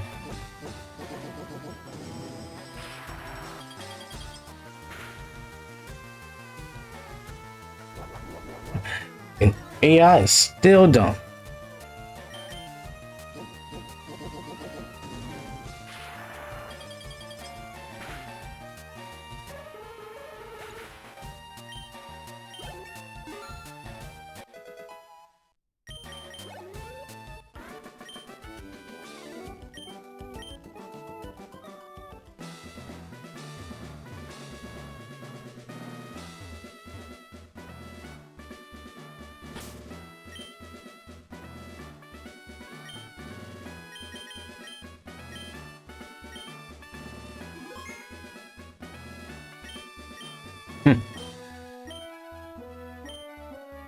I always like Koga because I just like ninjas.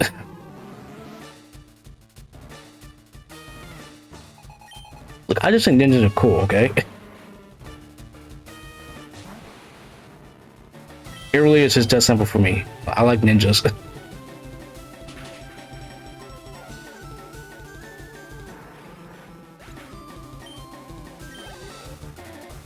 I get to use Alakazam during this fight. Hooray!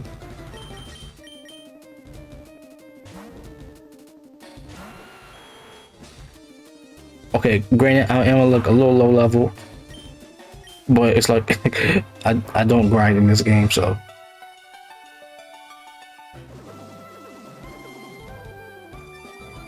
I hate Muk so much.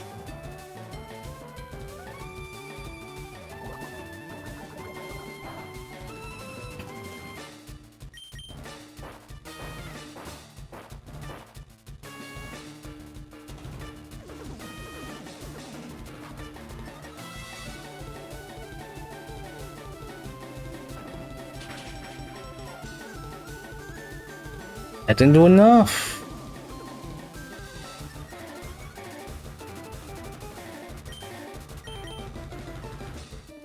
Look, you don't have anything better to do than just minimize constantly.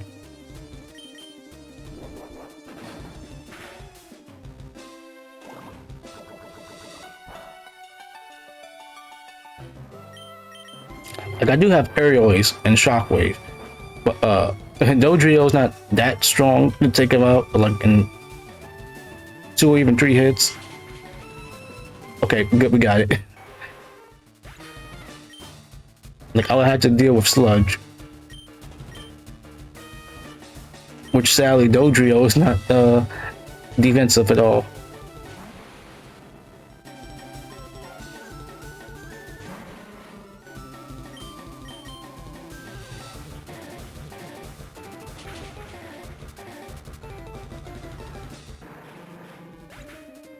All right, so last up is Wheezing.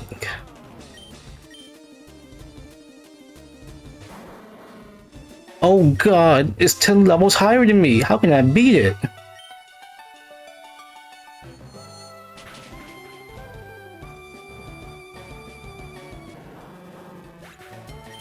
Let's go. Send this out to every single person on Twitter crying about the level curve in this game. Like, you need to grind. No, you don't.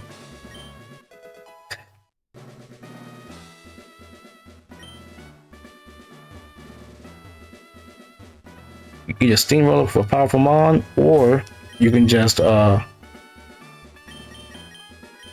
I can't use it here. Steamroller for powerful mon, or just use strategy. Just use like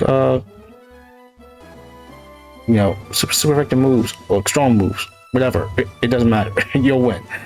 You'll be fine. You only need to grind.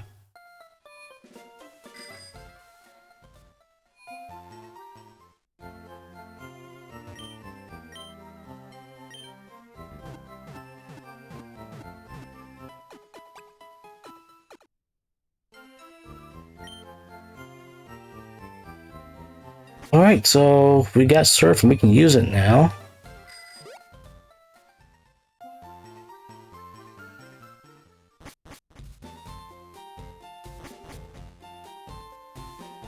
Oh, you need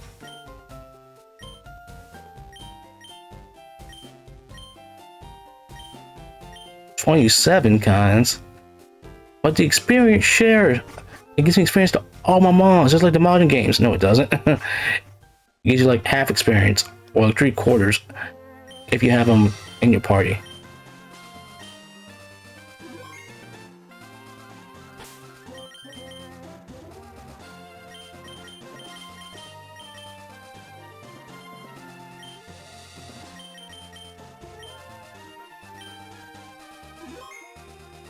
All right, chat. So we're gonna call it here. Thanks for watching. Look, that was a great stream, and I did stream like a little earlier because I wanted to stream this much. So streamed like 4 hours, which was nice. I'm playing this game again, so I'm happy with that. All right, so let's raid someone.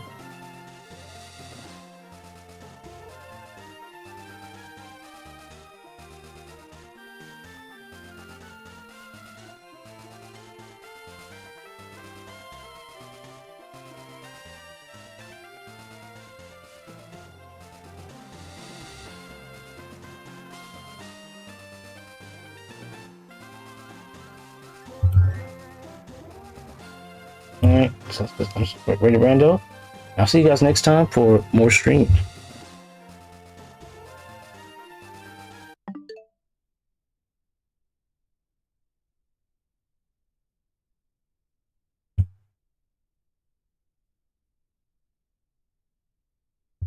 Alright, goodbye, guys.